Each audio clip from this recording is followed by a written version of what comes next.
topic before. So anything you want to say, go right ahead. And you're muted. And you're muted. Not in StreamYard. Check your laptop. Nope. No, we can't hear. Technology kicking her butt. See? Can you hear me now? There you go. Yeah, we hear you. We hear you. All right, here we go. Check. Can you hear me now? Yes. Yes, ma'am. Okay. No, so I was saying is that I think it can be kind of toxic, doom scrolling endlessly. And then it seems very negative. I think the more that you start, unless you're like a kid and you're watching like TikTok challenge dances all the time, I mean, some of the subjects can be kind of like doom and gloom, like even just down the timeline. If you start looking at stuff, the things that kind of catch people's attention tend to be like the negative things. When I do shows on positive stuff and I barely get an audience. I see that shit, right? But when you do some salacious shit, you be having a lot of people over there. You know what I mean? Right. So it almost forces you to put out more crazier looking content. Like if I just see like the difference between my thumbnails, how they looked a year ago and how they look now. I'm using ChatGPT. It's red. It's got fire. It's like Trump and ice and you know what I'm saying? So, and then I'm getting more and more people, so it makes you want to do it more and more. And let me ask you this here, right? When we had social media before, right? Was the algorithm the same? Because I remember your timeline used to be the most recent shit that's posted, but now you see the shit that got the most interaction or some shit that's being promoted with ads. You don't, because when I scroll down my timeline, I might see shit from 3 days ago, and if I keep scrolling, I'll see shit from an hour ago. So they don't put it in chronological order like before. It's like they put it based on. It's kind of weird because y'all remember how the timeline was. It was literally a timeline. It's a line. It's linear. It's time. You know what I'm saying? Yeah. But it's not a timeline no more. Yeah. And another thing is that like I swear, like sometimes I could be talking to somebody on the phone, and I swear to God that subject will come up on my timeline. I can say some stuff, and my timeline will be like, did you just say that you know what I'm saying? Wait, hold on now, and then so you can have a personal conversation. All of a sudden, it's like, hey, our phones are recording us. I think that's already kind of been proven. Yeah, because that hasn't happened to me dozens of times. One thing in our timeline that wasn't happening of black men down and black women. That's one thing I never see. Come on, we were trying to avoid these. We're trying to avoid gender. That's why I skipped over how social media affected dating. I was like, you know what? I'll save that for last. We might not even get to that. No gender banging, no DNP as long as possible, please. I mean, we're getting along great, having a real productive, positive conversation. Yeah, Tyranny got a bang, man. I would say that's another con, because even when you're talking about YouTube or something, the original slogan was supposed to be broadcast yourself, but now all people care about is trending in that algorithm. So they really don't care about what's on their brain. Right. They're just trying to satisfy the algorithm. Right. Now. So people's thoughts aren't even their own. She might have something, and I'm just using her as an example because she said something. She might have something that's really near, dear, true that she wants to get out. But she's like, it's a waste of time. Nobody's even going to watch it. So I'm going to talk about this because this is what people are going to watch. And it's like, do we really want to come to that? Where, again, I think when it becomes when it becomes a business, it comes to that. Because you got to feed your audience. You know what I'm saying? And a lot of times that's what we thinking most people want to watch. For example, like a show like today, we had to do the show and we see people liking the topic. You know what I'm saying? So now we might do some more shit like that. But you gotta, she's saying she did the intellectual topics and nobody didn't come. So when she did the salacious topics, they come through. She might gotta mix the salacious shit with the intellectual shit to get to so more people could view the shit. Okay. I got 400,000 people when I did Corey Holcomb and Anton Daniels when that first thing popped out. 400,000 views on that video, and then but I also was talking about Trump and ICE and all this other stuff. And then another thing is that once you start getting into the politics of it all, like that stuff gets so crazy because the audience behind that.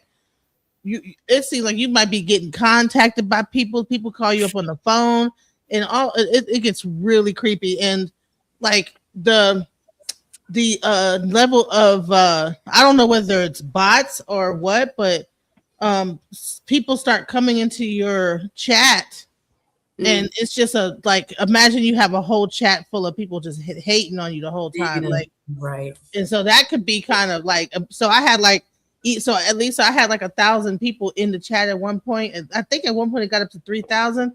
Hatred, hating, like so much hate. Like I couldn't even like keep, you could like sometimes be able to like moderate it. There's no even point in even trying to moderate the level of it. And so now I got shadow banned because so much hatred, so much people were starting to thumbs down my video because I was talking about Trump and talking about what was going on, and all the Trumpers started to come and attack me. And so, honey, they shut my whole thing down. So now I'm like, for 1 minute I was getting like 100,000 hits. Now I'm getting like 100. So, wow. Yeah. But that would be my point as far as a con is concerned. It's almost like you compare it to an artist. Like, this is the art that's near, dear, true. This is what's in you. And you're like, well, nobody's going to buy this, so I'm just going to change up my art. Right. An artist really isn't supposed to do that. You're supposed to put out the art that's near, dear, and true. And those that want it are going to see value in it. Instead of follow trends all the time, Auntie. They follow. But you see, as an artist, you know what I'm saying? I feel for artists because what's the most cliche fucked up shit? The starving artists. You know why they're starving? Because they only painting and doing shit that they want to do. They meeting a quota. So I think you got to find a healthy balance because you still got to eat. You don't want to be a starving artist. You a person that you blessed to be able to whatever you feel inspired by, you could manifest that shit to people. And now you're gonna just live in destitute and you got that ability. You better find a way how to capitalize off of that shit too. You know what I mean? Got it like this. How many of the most famous artists whose paintings go, some of them for millions of dollars now, hundreds of thousands and after millions they died. of dollars. When you After they died, they were starving all through life. But now people see the value in their art. So should they have just changed up their style because nobody was buying it while they were alive? Yeah. I mean, maybe they would have died. They should have. Starvation. Who's enjoying their money? Who's enjoying their paper? The business-orientated person is enjoying the fruits of that artist's labor and that artist's inspiration. You know what I'm saying? Because, nah, bro, you can't do that shit. To me, that's like if that's doing what you feel instead of doing what you think.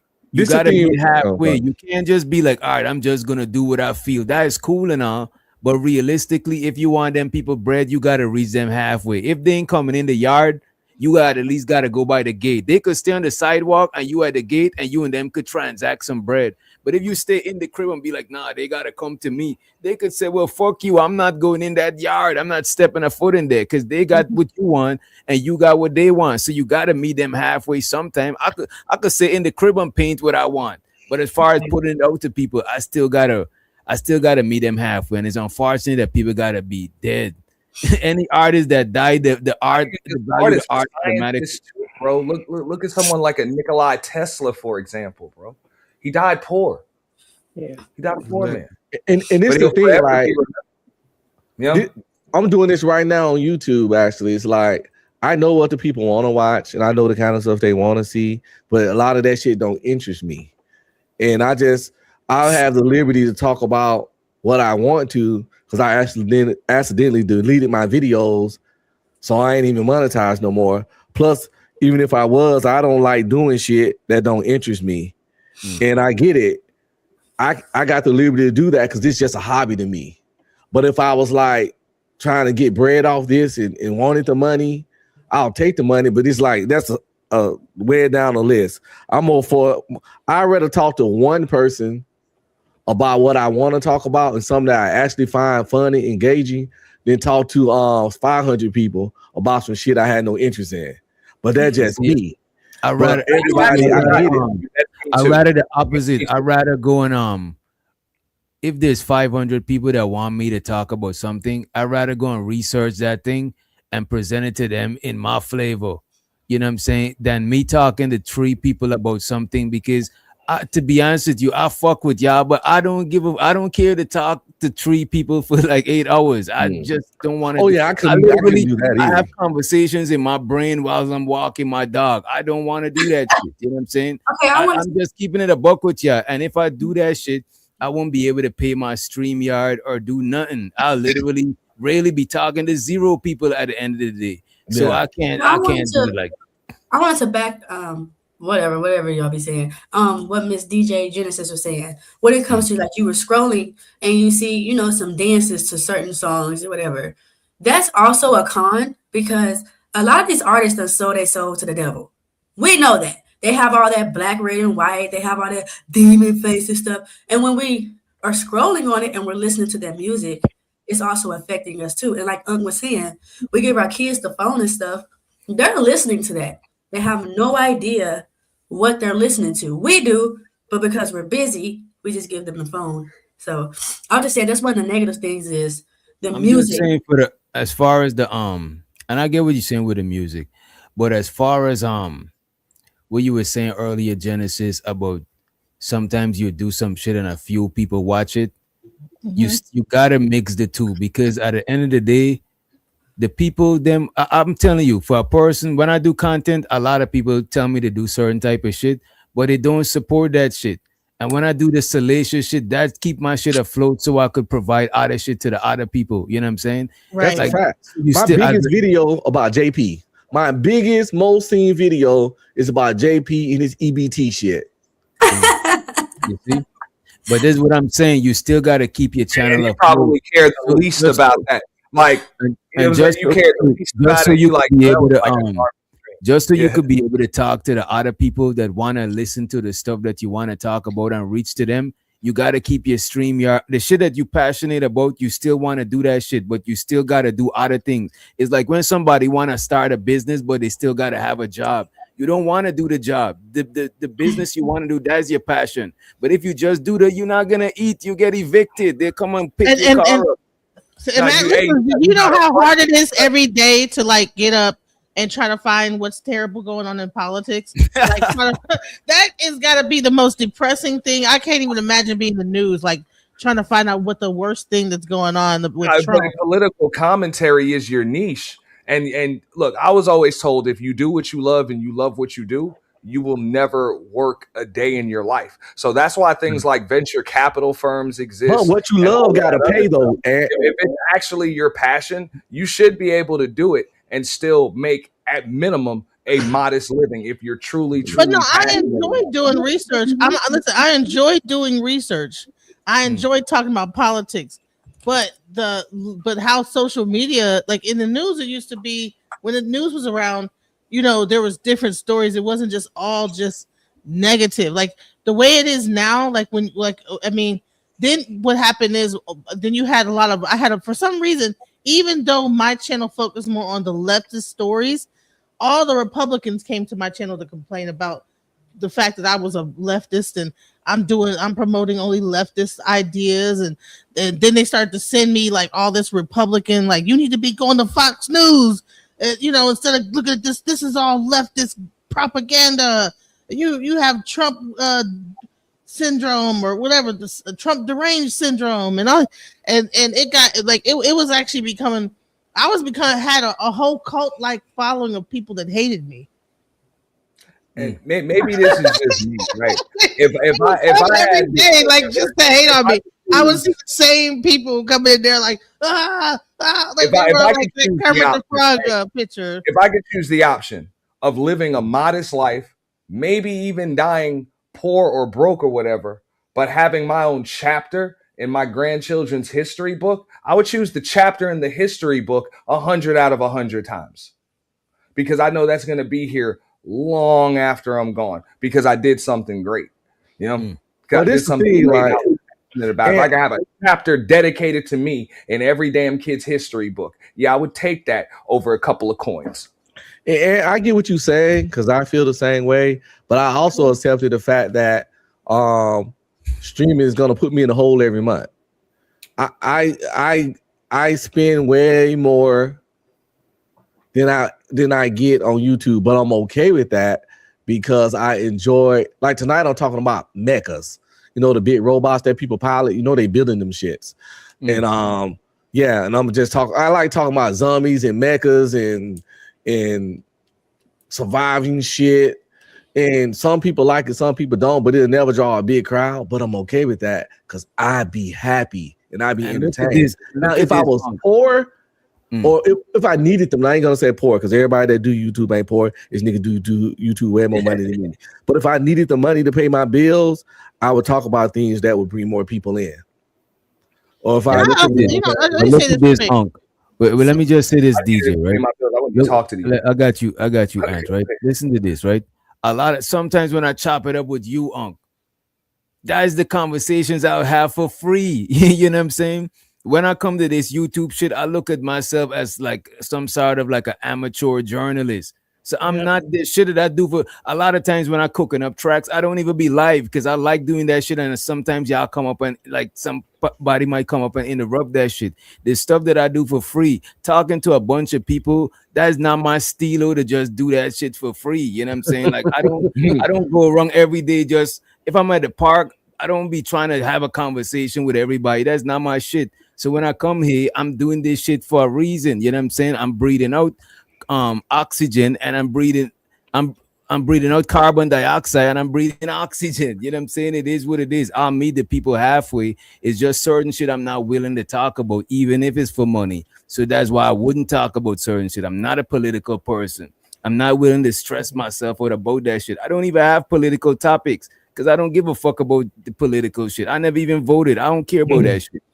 You know, I would say this is that you'd be surprised how much attention you can get by doing that politics stuff. Like how you can like 1 second, Genesis. 1 second, real quick. There was a time when people like this StreamYard stuff is relatively new. Like streaming software and all that stuff was like a lot of people weren't using it. You actually had to just like upload your video on YouTube and you can do it right from your phone or smart device. You needed 1,000 subs just to go live. You know what I'm saying? And a lot of people just did this because they loved it. You know what I'm saying? They weren't able to just come right on here and boom, start making money, drop the Cash App and start making money. They did it because they talked about what their passion was. And a lot of them built huge social media platforms, which is one of the reasons why you know what their names are today. And I think that's kind of gone away because people just it's gone away because of competitiveness. A lot of those people didn't have a lot of people to compete with. So now when it's become more competitive, now people are going to talk about the hot topics. Look, I get it. You know what I'm saying? You're talking about how it should be, and I get it. It should be. No, that's how it was. You know what I'm saying? I'm not talking about how it should be. That's how it was. That's how it was. And that's how it was. You know what I'm saying? But how it is today is now, you gotta keep you still got to be business minded. I'm telling you, I'm a person who pursued music for mad long, but you know what? I wasn't business minded. I was all about the art and all about the creativity. And you know what? Fuck that shit, bro. Like that shit is for the birds, bro. Because I don't got it. All I got is experience and knowledge that I can't lose and shit. But as far as tangible stuff that I could give to somebody else, I don't got that shit. Just knowledge and information from my experience I could share with them. So I think you got to try to capitalize. You got to gain from what you put in out. It's the nature of things. You know what I'm saying? You breathe out, you breathe in. It's the nature. You and the trees got a symbiotic relationship. It's the nature. You and your audience should have a symbiotic relationship. Right now, just by they watching, I'm pretty sure there's ads playing or some shit. That's how relationships last longer. It's got to be mutually beneficial. You know what I mean? But I'm not going to disagree, with that at all. I just know a lot of the largest platforms that have been built on here were built because of just passion. It didn't come out of people just, hey, what can I do to make money? What can I do to make money? I need to do this to make money. Money just came. And then, the business side of things kind of, stemmed from it, mainly because they didn't have time to do anything else. The platform just became profitable. I do think you should do stuff you're passionate about because, right? The passion, you still got to be rewarded, but the passion, it'll reward you whilst you waiting on that bread. You know what I'm saying? Because you still got it. Because the thing about StreamYard, you can't give I can't give StreamYard no passion. You know what I'm saying? They're not gonna let me write. They're gonna need that bread every month, so I can't pay them in passion. The passion is to pay me, because anything you start, you're not going to get paid right away. So the passion is to give you that gratification whilst you get some tangible payments later on down the line. But you shouldn't do nothing that you're passionate about just for the passion and don't get nothing from it, because you're going to starve. You know, you'll be a starving artist. And people make money off of you when you die. There are YouTubers with hundreds of thousands of subs that have never set up a StreamYard account, have never gone on OBS. They just log right into their free YouTube account and hit live or hit record, and then they just upload it. Can I jump in here? Throughout the day. So to them, like yes, a lot of them, believe it or not, a lot of them came long before us, and they're still doing it right now with hundreds and thousands of subs. Well, I'm not one. I'm been here He's since. a live streamer. He's not a video. No, I'm just saying. I mean, I get what he's saying because I use StreamYard too, but it's not the only way to do things. And a lot of platforms have grown ridiculously huge without StreamYard, without OBS, without opening panels. People just came on here, just talked about what the hell they felt like talking about, and their audience found them. And then they got a profitable business. Two different types of people called live streamer versus video creator. So if some people like live streaming, some people like just doing videos and edit content. So just because certain people do that, like I would say this, like overdoing anything that you, even if you're passionate about it, you're gonna burn yourself out. You're not gonna. I don't care if you're passionate about playing the guitar and you keep playing the guitar all day, every day, 7 days a week. You're gonna get tired of playing the damn guitar. Right. I'm sorry, your finger's gonna start hurting or something like that. So overdoing anything is gonna burn you out, no matter what it is. The thing about it, Genesis, is different types of people. Some people come on here and it's a hobby for them, and they actually lose more money than they gain from this. Like everybody ain't afforded that shit. I'm not living like that to where I could just come up here for 8 hours. Like even this stream I'm doing because I just wanted to switch it up from the, like, you know, doing all the extra shit. But shows like these don't really, like that shit don't really translate into that much bread. It is what it is. I'll still profitable. Yeah, it's not profitable. And at the end of the day, I don't feel bad about making a profit at all. You know what I'm saying? Because you know what make me feel bad? If I can't pay my StreamYard and I can't even do shows to the people. That shit is even like, so even the people, a lot of people be thinking they know what they want, right?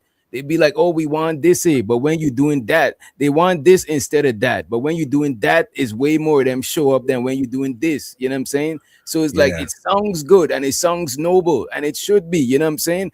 But look, man, that's not how it is. You know what I mean? Like how the people be like, I'm tired of Anton Daniels reviews. But when you do an Anton Daniels review, this shit be popping.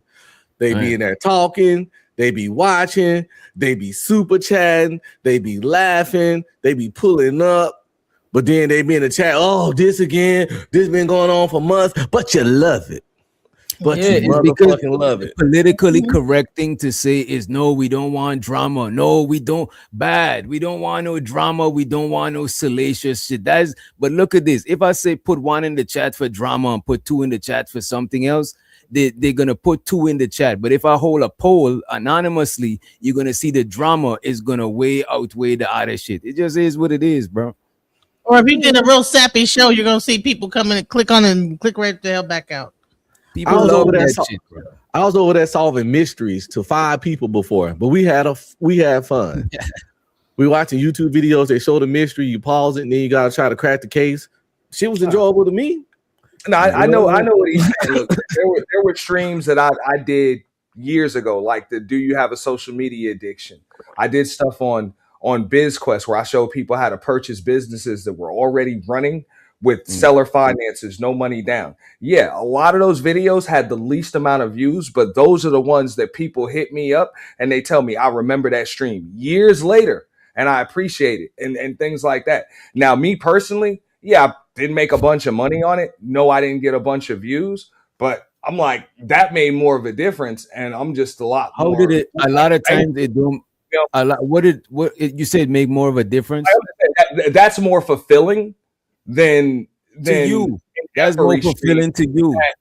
Or like, let's say I do the purge or some shit like that, and a bunch of people send me that just to get rid of people. That's something like the Biz Quest where I'm showing people how to purchase their own businesses, even if that only hits one person or 3 people, and they go purchase a business or they learn something new. Like, that's more fulfilling for me than a stream that makes $500 because some people just paid me to get rid of some people, or they just love all of the damn scratching and yelling. Now, granted, yeah, it was a little more profitable, but I'm just saying that's just more fulfilling. You're looking at it from one perspective. That was fulfilling to you, but there's different forms of fulfillment because there's different farms there's different places that need to be filled. So that you got a gratification from doing that shit. That filled your gratification bowl up. But there's different bowls to fill. There's the bowl of this shit gotta get paid. You know what I'm saying? There's the bowl of these people gotta get satisfied because they might want. It's different bowls to fill. So while you might personally feel gratified by that shit within you, there's other people that participate in, other viewers, the host. There's other people that want to be gratified too, and different people feel gratified in different ways. You know what I mean? No, I would respect that, and I understand that, but I would say that's why there are so many other channels. You go elsewhere for that, but this is what I can add.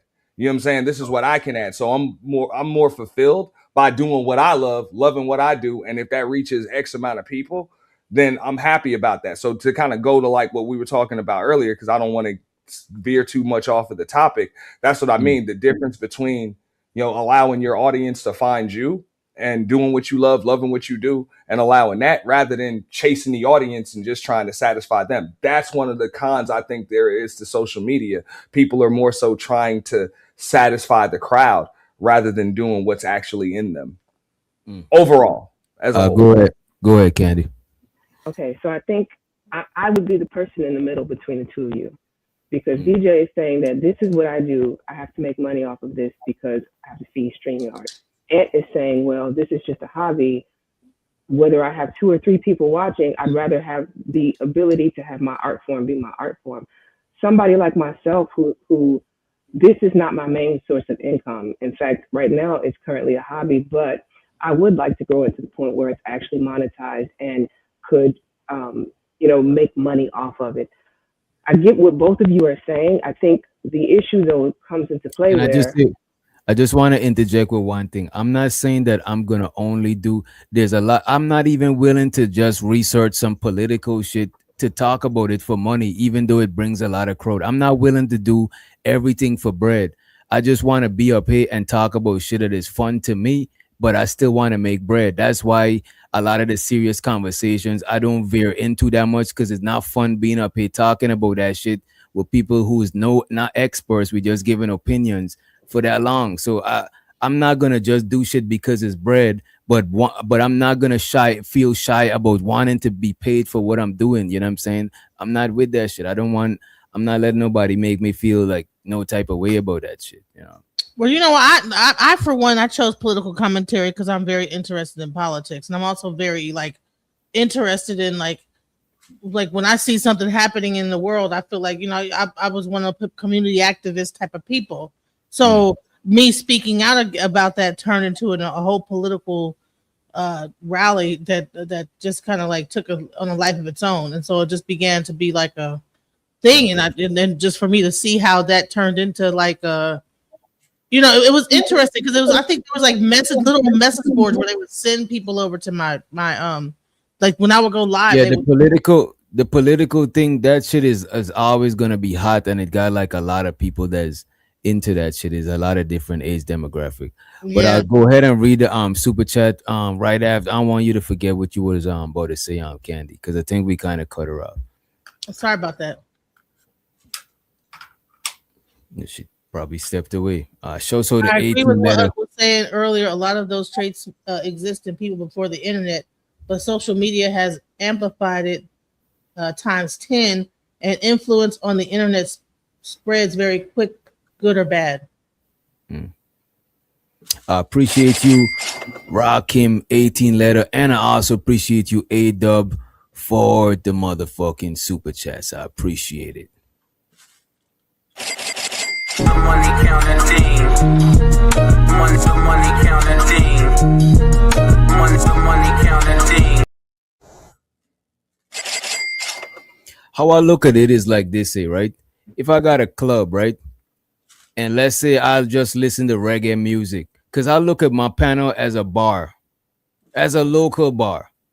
That's all I look at it as. I don't look at it as this is not the institute of no nothing. There's no school, it's none of that shit. I always say that this channel is, think of it like a bar. If I like reggae music, I'm not gonna just play reggae music and everybody else. This person listen to blues, that person listen to hip hop. I'm not gonna do that shit. You know what I'm saying? It's a bar. We come here to unwind. People might be like, well, fuck bars. We need more schools. Well, some people need a bar to unwind. They had a lot of shit going on. They just want to kick back and shoot the shit. You know what I'm saying? I'm not professing to be nothing more than that shit. You know what I'm saying? Anything more is an added bonus. So if I'm at a bar and people want to listen to other shit and I'm trying to play reggae, I'm not just going to play reggae and let them walk away and I'm just going to sit down and enjoy reggae in my bar. Like, what the fuck type shit is there? I got to play. I could have a reggae night. That's why we got a ladies night, you know what I'm saying, for what the girls want to talk about. We got this, you know what I'm saying, we got different nights. If you don't like this night, you could come to another night. But I look at this shit as a bar, and the bar got to stay afloat, you know what I'm saying? It is what it is. I got to meet what the customers want, meet them halfway. If they want to smoke crack, look, we don't smoke crack in here. You could go down the street, you know what I'm saying? But I'm going to meet them with it, where I could meet them, you know what I'm saying? I can't meet them all the way, but I could meet them halfway. You know what I mean? But yeah, the bar analogy, just think of this shit as a bar, man. This shit is, you know what I mean?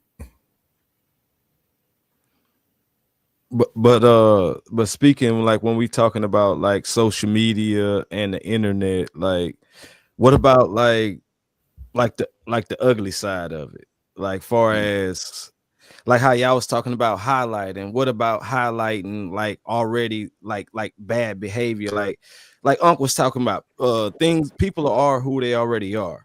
Like, what about criminals that's already criminals, but it can be highlighted more due to social media or the internet? Like, far as like child predators, like I don't think social like, media highlights it though. Like bullying, or even like people selling drugs on social media now. I think it's pros and cons. I think it's pros and cons to that shit, because they're gonna be the fucked up people that's amplified on the internet, but it's even gonna be people that are charlatans that profess to not be fucked up, that they could use the internet to amplify and bamboozle people too. You know what I'm saying? So I don't think it, sorry. Yeah, and even and my fault, even like social media could highlight the negative aspects, but I still think it's pros and cons to that shit. It's heads and tails to that shit, because it could highlight it to where, like, look, man, we seen this issue and we got to do something about it, or it could highlight it in a way that we saying this shit is cool and this is what we should do and this is how we should move. You know what I'm saying? So I think it depends on how it's being highlighted. And shout out to the homie Philosophical for the super. What up, bro? What up? No, but I think I'm kind of getting to his point, which is like,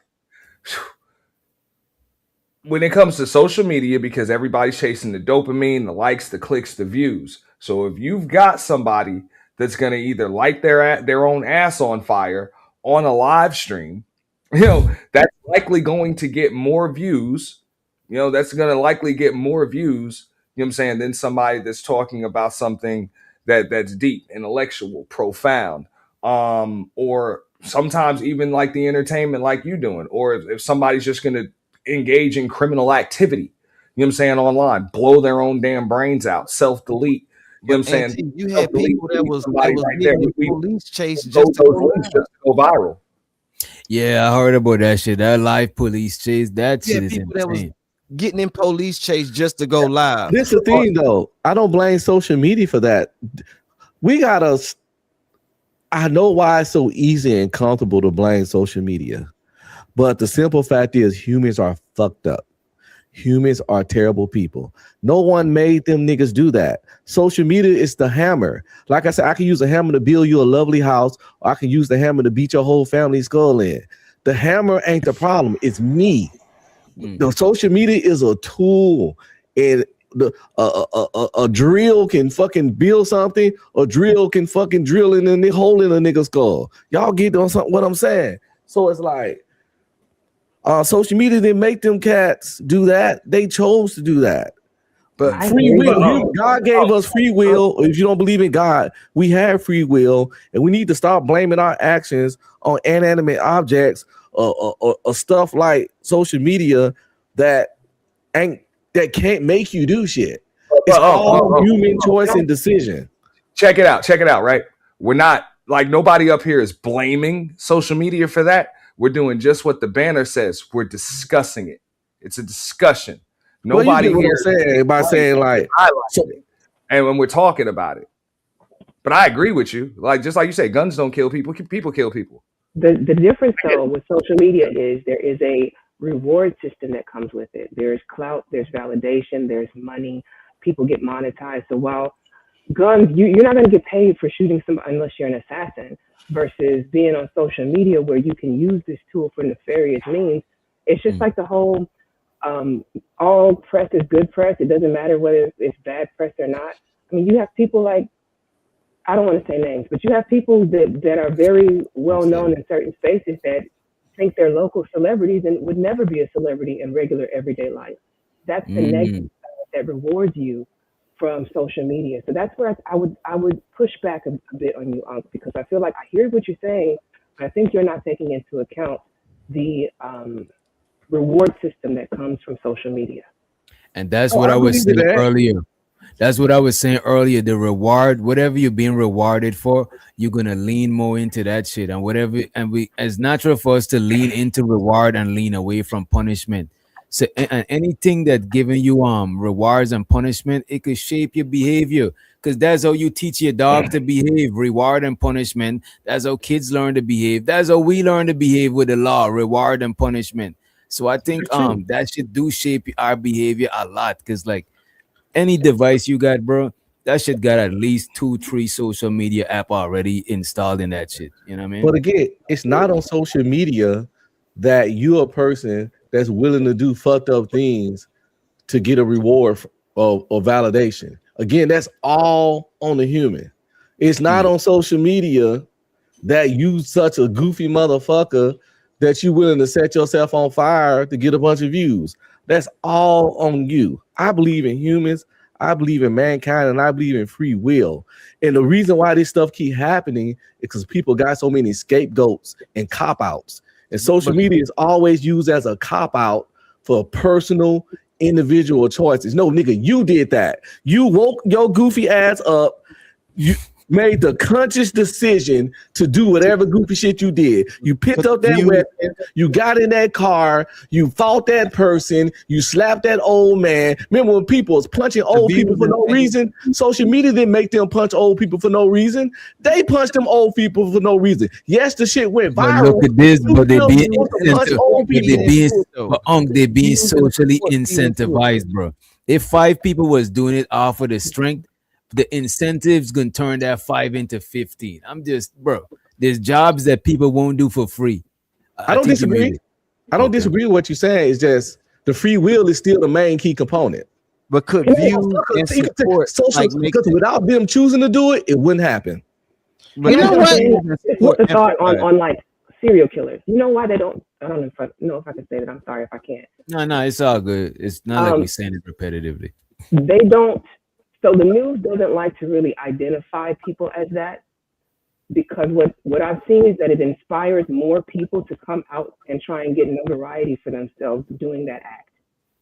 So if you ever notice, they try to minimalize a lot of times if it's connected drillings and not really label it a serial driller for a while until the news has picked up on it and they have no other choice.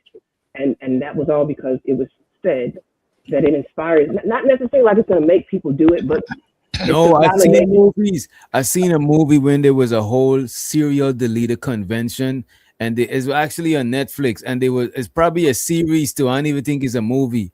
And they bigging up the guy who was the top the leader. As a matter of fact, it was Sandman. It was that Sandman show. Yeah, and part of the show. Yeah. They had a whole convention with serial killers, and a lot of people is copycat killers. So they following in the footsteps of their hero, serial deleter. You know what I'm saying? So that shit is a thing. But you still got to be a psycho, though. You still got to be psychotic. Social media don't make you psychotic. With the softer side of it, right? Like, let's say a sports game on the field, on the basketball court, whatever. If somebody runs out onto the court or the field, somebody wants to run out on the court, butt naked, whatever. Like, they have a rule saying you can't put them on camera. They will not go on television no matter what because they don't want to incentivize. I see what you're saying. Yeah. You know what I'm saying? It's the same thing, just like Candy is talking about. You don't want to give it any, you don't want it, because people will do that just to get on TV. And I don't think that means they're psychotic. I just think a lot of people look, as a social serial killers, to kill somebody, you have to be a psychopath. To be a serial killer, you gotta be a psychopath. I don't care how many serial killers you watch. You become a serial killer, your shit was already in you, broski. Well, what about the military? Don't they have? I mean, because you have to kill a lot of different people. I said be a serial killer. See, the difference between serial killer is you killing people that you don't know or you do know, and you don't have no. You're not the Go ahead, Genesis. What is a sniper in the military? What is a sniper? Is he not a serial killer? Nope, not at all. That's a serial killer. They actually, you know that a lot of them get out the military. You know what? This is where ChatGPT comes in handy. Because people be reaching and trying to twist stuff, but but serial killer. Come on, she do got a point, though. Come on, that's a killer. No, that's a serial killer. Not even a killer. Because you act. For the sake of the argument, you at war with the other country. They would kill you. Wait a minute. No, they will not. You at war with them. Genesis, for the sake of the argument, since we saying it's a repetitive, let's use the leader. Because you know what I'm saying? That shit is crazy right now. You know what I mean? You at war with these people. They are your enemy and you their enemy. Serial deleters delete people they don't even know that didn't do a damn thing to them. Bro, snipers they evaluate serial deleters, and a lot of these people, they got some sort of justification behind why they were deleted. So sometimes it be just because she was blind. But I watch all the documentaries. Jeffrey Dahmer wasn't eating people because they was doing nothing to him. The definition of serial deleter doesn't mean depending on the who you deleted. No, it doesn't. Right. It depends on the intent. It's based on the intent. It's on the intent. Intent ain't got nothing to do. If you do it to multiple people, that is a serial thing. The leader, right? This is it. You know what I mean? Let's look it up. If you act like half of these people don't get out the military and then join, and then actually join. All right, DJ, I'm gonna holler at you, man. Oh man, wait, don't do that. They'll leave the military and join. What is going on? Why are you dipping? What's going on? I don't talk to people that disrespect veterans, disrespect military. She's a veteran, bro. But it don't matter for me. You know what I'm saying? Because these same people she's talking about, is the reason why she's able to be on YouTube and have this conversation. No, you can't do this. Like a black person saying, making black jokes, bro. She's the veteran too. No, bro. Actually, we know her service was. You know what happened with her service. What about my service, bro? Now you about to disrespect a veteran. Now you get off your high horse. Come on. All right, serial killer, a person who commits a series of murders, often with no apparent motive, and typically following a characteristic, predictable behavior pattern. Okay. A person who commits a series of murders, often with no apparent motive, and typically following a characteristic, predictable behavior pattern. That ain't the same as a sniper who gets a mission to take out a high-value target of the enemy.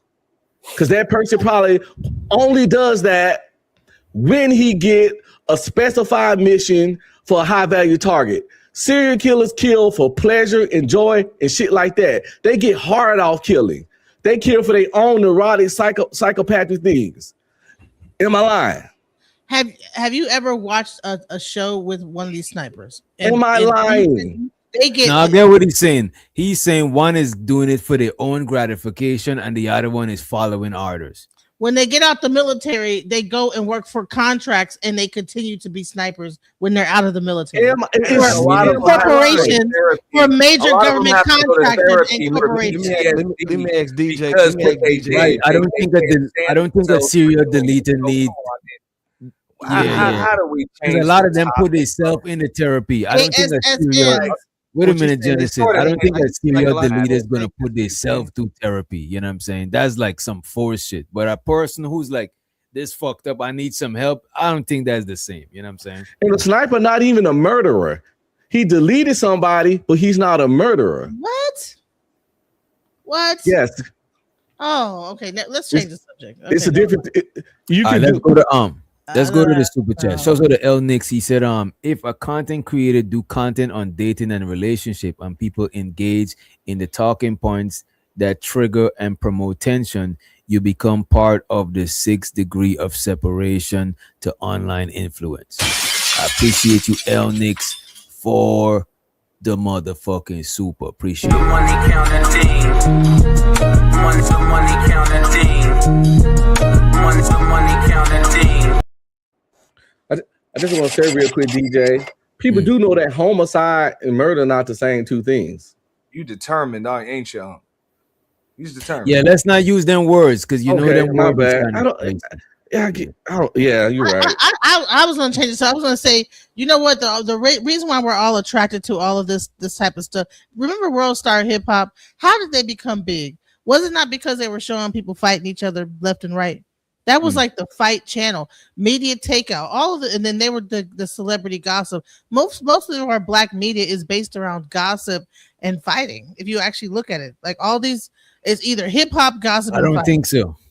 Well, you know what? I don't think it's just mostly black media. I think mostly popular culture and most highlighted shit is what's gonna be showed on the internet. Like when you remember things. I remember there was a DVD, the bum fights. You remember shows like damn Ridiculousness, Jackass, whatever. People just doing crazy stuff for attention just to get on TV. A majority of them folks was white folks. So this is not race specific. This is not gender specific. People of all races, all genders, all over the world are doing crazy, wild shit for attention. All right. I'm talking about black media, though. I'm talking about Wendy Williams. I'm talking about media takeout. I'm talking about World Star Hip Hop. All of your major black Jerry Springer are based in gossip and fighting and that type of news. I think that's the popular one. I think you're talking about popular media.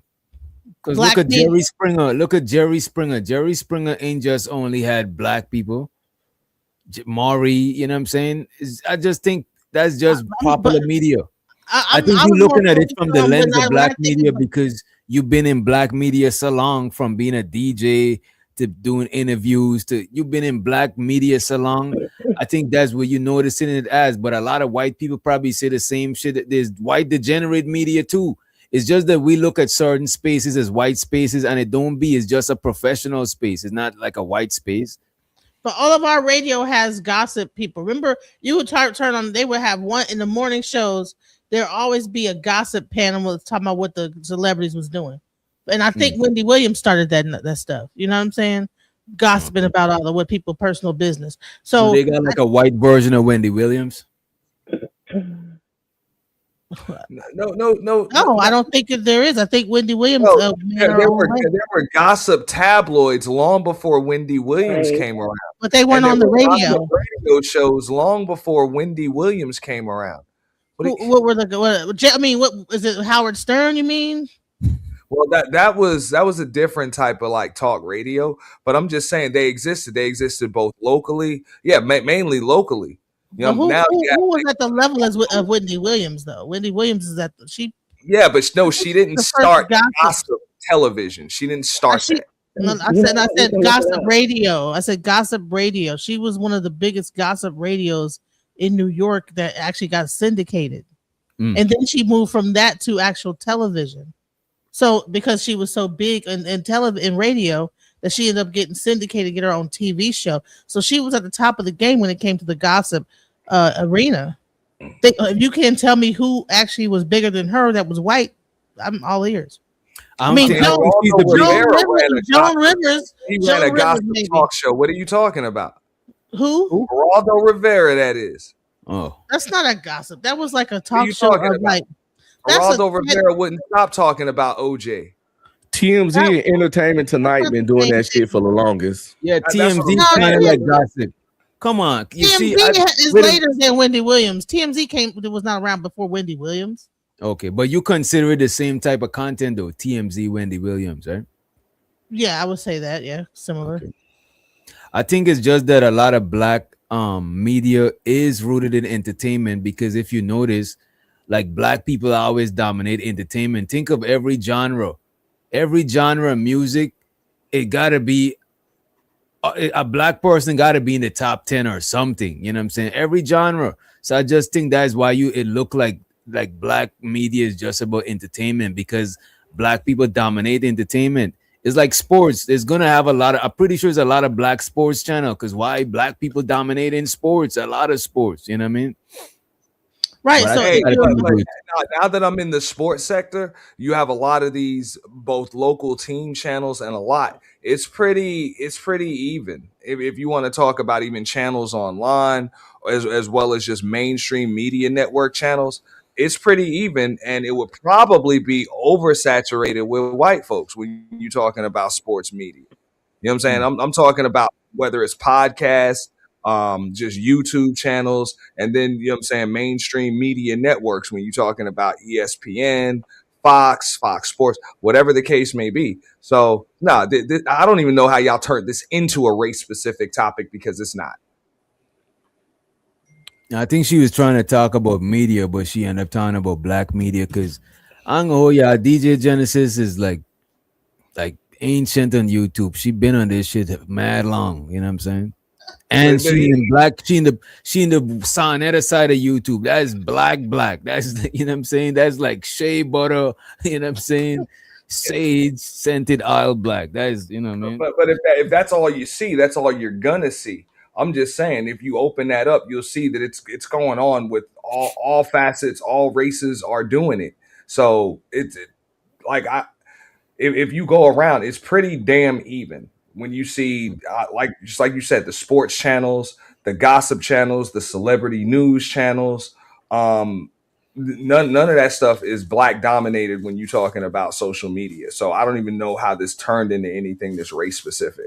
I really don't. Well, there is definitely a separation. There is a black Twitter. There's a black YouTube. There's a black. I don't know where you've been, but there definitely is a black. Yeah, sector. It is black sectors and all. Yeah, so on every platform. All I said is this is not race specific. This topic here, it's not. So is there a black? Were you saying that? Yeah, but the stuff that she's talking about is not exclusive to black people. You know what I'm saying? That what you were saying is the stuff she's talking about is not exclusive to black people. You know what I mean? But it is black sides of every platform, like Twitter. Yeah. You're absolutely right. Clubhouse. You know what I mean? This was the point I was trying to make, because we're black, right?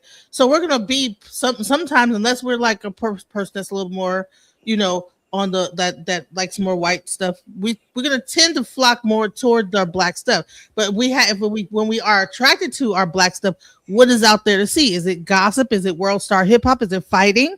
Is it what are the different? You know who Wendy Williams' counterpart is? DJ Vlad TV. You know, I was gonna ask y'all. Black people watch Vlad TV. I know, but he's white. But no, Vlad is black media. That's what I was gonna ask y'all. Vlad is actually black media. I thought you were talking about the race of the person doing the show. No, I'm talking about the audience is who's gonna It's like I'm saying, I'm not manosphere, but a lot of I think more than 50% of my people that view me, they consider themselves the manosphere space. You know what I'm saying? So I think the audience got a lot to do with labeling the genre of the content. You know what I'm saying? So white people is not watching Vlad in droves, and Vlad ain't even covering white people like that. I think Vlad stopped interviewing rappers like that. You know what I'm saying? Because a lot of people ain't that interested in rappers. But before then, all Vlad did was interview rappers. He came up off of interviewing rappers. Remember that white woman that used to date 50 Cent? She used to do the same shit. I can't remember her name. But what do the subjects be when they do interview these people? What's that thing? No Jumper. The subjects are about gangs and all this negative stuff, and people eat it all up. That's what I'm saying. What are we attracted to? I mean, I get, will white people do it too? But I'm saying, what's going on with the black community but look at this, what we're attracted to in the yeah. But you know who's the main people that consuming that shit is not black people. Even though it's covering black people, the main people watching black degenerate shit on TV is white people from the suburbs. You think it's white people watching No Jumper, more white people watching No Jumper? Yeah. Chesley Handler. They're learning about gangs and shit. They always learn about gangs and shit in a second-hand way, from some whole lot of shit, from listening a rap song, from watching not from actual gang members, just from what they see depicted from on television. It's like from a safe place. You from the comfort of your own home, but you could literally live vicariously through these people. Why I think they love somebody like Crip Mac? Like a person like Crip Mac, that dude is a crash out, but like white folks love him. Like not even just white folks, like suburban black kids too. It's like people who's not from that culture fuck with that shit the most. You know what I'm saying? Who don't live that lifestyle. Even look at hip hop is the number one consumer. Hip hop was like suburban white kids, because that's how they could experience that shit. They ain't gotta have first-hand experience. You know what I mean? You know what? Now that I think about it, toward the end of Wendy Williams' career, her audience was probably majority, like a large whiter audience, because the people that was sitting in that studio audience, the studio is always hella white people. Yeah, so maybe once she got mainstream, her audience was primarily white. In the world of entertainment until they begin to appeal to white folks. That's how you get your money, right? Like it's more white people in this country than black people. Damn small. It's too small. So I mean, look, this is just one of the things, and I thought this was a little different. You know what I'm saying, of a show, and it seems pretty damn generalized, but that's one of the reasons why I try not to engage in a lot of these damn conversations, because people either gender war the damn shit up or they racialize the shit up when it's a generalized topic. Like, is that necessary? It's not racial. What I was trying to do was examine the negative aspects of media in different communities, right? What are we watching? What are we ingesting? Okay, that's what I was really getting at. And I'm saying is that there is a lot of negativity coming from, like, if you actually look at the genres, the things that we have to pick from on that side of the road, it's either going to be a fight video, a dance video, a gossip video. And we're just now starting to see a lot more politics now. All right, so just check this out. Let me just say this, and you got it. And sure, the conversation is not gender banging or race banging, but I think as adults we should be able to talk about race differences and gender differences without it becoming a gender banging conversation. Because we're not gonna skip over it, because we got different genders and we got different races. So is a major aspect in society. We can't just look at somebody and don't see their race or their gender. That shit is crazy. When I see folks checking in to social media rehab facilities, ain't none of them black. So white folks got issues with social media just like black folks got issues with social media. A lot of folks got issues with social media because they all own these damn smart devices. Okay? They all own them. And people of all races, all ethnicities, all genders, nationalities, they're allowing these to raise their damn children, and they're spending more time with them than their significant others. They're bringing it into the bathroom with them. They're actually checking it before they get up and brush their fucking teeth in the morning, before they even check their hygiene, and all types of shit. And that's people of all races. You know what I'm saying? So that's all I'm saying. We could have actually kept that whatever. No, but look at this. Even though she's talking from a black aspect, I don't think every time we talking about race, it gotta be like we being racist, or if we talking about gender, we gender banging. Because it's gonna make gender and race. Now gender and race it's like we making everything taboo to talk about. It's like we can't talk about nothing. You know what I mean? I'll tell you what I'm saying here. No, what I'm saying is my attention span isn't so goddamn short that I gotta change the fucking conversation into what the hell I want to make it into. Thank you. Thank you. You don't fuck with her. Come on. No, this is what I was saying. Like, it didn't want what she said. I didn't know what the fuck you were talking about. That's how she talked. Let's chill. But then what I had to say. Well, you know what, you like to dominate the conversation because you think that you know everything about what you're talking about. You like to dominate the conversation. Speeches you want to give right now. You want to give long you got an issue because a motherfucker like ain't Martin Luther King.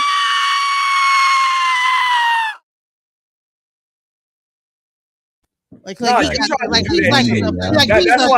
why I even tried to pivot it and make it softer when you was going at it with Unc, and then you went back to that bullshit.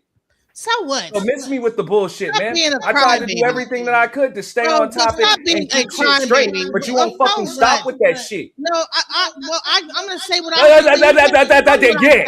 The conversation about so well. Make some more shit up.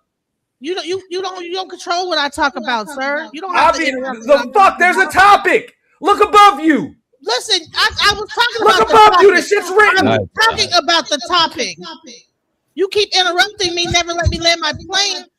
And I get off topic. You about to run out of gas on the fucking runway. Yeah, you know what she be doing. I get you. This time I ain't did shit, bro. You know what she be doing. Oh, DJ Tennessee.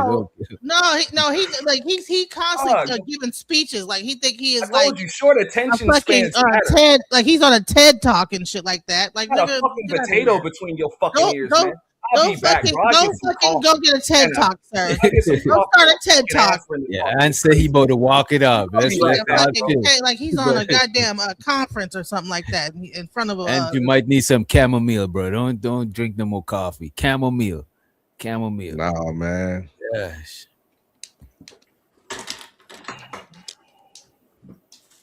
Next Level and Candy Cane is the only two, and me, the only civilized ones up here. I'm civilized too with them. But y'all, I got people that don't like me. That's fine. You know I was civilized. I just like to lead before I cuss people out. You can't get more civilized. See what Auntie just did? I would have left before I did that. I could tell that deep down inside you and Unc really fucks with each other. And if y'all was in high school in the class, y'all would have sit next to each other. And we probably would roast people, but that's no, man. Look at DJ Genesis. Like, come on, why are you just you know what I mean? Man, because people piss me off with that bullshit, man. But yeah, they said that was the effects of social media right there. You know what I'm saying? That shit just unfolded crazy. This affects the social media. So let me ask you this. It allows a lot of mentally ill people, unstable people, and this ain't about DJ because I don't think she's mentally ill, but it allows a lot of fringe people with alternative thoughts and mindsets the ability to put stuff out into the world. That's why you be having people with their cults and stuff on social media. You in my life, it's some people that shouldn't have a platform that had one because of social media. Because everybody not healthy. But look at this, dude. But look at this. The government been brainwashing people, and they was the only ones that had a platform for it. So now everybody got a platform. You know what I'm saying? Can you imagine? Could you imagine if Charles Manson or David Koresh had fucking YouTube? Yeah, that'd be crazy. If Jim Jones that took them people to where I'm from, to Guyana, to drink that Kool-Aid, if he had a social media, that shit would have been crazy. And that's my point. And that's a big problem with social media because I know I have my mental issues, but it's just PTSD, stuff like that. But I had extensive therapy. But it's a lot of people out here that haven't had extensive therapy, but they got a Wi-Fi connection. And I've seen some weird, wild things. And we live in a world where people are extremely gullible and they believe shit. And a lot of those people that's crazy can be very charismatic, very entertaining, very engaging, and often sometimes very believable and charming.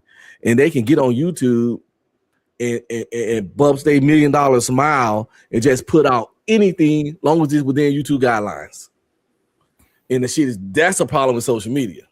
So let me ask you this. You think social media should have more gatekeeping? Yes.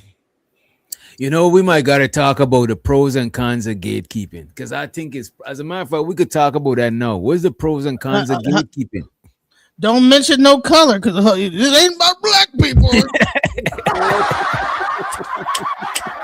I knew she was going. Her window. About people, feminine males, and I can't talk about that either. I'm sorry, my potato brain, my bad. My potato in between my brain. Gatekeeping is definitely a necessary thing. Everybody don't need to be let in. Everybody don't need access to everything. And everyone's voice or message just simply don't need to be heard. Now, who dictates and determine that, that's a whole nother conversation. Now, that's when it get complex. Like, who decides who can't come in the gate? But today, don't you think the people decide? I think somewhat in the system, in the machine too. It's a mix between the machine and the people. I think P. Diddy was the biggest gatekeeper of them all. And he's behind bars. I think all the gatekeepers are going to jail. I don't think so. I think the gatekeepers is the one who's sending all of them to jail. You know what I'm saying? I don't think they're the gatekeeper. Or they probably the gatekeeper, but they ain't the property owner. They just keeping the gate. You know what I'm saying? Yeah, they're the gatekeeper, right? The property owners are sending him to jail. But P. Diddy was the one who determined who got to be in the party to join to get the millions, right? You know, it's easy to be a gatekeeper too, though. All you gotta do is withhold information. All you gotta do is just cock block people from reaching to where you reach. It's like you gone through the gate and you closing it and you taking payola at the gate. Who would be or like have a micro pin? Who would be like a YouTube gatekeeper, like a content creator gatekeeper? Anton Daniels.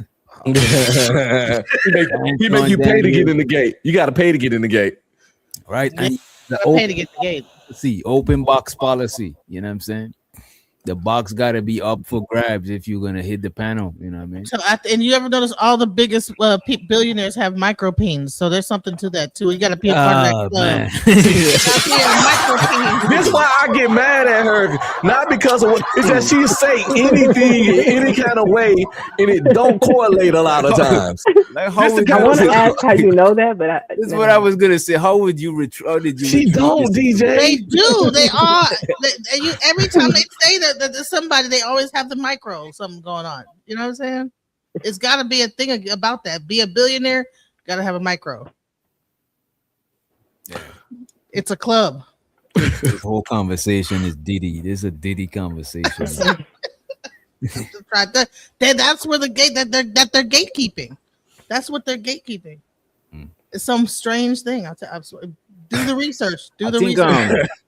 I think it's researchable. I think it's different levels. I think it's different levels of gatekeeping too, though. You know what I'm saying? I think it's different levels of gatekeeping because the internet is more like free. I think, but certain niche parts of the internet will still have the gatekeepers and shit. Like even in this space, people be coming through like, oh, we was here since Manosphere BC and shit, like, you know what I'm saying? Like everywhere is people gonna always attempt to do that shit too, you know what I'm saying? And I think it come from scarcity and the illusion that it ain't enough spots for everybody, or it might not be illusion, but I think it comes from scarcity. I have a question for you guys, for the panel. If we did allow if gatekeeping really was a thing, do you think that we would have more degenerate black? I hate to do the whole race thing because I know that got sensitive, but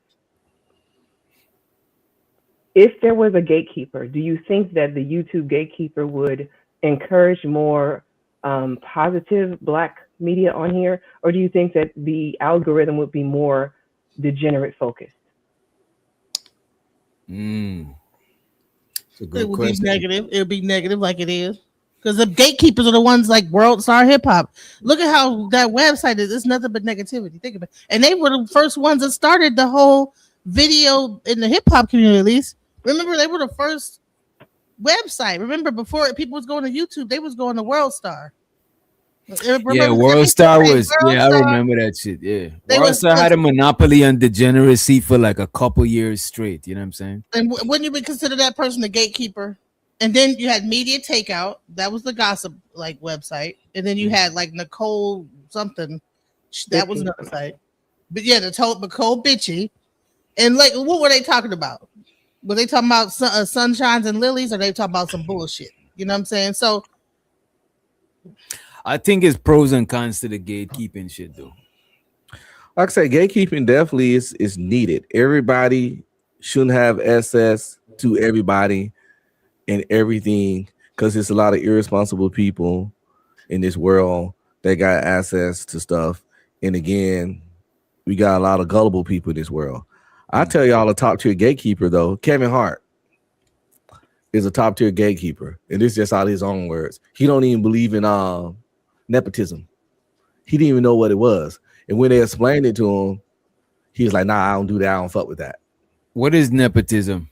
It's pretty much being in a position of power and hooking up your family or close friends. Yeah. In a job. Let's say it's Kevin Hart is a star of a movie and a producer. He won't put his kids or none of his cousins or none of his homeboys that are comedians and actors too in the movie. He will make them audition, or if he even let them do it at all, he'll say like, I don't have the power to do it, but he really do, like, nigga, you the star. I ain't saying you gotta give me a star role, but I'll be bus boy number 3. Just let me get these IDBM credits. But he don't even do that and don't believe in that. And when they explained to him what it was, he's like, nah, I don't fuck with that, because he's one of those people, real terrible in the black community. We feel if we got it out the mud, other people need to get it out the mud too that we know. And we feel like if we work hard to do it, they got to work hard to do it because we did, and we did cheating ourselves because they skipped steps we did. But no, nigga, you crawl so I can walk. What are we talking about? You worked hard so that I don't have to. We don't have that in our culture. But Adam Sandler, he put all his friends, families, cousins, homies in every movie he dropped. Every movie he dropped, Adam Sandler put the same people in it. And 2 of the people, all they acting credits is all from Adam Sandler movies, and they weren't even actors. They were just 2 of his homeboys. If you remember that movie where he had the little kid, adopted little kid, it was a gay couple in it. Big Daddy? These two white guys, and they some of Adam Sandler childhood friends, and they be in every movie in various roles that he dropped. And he do it. He don't hide it. He don't give a fuck. He put his wife in movies. He met his wife in a movie, and he just put her in movies. And you keep your people employed. But in our culture, we really strong on not passing the hook up, not putting people in the place of power, just not hooking other fuckers up. We're like, I grind, nigga. You gotta grind too. But check this out though. This is the thing about nepotism. Everybody complains about nepotism until they're the ones benefiting from it. You ever notice that? Like let's say like a Bronny James, for example. A lot of people had an issue with him being drafted by the Lakers and all of that stuff. But what if it was their son and they were in a position like LeBron was or whatever? Most people would do whatever they could to make sure that their children were in an advantageous position.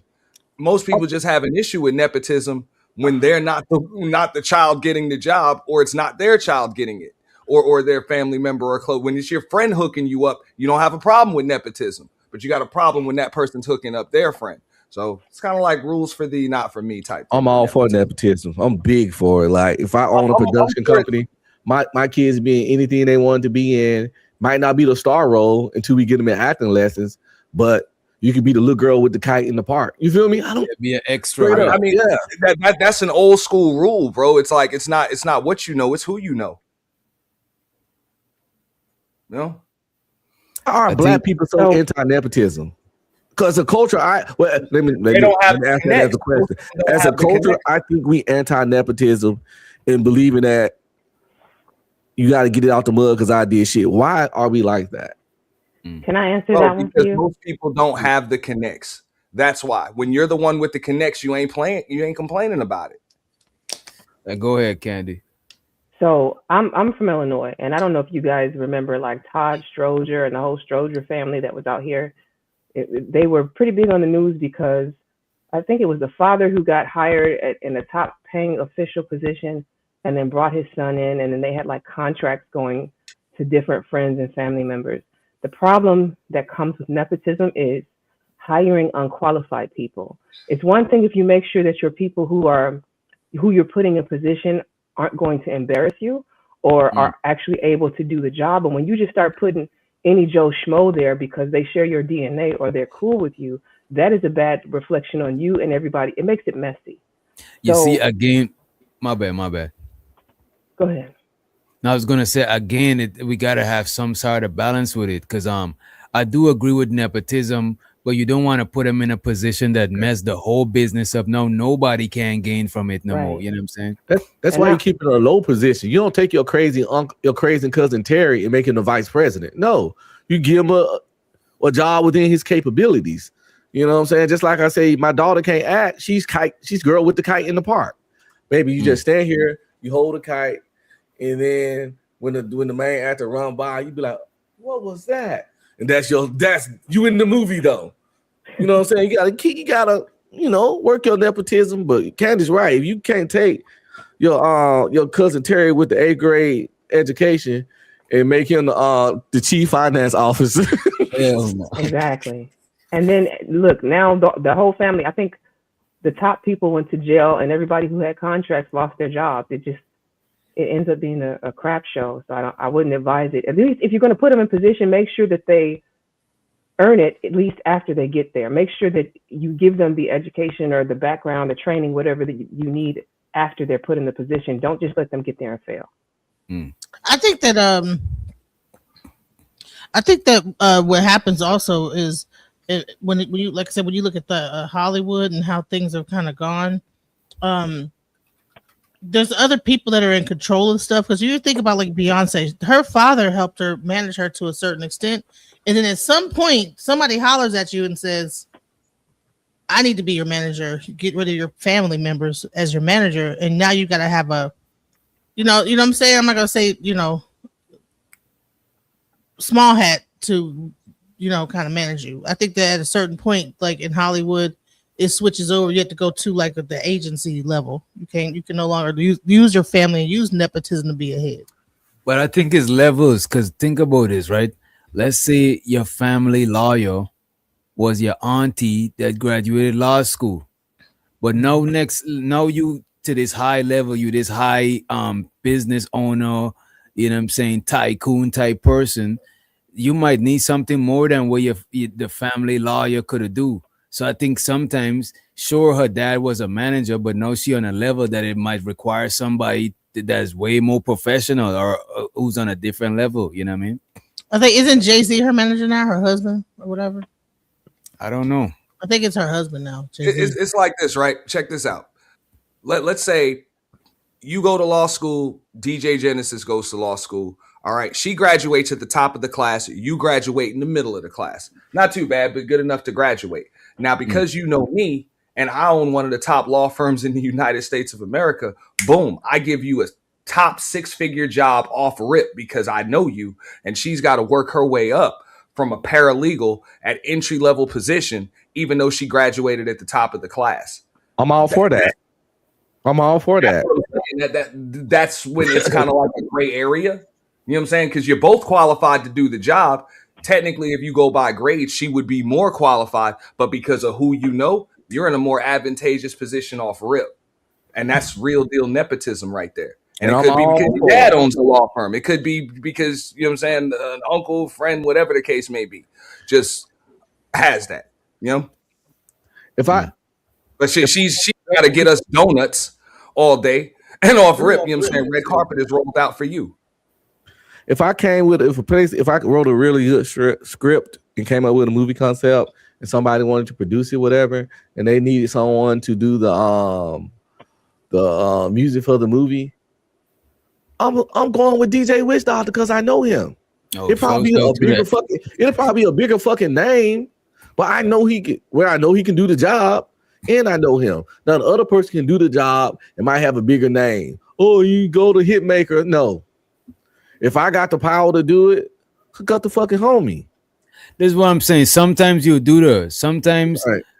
you're gonna get somebody that you know because you know that because they know you, they're gonna put more into it. It's not just you're not just another client. But I'm saying sometimes you reach on a level that person might not be not I don't want to say good enough, but you might just need more. You know what I'm saying? You might need your mom's to be your manager like she was back in the days, but you might need another manager to come on board to help, you know what I'm saying? Because it might be on a level that she might not be qualified for as yet, you know what I mean? As you grow and you become better, you're saying basically the team that you have around you might need to change to match your growth. Or might need to expand. Like I don't believe in getting rid of essential people that have been there long because they know the ins and outs of your shit like almost like you because they was there from the inception. But still you might want to expand and have more people, have more hands to help the work be more lighter or to cover more ground, you know what I mean? Check this out. Sometimes here's when it gets even deeper. When nepotism really starts to piss people off, it's like, yeah, I might know you, but a lot of times you might just get the job just because I played golf with your dad. That's it. We just played golf together, or we were frat brothers, or whatever the case may be. I'm all for that too. Listen, my kids need something, and I can put them in a place. Fuck your kids. And I don't mean that to nobody directly. But yeah, like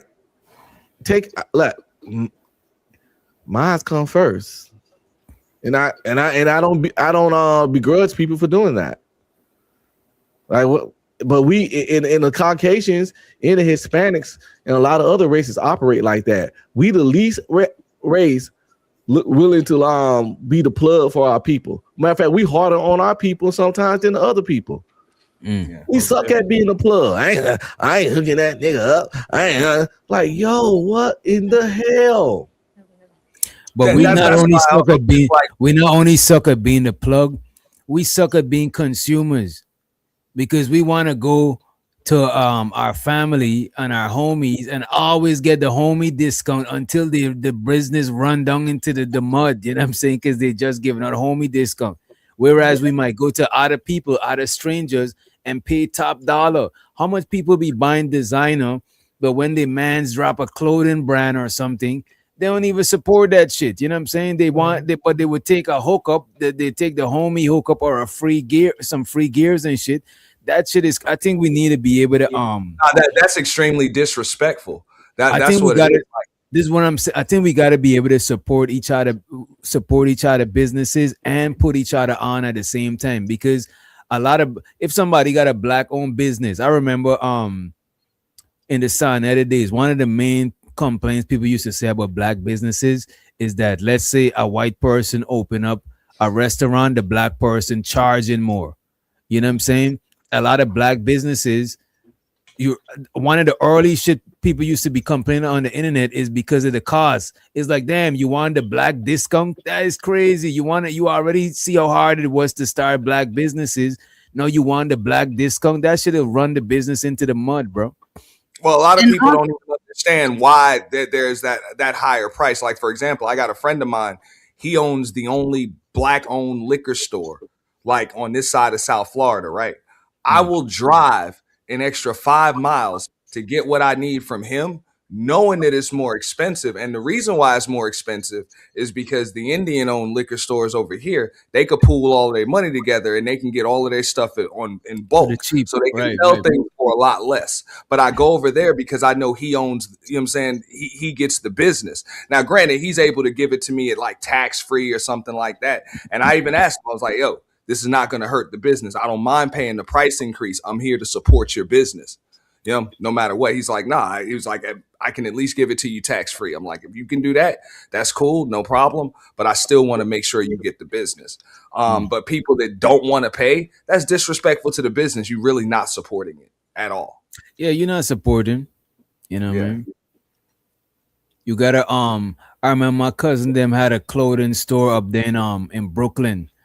The amount of people used to come through when they on the weekend when they going out and want some shit for the discount and shit. It's like, bro, that shit is just running them niggas' business down into the drain, bro. You gotta make your living. You know, the worst part of it all is those same people who will come to your Black-owned business to get things for free will go to other non-Black businesses and pay full price. Exactly. And not even ask. They'll pay inflated rates for something with a damn label on it. You know what I'm saying? A name brand, whatever. They'll overpay for stuff. A lot of them. Yeah, and they know dang well it's all comes from China, and they could have just got that for half off, but they would have went direct to the wholesale.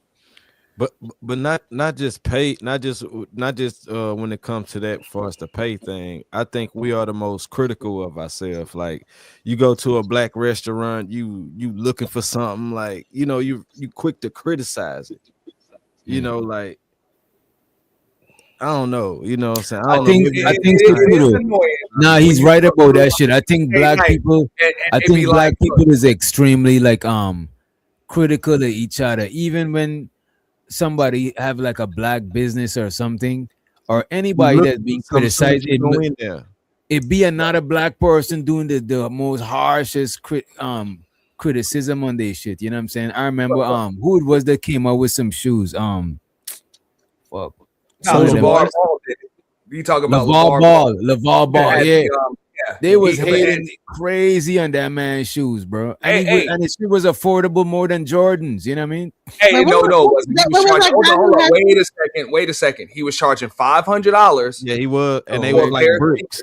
Now, those were made to order, so it was a reason why they had to cost that much. It's definitely a reason why. You know what I'm saying? He doesn't have sweatshops in Singapore and all of that other stuff. My bad. It's somebody else is I think it's another. A lot of people didn't take that into consideration. He can't pay the same amount as billion-dollar companies to manufacture. So that's why you had to pay an inflated rate. But he also got his shoes and you're right, his shit was expensive, but it was expensive and the quality was horrible too. His own son, some of them was ankle in them. Right, some of them shits was ugly. You know what I'm saying? Like if you can't afford them, if you can't buy them, just don't buy them. But a lot of that critique be justified. Just what Next Level was saying. It's like, look at this, bro. But there wasn't. But the critique was only from on your door that says Monday through Friday or Monday through Saturday, 10 a.m. to 8 p.m. and I show up on a Tuesday night at 6 p.m. and y'all are like, we're closed. There was a death in the family. I'm like, yeah, I'm very critical of that. That's bad business. I don't want to hear that. Wait a minute. Black, wait a minute, bro. But bro, you can't be like that and still go and give other people grace. Because look, where I live right here in the South, bro, a lot of white folk give each other super grace with their business. And it be these people support each other because it's like, I won't say it's just because they white. They more like, that Southern community shit. But bro, they give each other so much grace, bro. Sometimes somebody might go some way and they ain't even got what they ordering, you know what I'm saying, at a diner or some shit. Them people don't be tripping like that. A lot of people is like, they got like a real grassroots support system behind them and shit like that. A lot of Black people don't got that shit. What was that? There was a guy who had a warehouse. He actually had a shoe store where he was selling shoes for cheap. Remember back in the day? I might be aging myself, but there was a guy who was competing against the Jordans, and he had his own shoe store, and it had clothes in it and stuff. What was that basketball player's name? Because the shoes were cheaper. He was able to make his shoes cheaper and everything. And I don't know does anybody know what that basketball player was? Was it she talking about Stephon Marbury? He ended up selling his stuff real cheap. So what was wrong? Look, I understand what Doc is saying about. Look, I understand just business, and people are human. They're gonna make mistakes, but just being a Black-owned business and expecting my support does not give you an excuse to give me bad service. But this ain't what we saying. Let's take the LeVar Ball example, right? Anybody that's unprofessional or they give me bad service. Anybody. I don't understand what the hell your skin tone is. Let's take the LeVar Ball example, right? That's not what I don't think what DJ's saying. We saying, okay, the shoes is pricey. Let's say you thought they were ugly. That don't mean you gotta go on the internet, make 1,000 memes, animate cartoons, that's what I'm talking about. 1,000 videos, and talk about the black man product so bad and how ugly it is. If you don't like them and you think they pricey, sit your butt down and don't buy them. All you gotta do. But we like to get on all major platforms and fucking lambast each other like in our counterparts. They don't like a product, they just don't buy it and shut up. But they not finna talk That's about it. That's what I'm saying. I think a lot of black people think, all right, we about to gain some cool points in being the one black person that, I'm gonna be the one black that call it out. I'm gonna call it out. Y'all, that should be so retarded, bro. It don't even be calling out nothing. It be like they putting a magnifying glass on one flaw and just making that, just exaggerating that shit. That shit is like corny. somebody what about Gabby Douglas in her hair when she was in the Olympics? Now, with the LeVar Ball situation, I understand what Unc is saying. No, you don't have to go and slander and lambaste somebody's businesses. But because this dude was so vocal and bigging up his brand the way that he was, when he was late on those orders, because a lot of people paid $500 for a pair of sneakers that were not of any greater quality than just about any other sneaker on the shelf. And there was a reason why. You know what I'm saying? Because, you know what I'm saying, he wasn't in the sneaker business, so he didn't understand that. That's understandable. But he was late on those orders because they were made to order. You had to prepay and then order, and then a month or so later, that's when they came to you. So he's extremely late. And on top of that, people were turning their damn ankles and all types of other stuff in the sneaker when he got them. So there was a lot of reason for that. It wasn't those are valid complaints. We talk about, man, they're the ugliest shoes I ever seen. Them shit's horrible. He had a business manufacturing sneakers and he didn't know what the fuck he was doing. Again, all those are valid complaints. We're not talking about those. We talking about just y'all are not giving grace to the fact that a lot of this shit is new for people to being independent entrepreneurs and popping shit off like that. You know what I'm saying? That shit is not, bro. That shit is new. I think he deserve a little bit of grace type shit. Sure, he's a shit talker, but you know what I mean? So when I talk about Stephon Marbury, when I talk about Stephon Marbury, who had supported him, like I said, he was extremely late on his thing. How many people are used to paying $500 for a pair of sneakers and then having to wait a month to get them? Okay, they were willing to wait a month and then they don't get the damn sneakers for 3 months. Then when they get them, the damn sole is coming off and all types of shit falling apart with them and everything else. And then when you try to either send them back or have an issue, nobody gets back to you in customer service and you got issues with that. Like, but the majority of the complaints was coming from people that didn't buy the shoes. It's just people saw the shoes and saw that they was made by him and was all over the internet talking mad shit about them. Because they was his and beating down his business when all they had to do was keep their money in their pocket and push on. But no, they felt the need, the intense desire. And I remember this, to roast this dude's shoes all over the internet for months. Just don't buy them. It wasn't Nike doing that because they didn't want nobody else to be in the market. No. But those were legitimate complaints for people that actually purchased the damn sneaker. That's how I know about these things. Him being late on the damn orders and the damn sneaker falling apart. But I just mentioned Stephen Marbury, who had a store and everything and was selling sneakers at a very low price for kids and everything. And that was doing a very noble thing, was on time, was able to get his sneakers in. He had entire stores where you can go buy product. It was really nice and everything. And we're focused on $500 guy that did wrong. Me having a black-owned business does not give me the excuse to give you shitty service. Even on social media, I done heard people on here, you know what I'm saying, do all types of scam shit, fucked up shit, and then when they call get called out about it. Oh, well, you got to slander a black man. No, wait a minute. I do agree that we shouldn't want to just hide behind a black, because people do that shit. I'm just gonna hide behind black-owned business and not provide no good service, and just that is not scamming, but it's scamming cousin. That shit is crazy to me.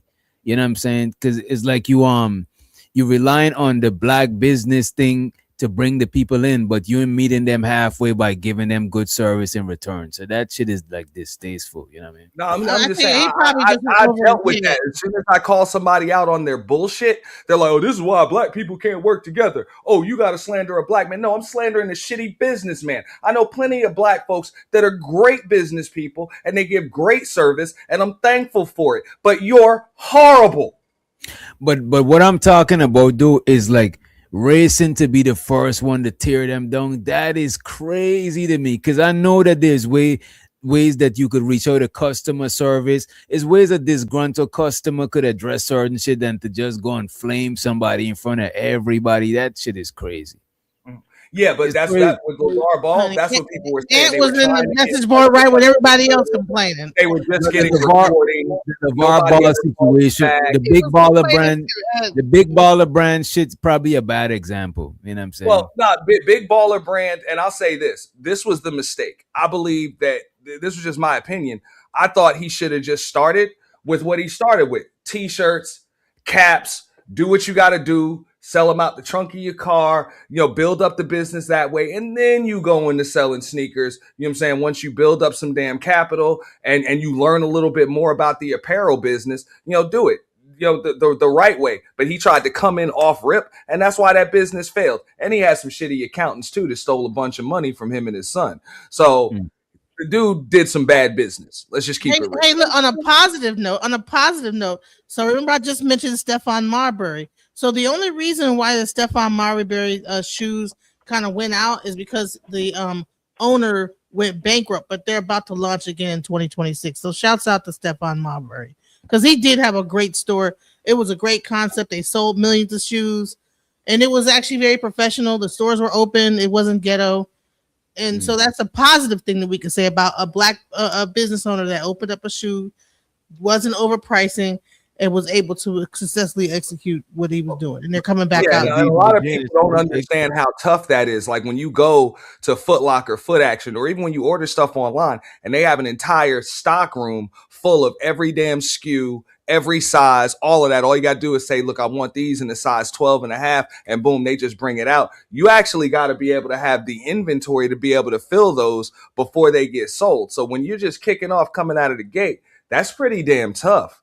You know what I'm saying? Unless you're able to make that stuff in sweatshops. So I can understand why somebody like LeVar Ball was charging $500. Like when you really look at it, that was standard pricing. It really wasn't a bad price for what you were getting. It's just the quality was horrible. Man, Stephon Marbury. Now that we know what we know on Temu and on Alibaba, now that we know what we know, he was overcharged. $500. Them sneakers were, you don't get to pay that dang on money. Come on now.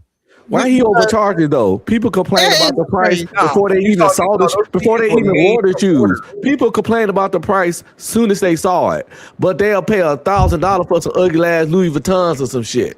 I won't pay $3,000. I'm not saying we would do it. What are you talking about? But I'm saying now that we know what we know, Temu and Alibaba and all this stuff, we realize that all these folks were overcharging on all this stuff. Because it all came out once Trump did the tariffs. They all came out and told us the truth that they've been overpricing us on all this stuff. Hey, so that's if you have a sweatshop making them and you're able to get it at that price. But when you're talking about, you go hit the catalog, you get this color, you get this size, you send off the order, and then somebody makes that shoe specifically for you. That's different than just going on Temu and ordering your damn size, and that's it. They just pull it off the damn shelf in a warehouse and send it to you. That's different. I'm gonna tell y'all the truth. Niggas didn't support that man's shoes just because it wasn't the name brand stuff that the white folks make. But you got a lot. Why they support Jordan? But why they support Jordan? Because it started off with Nike. It goes to just like what we speaking on. Jordan boxes still had Nike on it. And the quality went down when he took over his own manufacturer. Let's let next level on because your mic kind of low, bro. Oh, my bad. What about now? It's straight? Yeah. No, I was just saying it's just like for us what we were speaking on the entertainment, what people consider cool, what people want to talk about, what people want to wear, what's popular, like Jordans, Nike. That's more popular than the Marburys. Marbury was selling his shoes at like Walmart and stuff at a point in time until he got picked up by And1 or did the thing with And1, I believe. But what I'm saying is like that wasn't popular like Jordan. You know, everybody wanted to wear Jordan, not Marbury. You know, so I mean, and then like far as the so you're talking about marketing. You're saying the marketing wasn't on point. Not Jordan marketing, like you know, I mean that it was. Jordan started off with Nike, big name, big branding. Niggas be wearing about you know how I go. It don't matter how much. Marlboro sold good on those shoes. He did a good job. Might flock to Louis Vuitton and Gucci. They don't do commercials. Zach, I never seen a Louis Gucci commercial. Wait a minute. That's what I'm saying. It don't. Everything got commercial and advertising. Even if you don't see an actual commercial, the rappers that them niggas is sending their designers to so they wear it for free. That is their commercial. As a matter of fact. Music advertise a lot of shit that don't got commercial, like it might sound fucked up, but like lean and the different drugs, them niggas use hip-hop to advertise that shit. The different shoes we don't ever see. I don't see commercial on none of these shoes. I never see a Jordan commercial, probably back in the days or some shit, but I don't see none of the clothes people wearing. Yeah, you don't. Jumpman had some commercials. That's they don't need them now. They grew past that. Yeah, but you could have influencers to advertise their entire marketing scheme. They saved tens of millions of dollars. You know what I'm saying? Marketing Grey Goose vodka. They said, nah, we were just going to put it in the damn clubs, you know what I'm saying, on the shelves and pretty much let that do the work. And then that's what happened. The rappers did all of the damn marketing for Grey Goose. And it really wasn't even that high grade, high class of a vodka. But people thought it was. So they were able to charge crazy ass prices. And then they pretty much took over a large percentage of the market share. I mean, perception is reality. So that's what happened. I'm saying. They got this thing. If you look it up, but that was part of their marketing scheme. Just what you said. That was their PWA, right? It's called perception without awareness, right? And that make you understand that, bro, advertising is damn near everything. Like you could literally, like, well, how much you saying that the shit is cheaper, but it was still able to sell it for higher. That is perception without awareness. Once they make you, they could make some shit be perceived as some luxurious shit. Northern Europe, Russia, whatever. They could make some shit seem like filled over and over again. Grey Goose wasn't really. His mic ain't working good, right?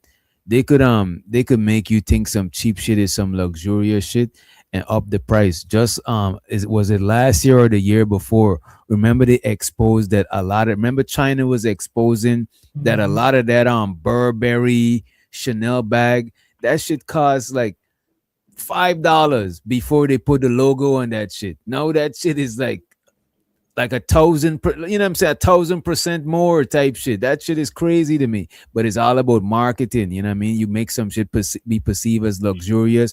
Even a brand. If I got a big logo, it's gonna be hard for me to sell you that shit as something expensive. I gotta put the logo mad small. And now because it look like it's some luxurious shit because the logo is small and I could up the price on it. You know what I mean? My fault, Ant. You was. No, it's all good. Like even when you want to bring it back to social media, look at somebody that blew up that everybody remembers, Kevin Samuels, for example. You know what I'm saying? What was so special about his podcast compared to everybody else's? It was the presentation. You know what I'm saying? The aesthetics and all of that. So bad that a bunch of people tried to copy it. You know what I'm saying? Tried to copy it, but it was just the president. It was just, all he had was a damn Zoom meeting. A Zoom meeting. Let me ask you this: if we polish up our presentation right now, all of us throw on some Sunday best, you think that should bring the people in? I could see people I could see people perceiving it as more important. We all suited up and shit. I could see that.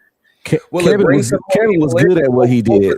I think it's about consistency. If you It is, but people gotta arrive there. It is, but people gotta show up to know that you consistent. You still gotta attract them and shit. I think the link is pinned. I'm about to drop the link again. Kevin Samuels gotta pull them in. He had to pull them in with how he was. I would agree with her though, as well as you too. Yeah, you got to get them in to begin with, but you want to give people something to talk about. But you know what I'm saying? People are visual creatures, so people are going to see things. Even when I know nobody want to talk about Anton, but even with the Anton Mika thing, there's a reason why you got pretty women on your motherfucking panel, making sure that they cam up all of the time. That'll get people in the door. And people are more likely to watch a little bit longer just to see what these chicks got to say. Kind of is what it is. And especially in the Kevin Samuels case, for example, that was rare that you saw black dudes in here on a damn, you know what I'm saying, in a damn tailored suit. You know what I'm saying? And sitting here talking to a bunch of women about women, you know what I'm saying, about getting a man and shit like that. So, and it was something that very few people were doing. Because sometimes you don't even have to have the best thing. All you have to do is just be the first to do it. You know, and that's why I be trying to tell folks. A lot of times people just try to copy what they see is working, and then they forget that the copy is never better than the original. That's why they don't take off like Kevin did or like other people did and stuff like that. So to the social media pros and cons, that's why I really don't believe in chasing the algorithm, because you're better off trying to be the first you rather than the next him. Plus it's more about Kevin's personality. You can't copy who he is. You can't copy his presentation, his wit, how he respond to people, the conversation. The dude was fucking funny. You know what I'm saying? And like throwing the suit on, you can get your little spinny thing in the back. You know, the little spinny thing he have. But sometimes the element of the individual is the most crucial thing when it comes to shit like that. Like how that person, their charisma, their charm, their presence. I think it was rage bait. I think that a lot of women were watching that and watching them cussing out the women, and some of them were punching at the ceiling like, I can't believe that she sit up there with that. And then it's like a train wreck. You can't help but watch it, and then you want to come back again and see him cuss somebody else out. And so it becomes a thing like, I can't wait to see Kevin Samuelson cuss out the next chick. And then his branding strategy, Genesis, his branding strategy off rip really wasn't about that. It was supposed to be a chill atmosphere, chill environment. You know what I'm saying? He had the smooth music, nice lighting, candle lit, all of that. It was smooth. And then he went viral because that chick called in asking how to get a man on disagreement day. Or the average, and after that's all she wrote. That's what went viral. And then he went to arguing with women every damn week because that's why a bunch of people started watching him. So he was like, oh shit, this working. So then he started having the same damn I'm gonna cuss these chicks out every damn week show. Actually, I never seen him cuss a woman out. The rage baiting. Actually, how can you rate? I never seen him cuss a woman out unprovoked. They be trying to run his show. He's like, listen, I have a show to run. It was always they was trying to run his show, dictate how he do something, overtalk him on his own shit. He's often give them multiple warnings. I'm gonna make you famous. I'm gonna make you viral. You might want to stop. But they were still over pursuing press. I never seen a chick say, hey, how you doing, Kevin? You low down dirty bitch. I ain't never seen nothing even remotely close to that. And I used to watch them all the time. I'm trying to tell you is that the women were watching that, punching at the ceiling. I'm gonna get up on there and then. Well, if he cussed them out, it's not his fault. All right, hold on. Before y'all go, what I'm saying is, it's just a matter of like that. That is what fueled that kind of thing. And what does it really all boil down to? Is that when you appeal to people's emotions and you get people crunked up, and that's the whole thing with right what I'm getting back into is this gossip, fighting, arguing, all this stuff really is what makes social media kind of toxic, because of what the subject is about, how the toxicness of social media and the side effects of this toxicity is mainly because of the fact that we are attracted to train wrecks. We like to watch the train wreck. So people the problem with social media. Like I said, let E get it in after y'all. Let E get it into. Yeah, I don't know why y'all want to argue about Kevin saying. Let's talk about business first of all. Now we talking about social media. What's up? You see the topic above you? I know, but we got to literally talk about business first. Why? Because you say so, nigga? Yeah, because business is his lane. He trying to big dog us because business is his lane. Go ahead. No. First of all, most people don't understand what true cost is. Like when people say I can go to China and make a shoe for $5, that's not my true cost. That's how much it costs for me to get it produced in China. I still got to pay accountants. I still got to pay designers. And also, most people, you know what they don't think about? How much is a shipping container? The reason Jordan, if he's sending over 10,000 shoes at a time in a shipping container, he can split that $8,000 for a shipping container over 10,000 shoes. The Big Baller brand only sold 500 shoes. That means everything that he did had to be able to be recouped with 500 shoes. So let me ask you this: because he had to produce less, it cost him more. It's like because you're saying when you doing like a larger amount, you get it cheaper, so you could afford to sell it for cheaper. But you're saying his amount was lower. I'm trying to get. Yeah. So let me give you an example. If I got a lawyer fee, right? I gotta go and do some branding things, legalize this so people can't. I pay that lawyer $10,000. If I divide that over 10,000 shoes, that's $1 per shoe. But if I only have 500 shoes, if you get what I'm saying, it's something in business called fixed cost that people don't actually understand. No, so when they got start 500 shoes, that's $20 per shoe. That's the difference instead of $1 per shoe. You're absolutely right. I like to disagree with you, but you're not wrong with what you're saying. So I think most people just don't understand true cost. They be like, why do this black business and they want to compare it to a white business? The reason is because the white business already got the infrastructure and they can send it to 50 states in 30 countries. So they can make 40,000 at a time. If they make 40,000 at a time, they can divide the fixed cost over 40,000 shoes. And so you got to understand, when we start rejecting the system, rejecting how the white man do it, guess what? It's going to cost you more for us to do it. And you know what? The biggest thing that I think that frustrates me when we talk about black businesses is we never question why the white man charges so much. But hey, why that brother trying to make some money over there? And we just don't understand true cost. So we can get back to talking about social media, but I'm just telling you. No. Is there an echo in here? Because I think we all said all of that shit before you came up here. You must have just got here. You must have just came in the room. Yeah, Ongbe Streaming actually said that because like anybody that's manufacturing more, they could afford to get this shit for less. But if you got a small business, that's why a lot of early startup black businesses, a lot of people was complaining about the prices, but it's like, yo, I gotta charge you this because I ain't got the infrastructure, I ain't got no connections to get it for that cheap. Yeah, this is what we were saying early on, you know what I mean? Yes, I just think if I was Big Baller Brand, what I would have did different, I would have put out 1,000 shoes and I would have really focused on letting those shoes resell for a higher value. I would have got rid of those 1,000 shoes really quick. I would let the resale market, because the resale market gonna do what the resale market do, right? They gonna build the value into it. And then when I relaunch that shoe or when I relaunch that product again, what happens is I can ask for more because the resale market says it is valuable. So let's let Barack Obama to the stage. Barack Obama, you're not gonna corn bomb us. We good? The name is Barack O'Drama. That's from my channel. I've seen him before. I wanted to ask you a question. Eat a man. Can you come back to the microphone, nigga? Please. Thank you. Call him the hard R. That's crazy. You know what?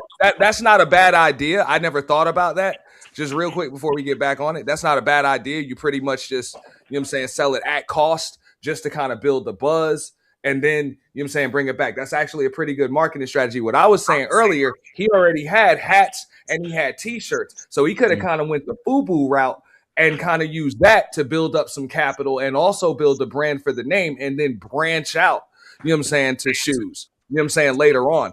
But he could have just started with something simple, you know what I'm saying, fitted caps, snapback caps, you know what I'm saying, t-shirts, just basic apparel, and do the shoes last, because that's the most expensive thing to manufacture.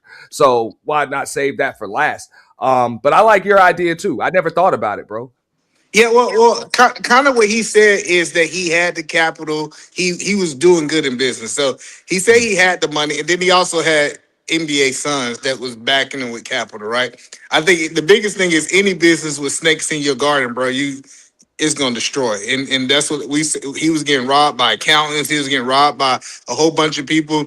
I think they at one point they said somebody charged him $135,000 to design the shoe. That's just a designer shit. That's crazy, right? So when you start understanding all of these costs, and the shoe malfunctioning on the court is even crazy. I don't even know if we talk about that. On his own son. His son's signature shoe is supposed to be that didn't happen. But hold on. I brought up Stephen Marbury. Say it again.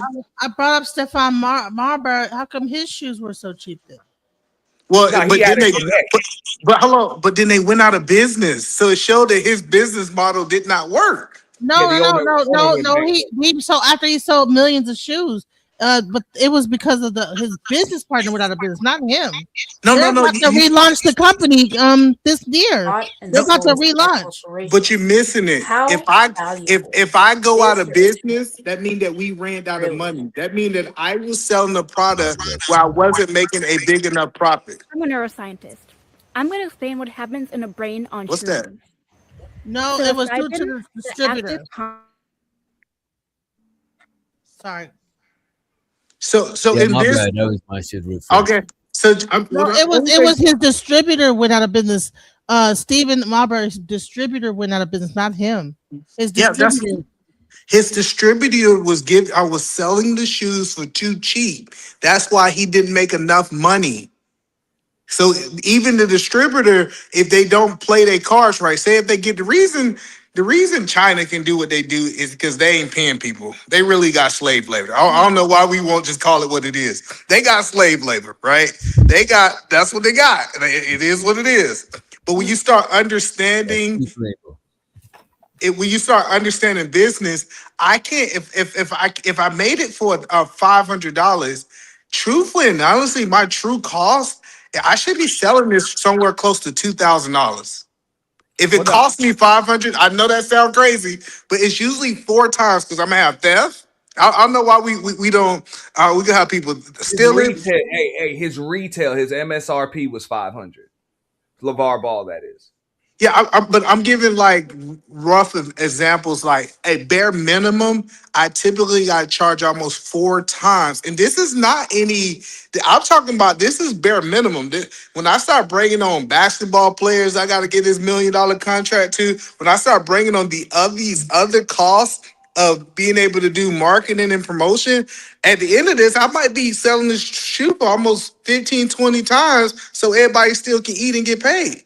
So can I just say this? The specific thing that happened with Stephen Barry, which was a distributor of Marbury, is that they defaulted on a loan with General Electric, a $153 million loan, and that caused the whole company to go, the whole distributor to go down. It wasn't the Marbury shoe, but they sold all their shoes at a lower. Stephen Barry's was a pretty well known shoe.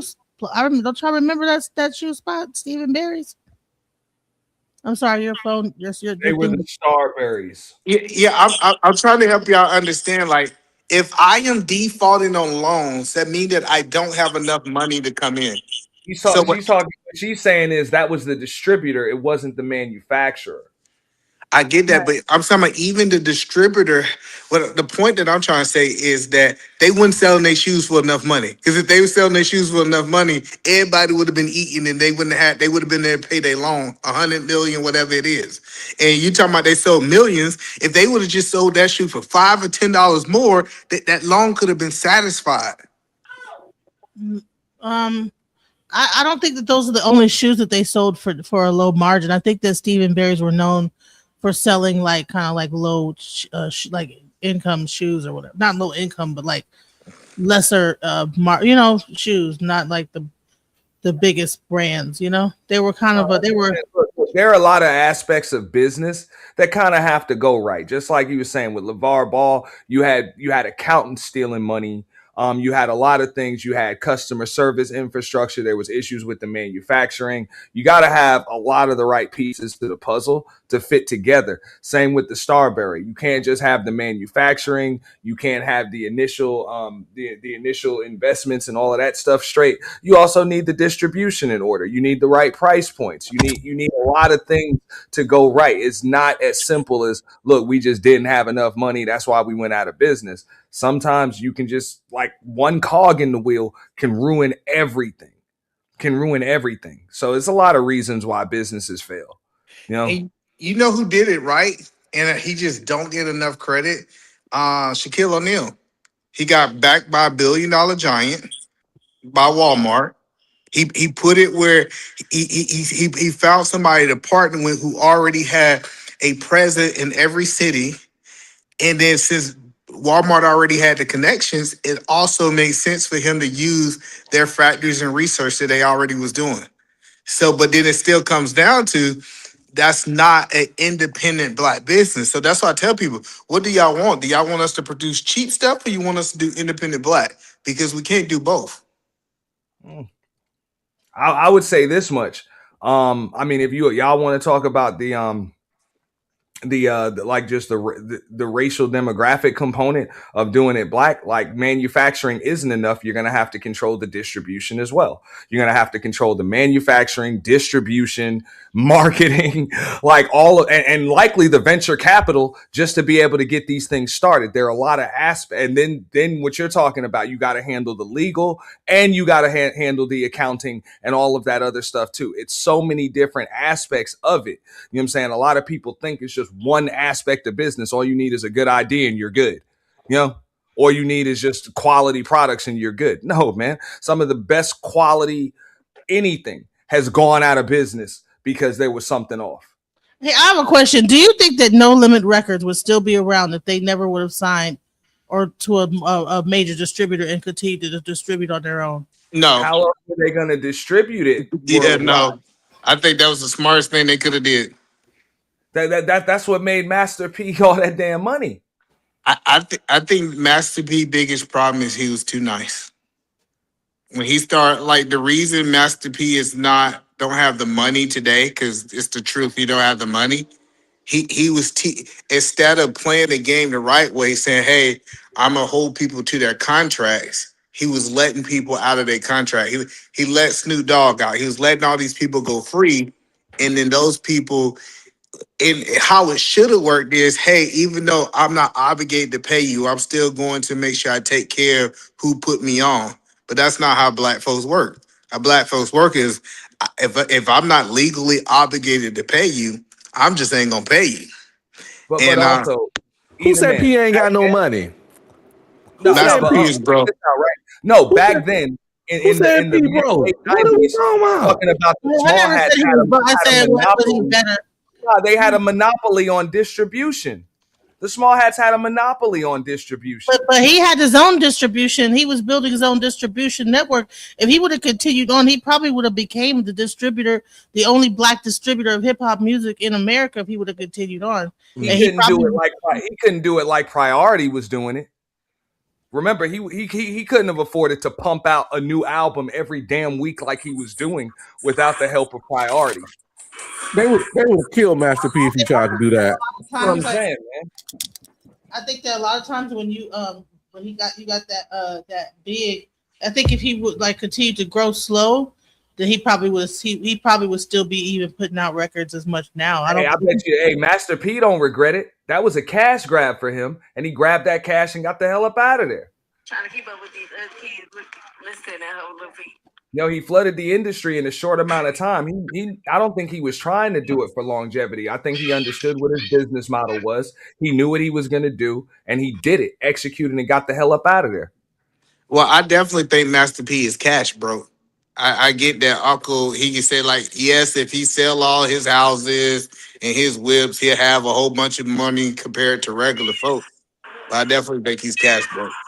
Yeah, but bro, there's billionaires in America, a lot of them that are cash broke. That's Johnson, that's way, bro. Johnson Marcy, can I get a peace sign? This probably from Genesis channel. Let me get a peace sign. Oh, it's Triple Black, bro. Take off your government name, bro. Come on, bro. Nigga doxing himself, bro. And I already done said this shit. God damn, bro. I've been on YouTube so long and still be. Who's got that sound going? What is that sound? Somebody got something playing in the background too. Triple Black, that's bro. not Triple Black. That's not Triple Black. That's somebody else. I think that's Odramo. You got some audio in the back. I think the question is to sum this up is: do y'all really want to support Black? Are you willing to spend more with a Black company than you willing to spend with a white company? Because I'm telling you, if the product is equal or better, I would spend more. If the product is equal or better, I would spend more. What if it's worse? I wouldn't spend worse on shit. Man, if it's worse, I don't want it.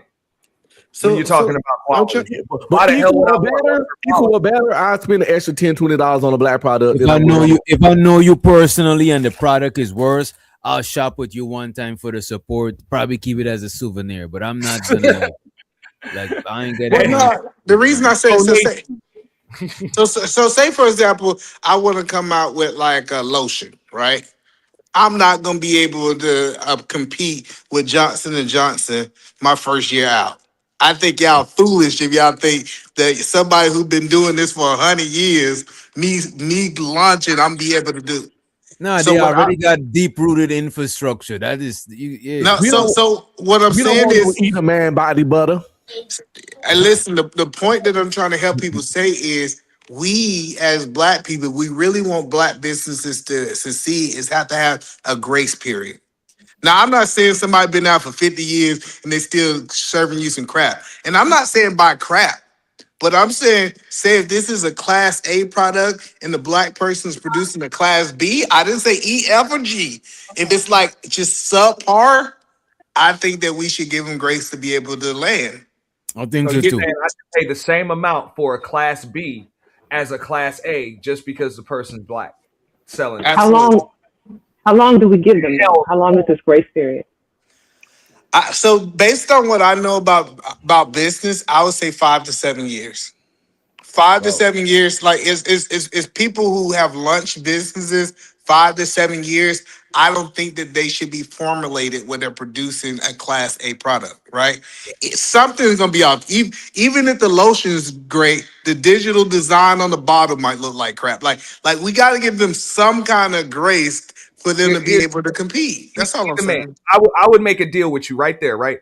If you can get, let's say, 70% of American Black folks to agree to pay the same amount for class B shit as class A shit, I can guarantee you with that damn commitment, I'll go to a venture capital company and start fuck lotion. I'm gonna start manufacturing cars, B-class cars, if you'll still pay A money for it. And trust me, motherfuckers will start selling it to you. Why sell a damn $3 bottle of lotion when I could sell you a fucking $50,000 B product fucking car? Like, come on, let's think bigger, bro. If you're gonna pay more for less, we might as well sell big ticket items. Fuck a bottle of Listen, my money. Let's get that bread. It's A quality money. So I'm not buying a B product. A quality product. Wait a minute. But then, nobody who said it can't complain about Black businesses not being supported, because that is actually what it's gonna take, bro. But let's be real, people do that shit. Let's be real. Like, people not buying Black just because it's Black. Let's be real. People not no. Nobody don't ever do that shit. I mean, they'll walk in to check it out because it's Black, but they're not gonna stay with your business because it's Black. You know what I mean? Bro, hey, Doc, bro, that goes back to what I was saying earlier. That's gonna require Black folks to start pushing A to A+ quality shit, or number 2, start innovating something. You're gonna have to come up with something that's all your own instead of trying to be the copy and then outsell the original. It's not going to happen. You know what I'm saying? So you're either going to have to be an innovator and do something new that ain't never fucking been done before, or you're going to have to produce a better product at a better price. That's business. And I like Crest toothpaste. I'm not gonna go buy Tyrone Williams toothpaste. I think y'all just don't understand. I think y'all don't understand how it works. Because say, for example, we seen this in Atlanta, right? We seen people master products, brand new products to the market. You know, Walmart caught wind of it. You know what they did? They pushed out that same product throughout the rest of the United States. So that person might have the cornerstone on Atlanta.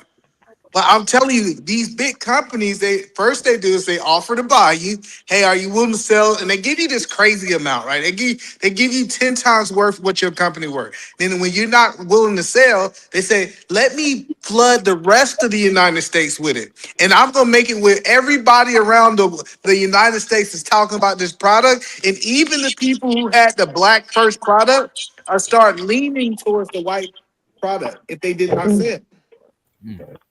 It's called I'm just so if you ever understand hostile takeovers when it comes down to product and technology and all these different things, it's really hard because we got to have a place as black community. You just running an essay. I'm just saying. I mean, I like that comment. Somebody asked me, you know how hard it is to innovate a successful product? Yeah, it's extremely fucking hard. That's why everybody ain't no fucking innovator. Everybody can't be Steve Jobs. That's why there's only one fucking iPhone. You know what I'm saying? Jesus Christ. There's only one company that can do that shit. Everybody can't do that. Uncle Edie Man is buying J Prince peanut butter over Jif peanut butter. He said he's gonna. It's crunchy. He might not eat it. He supported. I mean, true success is not supposed to be easy. So I say, like for real, winning is hard. Losing is easy. So just do what other people did. Try to make a copy that's better than the original. You might be able to be the first person to do it in the history of fucking time, to make a better copy than the original, and try to get the same amount of money, if not more, than the motherfucker that made the original getting for it. Come on. I people need to kind of calm down about the copy and the original. How many damn burger shops are there in this world? I mean, McDonald's, Burger King, White Castle, Whataburger. I mean, all these burger shops. And then you go to the restaurant and they got burgers there. So hey, and you want to know why? Genesis, you want to know why those companies are successful? Because they're not selling burgers. They're selling franchises. That's a franchise model. So, okay. No, but what I'm trying to explain to you that when you go to any restaurant, they have hamburgers. So I have an example. Restaurants, they have burgers. So the copy model do work though. They're selling their system. I just thought of an example that we all can probably look back on, and it's the you guys remember the pink sauce lady? Yeah. The lady had the pink sauce. It looked like Pepto-Bismol. No, that's a band. Some kind of mystery sauce. And she was selling it online. So at first she started out making it out of her house. The cost of it was like, I forget, $25. Then she linked up with some distributor named Dave something. And then they had pushed it out to like Walmart or whatever. They lowered the cost, but they also changed the formula. They had to do that because initially the product she was putting out was flawed. People were getting it. It was spoiled. She did not have the FDA actually review it to make sure that it was safe, at least shelf safe. So there's a lot of things that went into it from the time that she had her initial creation, which was completely black owned and black produced, to the point where she linked up with Dave's distributor. But somewhere along the way, things got messed up. I think the biggest flaw that I saw that came from her whole debacle was her sauce came out right before the whole Barbie movie. And had she not ruined her own business model with her misdealing, she probably would have made a ton of money linking up with Barbie at that time. Well, no. So let's be clear. A lot of people do what Auntie say don't do. Every grocery store do it. Jiffy comes out with a peanut butter, then Kroger's come out with a Kroger's brand, right? So we know for a fact that you can definitely copy a model. I bought a Kroger one too, Edie Man. I bought a Kroger one too. Kroger brand is not less. They just put less ounces of. I used to work at Kroger. Listen, Jiffy's 12 ounces. No, Jiffy's 12 ounces. Kroger's produce a 10 ounce and put it on their shelf for cheaper. If you go look at the ounces. Listen, but it's the same price. It's not cheaper. But it costs them less to sell it. That was pink mayonnaise. So they're able to make more and make up for the profit. The margin is different. Come on, man. No. I think you missed what I'm saying. No, so what Jiffy do? What Kroger's do. So if you ever start looking at ounces, the Kroger brand is typically less in ounces. So it's the same price. You just buying a smaller quality of it at the time. I'm telling you, go look at it. Like if you go look at the peanut butter, it'll say 9 ounces versus Jiffy say 12 ounces. And you say this cheaper. No, you getting less peanut butter. That's why you paying for cheaper price. I promise you, that's what happened. I ain't gonna hold you. We don't that I wouldn't even argue with that because we don't look at the ounces for like peanut butter and shit like No, that. I don't. So we look at the talk- size of the jar. You know what I mean? So we talked about the cons of social media, right? We talked a lot about the cons, but have we talked about the pros? What are the pros of social media? Because when social media came up, we immediately went to a lot of negativity. It was a couple positive things says, but what are the pros of social media? Because a side effect ain't always got to be negative. Kind of like when people take the diabetes medicine and then they lose weight. That's all that what's that Ozempic is. It's a medicine for diabetes. It had a side effect that causes people to lose weight, and a lot of people think that's a positive side effect. So the side effects of social media, pros and cons. What's the pros of social media? I think we do business totally different with social media. I would say networking. Networking. I think also, people are able to get their dopamine rush. Which is kind of necessary for a lot of people, myself included. You know what I'm saying? And without having to leave the house and actually go out there and risk your life, risk your freedom, whatever the case may be. Of course, bro, streams of income. Networking shit that you said, that shit is like the majority of the pros of social media. Because even if networking outside of business, right? People find like niche groups of people that they fucks with. Like you could literally find a bird watching group right now. Like before social media, that shit was harder to find like a group of people that is into bird watching with you. You know what I'm saying? So outside of business networking, I think networking in general, it just make the world kind of smaller. You know what I'm saying? Yeah, and I think we don't realize how much a genius Mark Zuckerberg is, right? Mark Zuckerberg made it where I can go in and pay for advertising, and he got his customer base so set up that I can target the person that I want to sell that product to, right? And then I can really get their information. I get all the information of the people that I want to market to be able to change business. So it gave us more of a direct marketing marketing base versus old marketing was I'm just going to put it out on TV and hope the right person see it. So I could be very direct in my marketing and actually turn over dollar for dollar how much money. Remember, the ads on Facebook were one of the last things that came. You're saying those were one of the last things that came was the ads. But look at this. What he's saying. You ever ran an IG ad, Auntie? Yeah. The crazy thing about IG and Facebook, they know the exact demographic of the people. So that shit is even crazier than you randomly hoping it reaches somebody. They know exactly who's on the app because when you signing up, you put in all of that information. So that shit is the lick right there. You know what I mean? Hey, I'm trying to tell you, like I was saying though, the ads were like the last thing that came on Facebook. You know what I'm saying? Where Mark Zuckerberg was a genius was that damn, of course, the like button and that damn relationship status. That changed the game.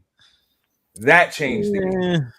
Oh yeah, but I think he thought about the ads at creation. Like I think that he was thinking about that way. Like he was trying to remove the like button. Remember when they was about to remove the like button or show how much likes people get? They was trying to remove that shit because that shit was driving people crazy. People was depressed. Yeah. You say what? Now the engagement. Because I'm just saying, if you remember, they really didn't want. I mean. They took a while to actually put ads on it because nobody really wanted to see those at first. But after a while, it grew so damn large that you might as well wasn't nobody coming off of Facebook because that's what kind of ruined MySpace and shit like that. You know what I'm saying? That's what ruined a lot of platforms is flooding shit with ads so fast. So I'm just saying they pretty much waited till the last minute to start putting ads on Facebook. So I can't call him a genius just for the ads. Keeping it cool. You know what I'm saying? Keeping it cool, letting people go through it, scroll the algorithm, of course, selling the algorithm. You know what I'm saying? All Yo, those remember when they was threatening to start charging us to use that shit, bro? Ain't nobody was gonna pay for that shit. But no, they try to charge to use Facebook. I think they was gonna let it be ad free or I don't know what was the reason, but that was the news that they was about to charge for Facebook. Another pro is that hoes are off the street and they could be on OnlyFans, make their money online, and not be in danger on the host. Oh my God! You know I fucks with DJ Genesis. That is true. Yeah. That is true. You know what I'm saying? So and not just with OnlyFans, it help businesses to be safe in general. Because a lot of people do businesses where they sell products online. And they ain't got no website. Their website is their social media, and they ship. I know some girls on my Facebook that sell candle. There's people that sell different bats and shit. Cause on my Facebook is mad like spiritual, tarot reading people and shit like that. You know what I'm saying? And a lot of people, they social media is their website, and they just take money and they ship out the products rather than having a storefront, and you got to do all of this shit. You know what I'm saying? I think social media make all types of business safer. You know what I mean? Definitely made pimps more money. Oh, remember when some women don't even need pimps now. They skip that shit. That's good. They don't need their pimps no more. They just the website. They still got pimps. It's just the pimp done changed form. Yeah, it still got pimps, you know. The website is the pimp. There you go. Hey, I gotta agree with DJ Genesis. Broken clock right twice a day. No, come on, don't do it. He liked to try to get on my goddamn. But they still got managers. But I'm gonna say this is that like on top of like that they also you can also show your feet and stuff like that and make some money. So people that out of a job, they can show their feet online and make some money off these weird people. No, they can't. Listen, most of these people on OnlyFans ain't making no money. Let's call it ace. Of course, most of them not making money, but there's some of them that's making a lot of bread. You know what I'm saying? Most of the people on YouTube ain't making no damn money. That's a fact. So y'all think it's me to get off YouTube? I was just playing. So can y'all even hear me? Yeah, we can hear you, sir. You got the floor now. Go right ahead, sir. You got the floor. I got the floor, man. What the fuck is going on? I'm glad y'all. Can you check his mic settings, Doc? Yeah, this nigga high off the brung. Pay attention, y'all. That nigga been sipping that hand. Yo, Triple. We can barely hear you. Is it just me? I could barely hear him. He's on his phone. You see how his shit is shaped like vertical? He's on the phone. You on the phone, right, Triple? Him and Barack with drama on the phone. Yeah. Barack been trying to say something this whole time. Oh, my fault, Barack. You got it right after Triple. Let me try to turn it on. Nah, man. Yeah. Damn, bro. I was trying to set the stage and shit like that earlier, but I don't know what the fuck is going on. Set it up. Oh, give us something, bro, because you do marketing, bro. Come on. I do marketing. Me and you in the same industry, if I'm not mistaken. You do marketing, you do search engine optimization, something like that, right? Well, search isn't no, that's part of the bag. No, I mean, but no, I'm in content creation, man. Mm-hmm. Oh shit. Get him out of here. Get him out. Not fucking around. But anyways, man, everybody riding the fucking waves, man. There's been a bunch of fucking waves. Once you can make yourself a hashtag, damn, boy, you made it in the game. Anton on hashtag status. Yeah. Mm-hmm. How the fuck? You on that brown, huh?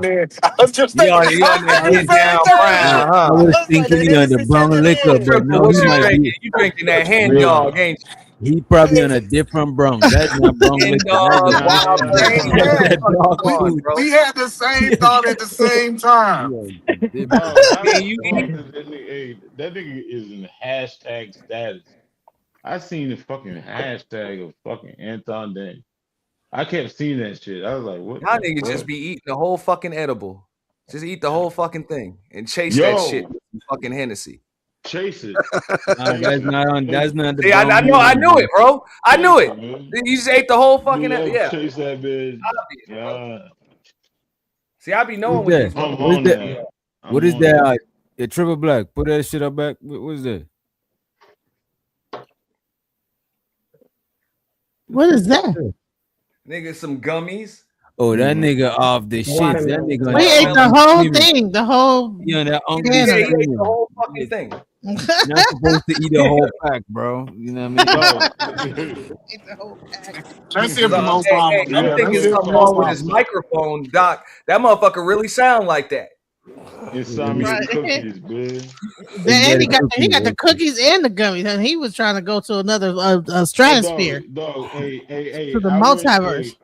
God damn, Triple. Hey, I went to a spot.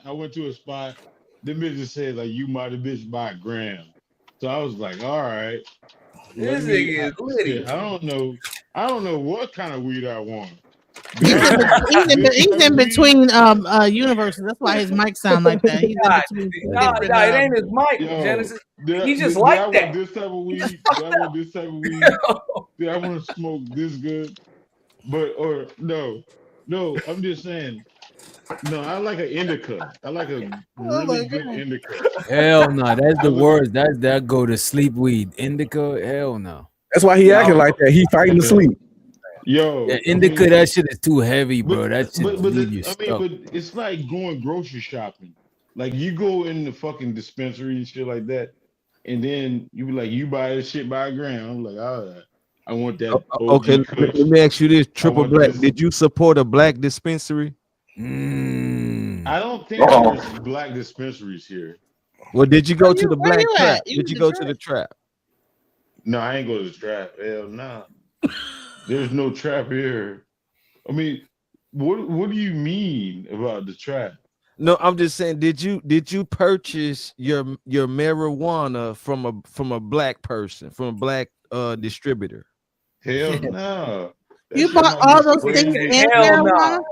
Why you gotta say hell no? You could have just said no. You said hell no, like that's no the black same person. shit you was talking about earlier, bro. Black people go out of their way. You know what I'm saying? You gotta say hell He no. said hell no. Like I would never buy my THC from no Negro. Is that what you saying, Triple? Yeah, you right. Yeah. I ain't gonna lie, bro. The white boys got that dank. Man, but how high are you trying to get? You got the gummies, the weed, the chocolate chip cookies, the potato chips. I mean, you got every variety. You gonna Triple. You trying to go to a whole other level. What was it? One-legged? What? Was it one-legged? One-legged. It was one-legged. What the hell does that mean? Huh? I don't even know what the fuck that means. Figure it out. All I know, that nigga. He said he don't want that nigga weed. He said he wants. Damn. He said a white man will get you higher. He ain't working to Jupiter. He want to go to Let Jupiter. Barack. Let's Barack get it in. Go ahead, Barack. It's on you. They took your turn, Barack. No, I'm all ears. I'm all ears tonight. Not too much to say. Okay. All you Barack, you from New York? You from up top? Yeah. Okay. Only thing I say, I used to shop at that Stephon Marbury store that DJ Genesis was talking about. What do you think of the shoes? Wasn't they some good shoes? You couldn't tell me they was about to go out of business. The best deal in town. It wasn't just shoes. They had pants. They had everything. Everything was $10. So you went in there with $100. You came out with 10 things. If you wanted 10 pair of sneakers, you could have came out with 10 pair of sneakers. That's how it was. Wait. The sneakers was $10. Everything was $10. Everything. How long did the sneakers last? How long could you wear it for? Well, the sneakers were decent. What I did with them, I just told people to, if you're a ball player, because back then I was playing a lot of basketball and football, whatever. They was good. They was good for that. They weren't top quality, like better than like Jordans, but they were just as good for a lot less money. I'm about to look them shits up. So they like going out shoes or just wearing the wrong shoes? Just regular get around shoes. It was nothing fancy. You rock Chucks and Vans and shit, just like a little bit better than those. A little bit better quality, but they were. He said you could play basketball and shit. Motherfuckers What's ain't the playing shoes called? Say it again. What's the shoes called? Marbury shoes. Yeah, Starberries. Yeah, Starberries. Yeah, they was. I wish more players would do that because even though a lot of the kids, because I had at the time my nephews were growing up, so they didn't want to be, really like when they're hanging out with their friends, with $10 sneakers on. But I was telling them at the time, like when you're wearing your LeBrons or your Jordans, take those off, and then you put the Marburys on, and you play ball on them, mess them up, and then put your Jordans back on. They was big overseas. They was big. I ain't gonna hold you. I seen these because back home. overseas culture is different. America's, I don't know, bro. Like that's something I ain't never have to worry about. Look, this is the way we used to do it coming up. My sneakers ain't never hit the light of day when I was playing ball. What you mean? Sneakers don't never see the light of day. Those shoes are not that bad. The shoe. I mean, I'm gonna hold you. DJ Genesis. I'm gonna say this: those are the best. Those are the best low price sneakers I ever had. Nah, you're right. Look, these look better than a lot of the Exactly, but there was only back then. It was only $10. Yeah, but that's how much. Yeah, back but then. I ain't gonna hold you. What I remember about these, bro, after a couple of wears, you start seeing the creases at the front of the shoes, though. Nah, That's what I would say. I balled in them. Not after a few. You had to like really be balling in them. You gotta be hooping. These Yeah, Man, I seen people tear these shoes apart, bro. I seen DJ, some niggas be rough on shoes though. Some niggas be rough on shoes. You didn't see that. I don't know if you watched college basketball. You didn't see that game with Zion. He had on like $100 sneakers, and they ripped right up. Nikes. Those were Nikes. I think exactly. Exactly. That never, the Marburys never did that. I ain't gonna hold you, bro. These shits is good looking for $10, bro. Hell no. DJ, what you know about the Patrick Ewings? I mean, that's probably what it now I remember that. Hey, I had a pair of Ewing. I had a couple of pairs of Ewing. Because he got his own shoe. It's not with nobody, but it's just Ewings. I actually like how the Ewings look. They got new Ewings that came out like a couple years ago. $10, bro. Yo, where does money come on my account from? Oh, I got it. But so that is probably how they went out of business. $10, maybe everything being these $10. is even. I Wasn't rock just the these. shoes, the pants, everything in the store. It was in Madison Square Garden, and it was right near where the Knicks played at. I had the blue suede Ewings and the white ones. I ain't gonna hold you. I rather rock these, bro. How much these went for? Those was a C note. Those was a C these note. look more sturdy though. These look.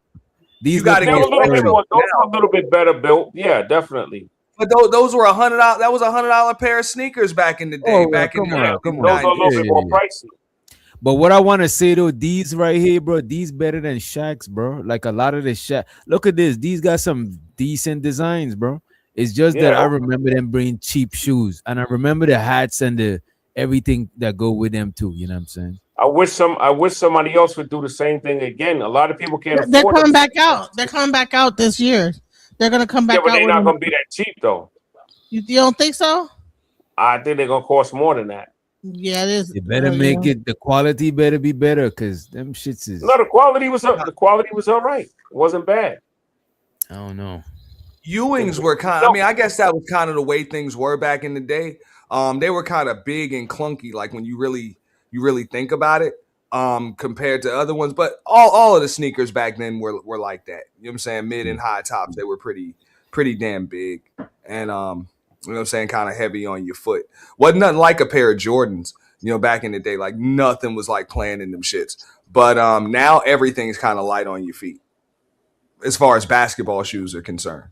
Jordan sneakers are great, but they're overpriced. I got a question.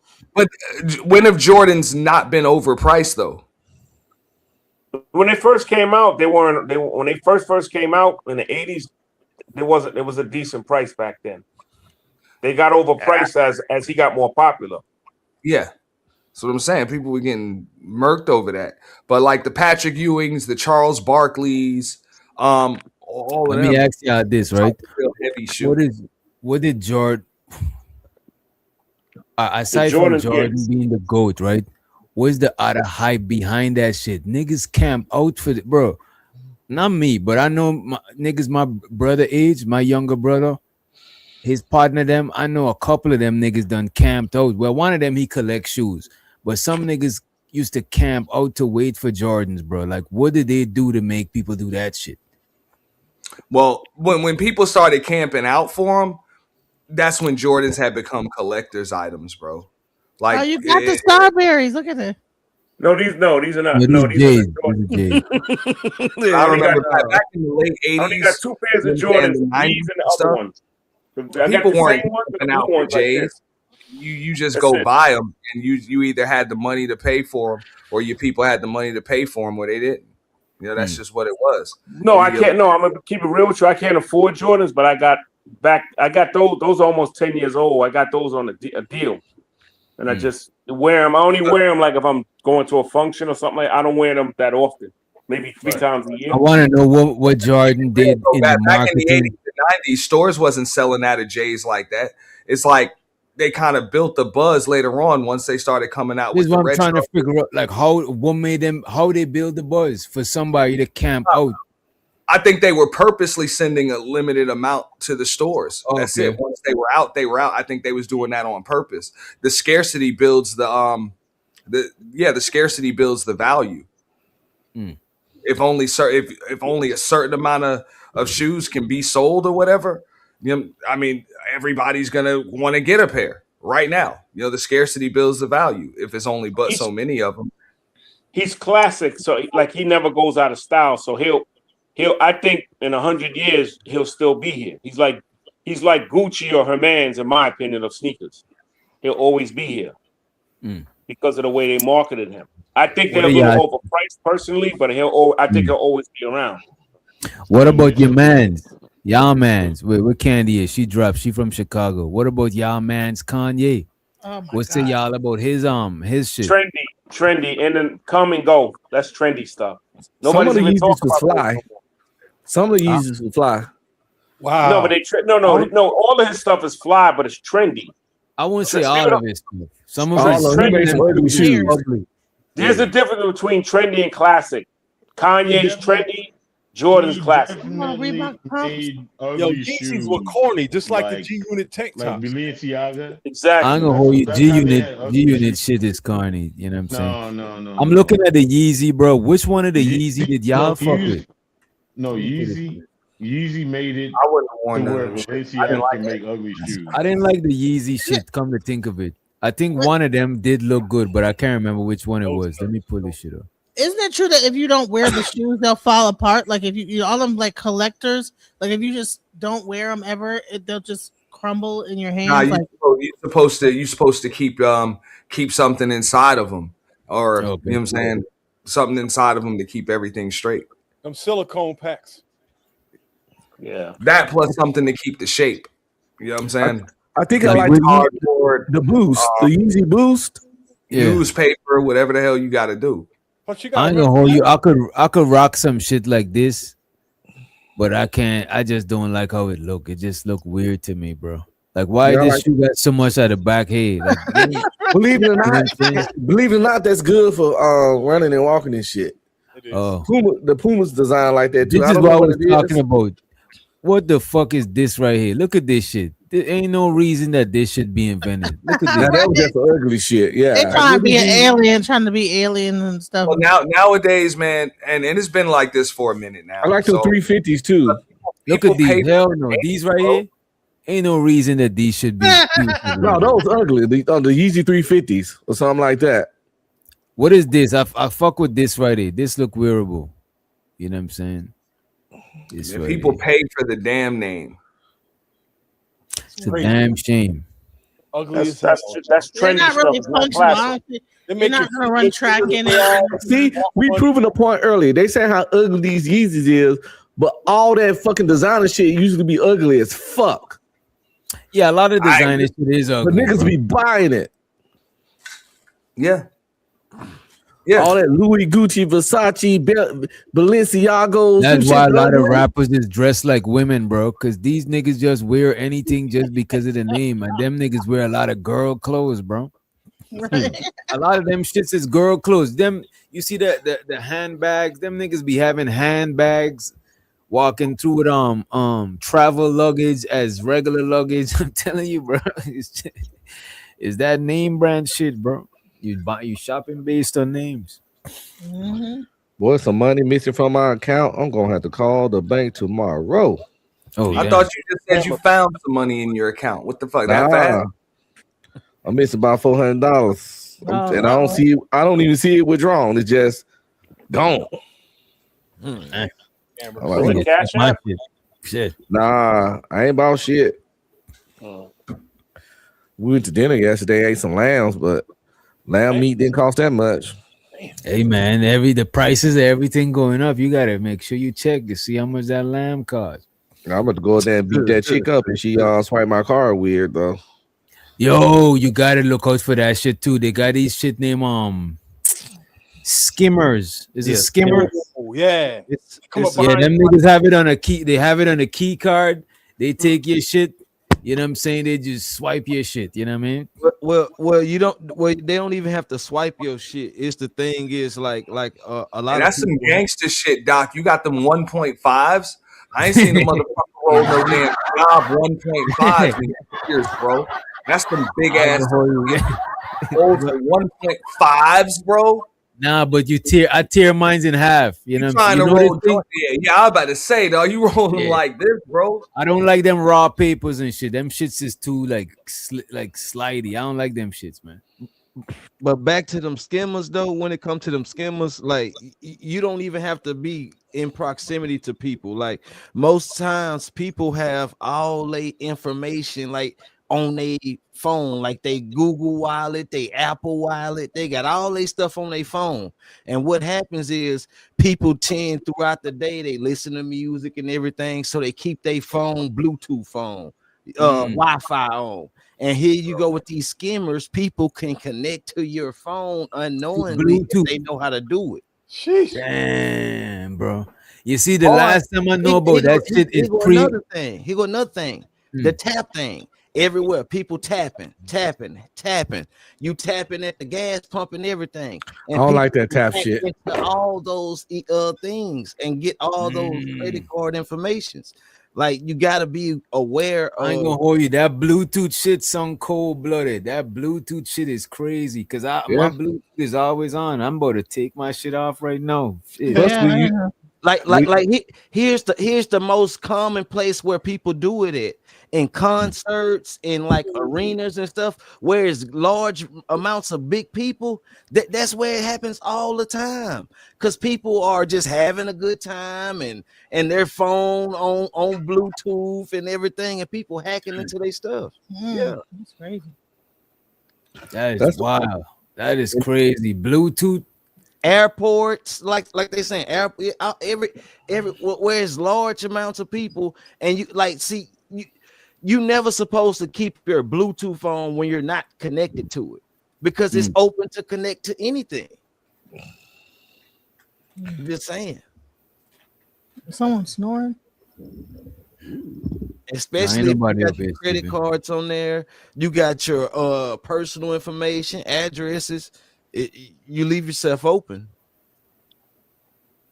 Oh yeah, drops too. Yeah, people can airdrop you files and shit. That shit is crazy. I was about to say, what a lot of people don't understand is that credit card information is probably the least valuable information in your goddamn phone.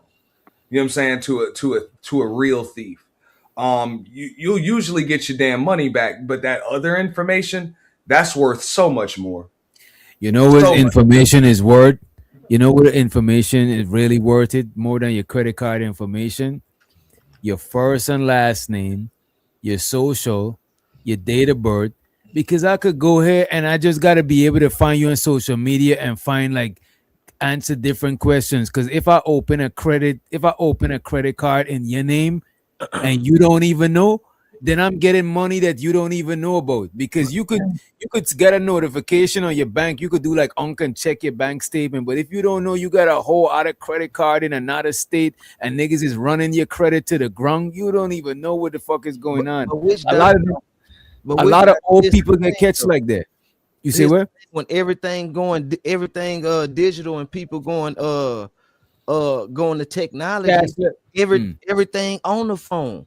People got their birth certificate on the phone. People got their passports on their phone. Like, it's just your information, just the numbers that you got in your damn phone.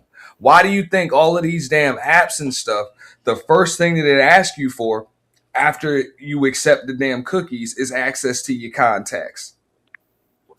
Yeah, that is why they know how valuable that intel is, bro. Just somebody's name and phone number. I just know this as a salesman. I done purchased lead information. Just somebody's name, phone number, and some shit that a bunch of motherfuckers have in common. People sell big money, you know what I'm saying? Pay big money for that shit, bro. Even these ballroom seminars. Even legally, companies pay other companies for that shit. Yeah. I always purchased it legally, but it's real money, real time. When people go to them ballroom seminars and all you get is some coffee and some donuts, and they're like, yeah, come for free. They make their money on the sign-in sheet. While you in there listening to some seminar that they know damn well you ain't gonna buy shit from or whatever, you and everybody in there got some kind of common interest, and they out there selling your name and info in real time, and you done signed in just to get a donut and a cup of garbage coffee, you know? And that shit how they already sell your information, because when you go to the store and you buy something out these stores, all those cameras are all they're doing is tracking what you're going to buy at the register, and they make you put your phone number in at the register, and then they sell that information, including what you looked at and everything like that on your way to the register or out the store. They do. That's like on your phone. They want to know like your search, like your browser habits and shit. Like how much people that go to this website also go to this website and also buys that. So now we could advertise that on this website and this website. It's like if all of us on YouTube, we might go to StreamYard. So anytime we go on YouTube, we might see a StreamYard ad. This is how they know where to put shit at. Or since all of us use StreamYard. That's why they make you accept them damn cookies. Right. That's exactly what it is. The cookies is what tell them about your browsing preference and all of that shit. You know what I'm saying? Because every time you go on a page, suggest to you. And every time you go on a page, you save the cookies is everything on that page that like every time you go on a page, you saving the shit. That's why sometimes if your computer go offline, you could still scroll on that page. I mean, you're not online, but you already downloaded the page and shit. You know what I mean? Mm-hmm. So could this be like the ugly side of the internet when we start talking about like far as the scamming and the skimmers and things like that? Could that be like the hell yeah, that's the ugly side of it. I don't think that's necessarily. I mean, well, yeah, the scammers and the skimmers and stuff. Yeah, that's a bad side to it. As far as that's not the worst. It ain't the worst. If you download the Tor Onion browser and you go on the dark web, then you will find the worst sides of the internet, bro. I'm telling you, bro. No, I'm saying far as like how people can get scammed and everything for us through social media, you know what I'm saying? Like is that like a bad thing, you know, or like, hey, people get scammed before social media, but like, no, I think it did amp it up. I think social media amp it up because, bro, why I think a lot of people, the majority of people that get scammed, bro, is old people because they ass like clicking on these fucking links, bro. Honey, I be clicking all the hyperlinks. I ain't gonna lie, I'm old. I be getting scammed, bro. I be clicking all kind of AI. If it say AI on it, you know what used to be an old thing that they used to do? Send you a fake Facebook page. Oh, see, your password been changed. If this is not you, hit this link. You hit the link, it asks you to log in. You think you logging in, but you sending them your login in. Them your password. Nah, you giving them your password. Not only that, bro, there was a tech support lick that they were hitting them old people for. They were the target. They send the computer a virus. You know what I'm saying? They would send the computer a virus and it would say, call this number to get it off. You know what I'm saying? And you would call the same people that sent you a damn virus and they charge you some money to get that shit off. That's cutthroat. And old people was falling for that shit, bro. Yeah, I be feeling bad for them old people too. Them niggas love clicking a link, bro. That's right. That's what it's called, Giz. All right. Fishing. when you sending out random links. Let's let Sir Ism in the motherfucking building. What you think is the negative and positive effects of social media, Ism? Some more of it, man.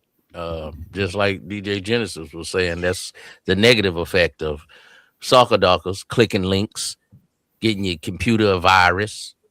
All they got to do is come with AI. So now they done heard us say that. So now, you know what they're gonna do? They're gonna start coming with AI. You know, these motherfuckers are cutthroats because they come from other countries and overseas. They say we're gonna get reparations one way or the other. We're gonna steal your clothes. We're gonna put alcohol, we're gonna put chlorophyll in your alcohol when you go to Jamaica, and we're gonna get reparations one way or the other. Oh, you want to be funny style? You don't want to leave a tip? Okay, we're gonna have the maids come in and steal all your computers. Oh, you want to be a passport trick, huh? Okay, we're going to put scopamine and we're going to steal all your GoPros. We're going to steal all your computers. All we got to do is bring a pretty broad with some tatas and we'll get you. But now, since Genesis gave up the game, they're going to come with AI.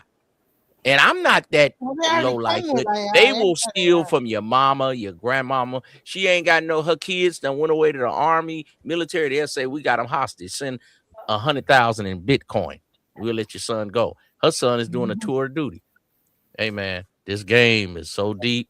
You know what I mean? But you can't be a square out here. That's why I be trying to help you. But y'all don't want to listen to me. Y'all want to get mad at Uncle Ism. It's all good. So Ism. So you got some real, because I get it. You've been giving these dudes advice for years about how not to get got.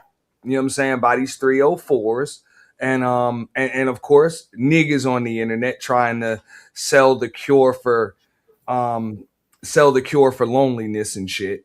So shout out to you for that. But now you're gonna tell these dudes how to just not get scammed by the internet? Well, I don't have all the answers. Well, you know the AI now thing. You know, but I have all the answers when it comes to these batches. But we just had a woman tell you how AI, you got to evolve.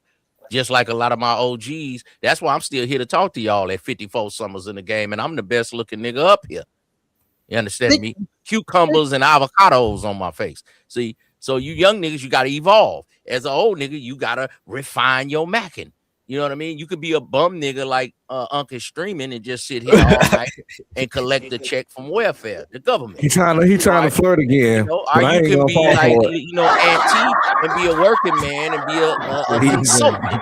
You know what I mean?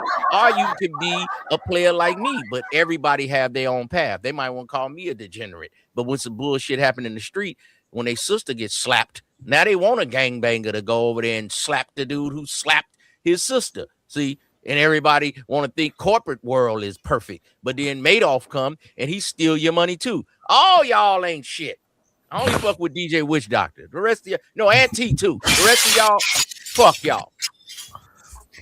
Fuck you too, Ism. You done? No, fuck your wife.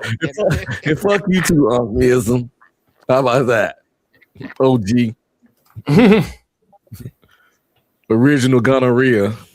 But what I was gonna say is now you don't even have to have the scopolamine and all the real, because you know now they got Claude where you can actually get like an AI person and they could you know be getting naked and doing corn and all this other stuff.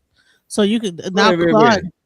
How would you know AI about can that? be Claude. Huh? What you be watching? What you be watching? No, it's been all over the internet that you can do corn with AI. They actually, it was an ad of like, you can, but it's really illegal to do AI corn. It's a felony of a real person, especially celebrities. Yeah, right. And that's one of the things Trump wife. How would you and DJ Genesis know about this? What do y'all be watching? Well, I know because soon as Trump won, one of the first things his wife put into the thing was to protect young girls and teenagers from AI making images or videos of them and using for bullying. But it don't just apply to them; it apply to anybody. But she made it because a lot of young girls, you know, the kids got the technology and they got the stuff, and they've been they used to make photos and images. Oh, I don't like Keisha. I'm gonna make this image of her, blah blah blah, doing this little weird shit with AI. Like some revenge porn type shit. Yeah. Like revenge. Okay. So Trump wife, that was like one of the first policies that she pushed and promoted, and then he blessed off on was making that like a straight up high level felony. We to need AI that. to do it. Some more even We worse need stuff, that you know? though. Yeah, because I'm down for it. Yeah. Trump wife is a hoe.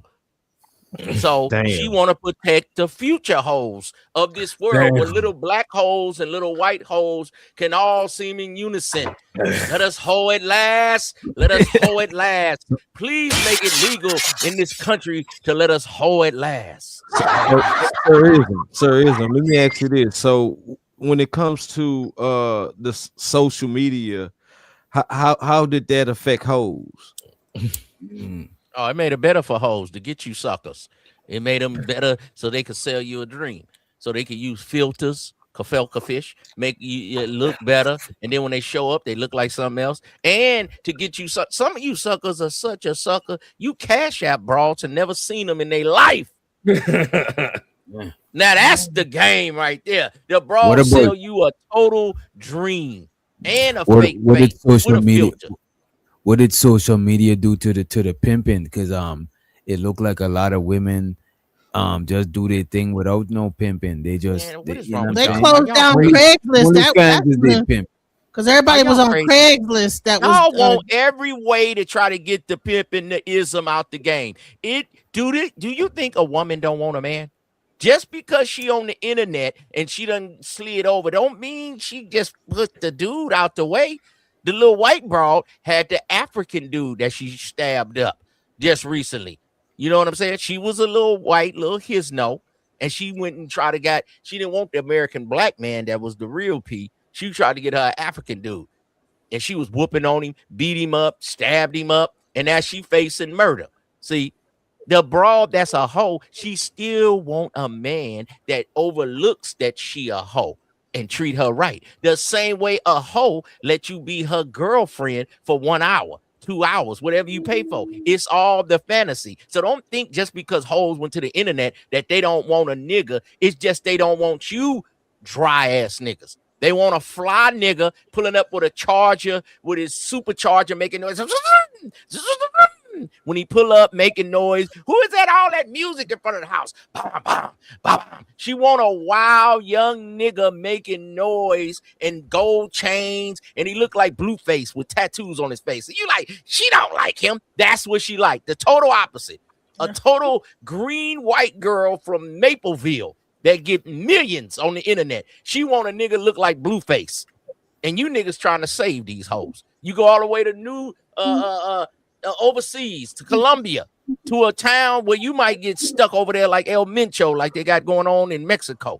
You niggas will waste all y'all money to go over there, and you might get stuck in a goddamn cartel battle for a batch. So these batches will fool you. All these military guys, green berets, a lot of them be wearing stockings and heels, and they call it sissy, and they want to be talked to crazy. Judges that talk to you and give you 1,000,000 years, they want somebody to pee on them. It's crazy out here, man. Y'all don't understand the real world. Hoes and lawyers know the real world, the underground. Shout out to drugs, kids. Y'all just gonna go on forever, man. A nurse need a doctor. A cowboy need a hearse. A horse. A hoe need a pimp, nigga.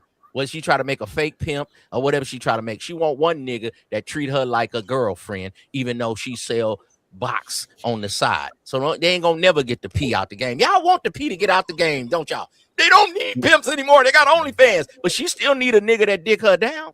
She still need a nigga that treat her like it's his girlfriend. Come on, man. But the thing is, and I know they don't want to talk about it, but you got bag chasers and shit. They got fleets of these hoes on this motherfucker. And these hoes going. They going. Well, when you get a green bitch like Meek is green to the game, man. This is a green. This nigga said the bag chasers with a fleet of hoes, bro. That shit. Yeah, ain't got no fleet of hoes. Nigga, bag barely had one hoe. But I have a fleet of hoes. Yo, some people have a fleet of cars. But I have a fleet of hoes. Oh shit. What? That's funny. Nigga ain't never had a 2-piece, a 3-piece, or a biscuit. Nigga got one broad named Rita. Yo, who Nigga, the fuck stop did it. that shit? That shit Who is made hilarious. that? Wait a minute. This is Ongbe Streaming made this. How much piece this is? This is not a 2-piece, a 3-piece. This is a whole. This is a fleet right here. We're hitting a fleet of hoes. That nigga got the bucket of chicken. He got the bucket right there, man. All flavors, man. Now I ain't see no chocolate flavors though. You know what I mean? All light skin, all white hoes. He got all murder mommies and well, that's all Unc like. That's all Unc like anyway. He already done told us. See, man, you niggas gotta watch what y'all be saying on these streams. Unc, you only like yellow bitches. That You nigga already said- said it. Unc, tell the truth. You only like them elusive, big forehead, red bones. You muted. You muted. I only come on here talking about dark skinned women. And DJ know it. DJ, what I be talking about the most? Unc, you lying. You said all you like is red bones. No, I be talking about dark skinned women all the time. No, you are a liar, man. You was Just only said the other talking day on right I on do hear here. him talk about darkies. You know what I mean? Then I like I dark ain't never skinned heard women. him say that. But I No, was like, you was on here talking about your Oh, corn evident. catalog, and you was naming off the light skinned new corn light skinned bitches. You Nigga serious? showing your teeth. You're lying. You had that conversation with Ism? No, he was in general. It was in general. Yeah. I just heard him saying. You know, In I passing, we heard him in- I like Willow Ryder, but you know, I also See, like see? Kelly Starr and Jada Fire. See, Her we ain't talking chocolate about ass. we ain't talking about when Bro. you was a kid, nigga. Bro, you Them got- whole ass bitches. We talking about the nigga They still, bitches they that still you like working, that. Ism. They still working. Melrose Fox, Jada Fire. Jada Fire. Them bitches is grandmas now, nigga. That was when you was a kid and you used to steal your dad porn collection, nigga. They still look good, VHS. Ism. I'm telling you, they working. Nah, nigga, you on red. They not bones out the now, game nigga. yet. Oh, like you should know. Come on, you say you be pimping. You know, hoes don't I'ma leave it retire. alone. A young hoe turn into an old I hoe. can't do Ism. nothing, man. I Ism. can't. Y'all A young have. hoe, a young hoe turn into an old hoe, right? Yep. Okay, then them hoes still working. They still doing it. But one thing about a young hoe to an old hoe, if it's your hoe, if she treating you right, this my old bitch, nigga. I'm the only nigga Yeah. call this bitch bitch. So this my hoe. Nigga, don't say nothing, nigga. Yo, You call my woman bitch should be- old all you want. Your woman should be your personal hoe. Hello. Your hoe, your Hello. slut, your skeezer, your whatever, you freaky shit And this you is can why think a lot of of. dudes is frustrated on YouTube because their wife is not their hoe. Yeah. And that's why dude get a side broad, a mistress. The mistress is the hoe. The wife is for your children. The side bitch is for fun and all your debauchery. You can find everything in one woman if you want to, but if you still want some strange, you know, do what Well, you do. that's why Just women might gotta understand they have to be a wife, a mother, and a hoe at some time. Else your man gonna get a broad on the side that do all that nasty shit. They gotta wear hats. They when gotta you wear look all at three it, hats. You be like, she hella ugly, but she do all the Let nasty me shit. ask you this from an ism standpoint, like where did Mika go wrong? Mika just was green. She just she went wrong because she was out of pocket. Because I believe her man with all the muscles and shit, most of these niggas with these muscles and shit, you know, overly buff niggas, they be halfway Sweetwater. So the nigga was letting his broad be too loose. Cause ain't no nigga gonna be having my broad on the channel every night. Nothing. I ain't gonna be in the background. You ain't gonna hear about me. See, I think their relationship might have had some hotel difficulties. room 3 a.m. I think their relationship had some difficulties before this. She was just using him because she used to have a wedding ring. Then she came with a wedding ring. Ain't no nigga gonna be having my broad on the show every night, flying her in, flying her out. I can't be letting you around my little thick little short thing. He wasn't even tripping on the broad because he probably like man cakes.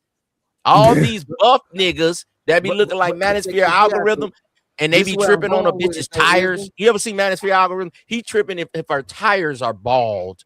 I can't mess with. See, these niggas are too fickle. They too OCD. See, you know what it is? They're anal because they like it in the anal. They some bitch ass niggas. goddamn. Maybe he ain't. Yes. Yes, Maybe he just nigga. not thirsty. Maybe he just not Yes. thirsty, man. You heard what I said. Oh, They too hey, anal. good one, Doc, because that was just a look on my motherfucker. But here's the thing, though. That's why I said it, so you could think about it. Maybe he just not thirsty. But They're here's OCD. the thing, though. They get to tripping on their calves. They get the tripping. Their back arm is not at the circular. My bicep is not 18 inches. I need it to be 19. They're too trippy. My jawbone is not. You know these buff nigga trainer niggas. They be half gay nigga. Y'all know it. But this what I'm saying though. You got some of these guys that'll be like that's the new ism. Like I'm allowing my girl to go be with somebody like a Anton. She gonna bring that bread back. Well, that's the in Colombia. And you niggas go over there and keep paying for I would tell fellas this: look, if you ain't a YAG dude, you shouldn't be worried about which of these dudes is YAG.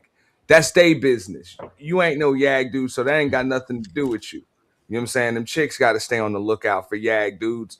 That ain't got nothing to do with me or you or any other dude on here, as far as I know. But Ism be recruiting. Yagabons. Ism be recruiting YAGs. That's why he always talking about it. He looking for them. Anything now, huh? Come on, man. I thought you was. Nah, if you gonna talk, you know talk what? some You're right, shit about Ism. me. If you I gonna, apologize. if you gonna roast me, man, roast me, man. Come on. I apologize. That was unnecessary. I think this is a tip for a lot of the fellas that be listening. So check this out.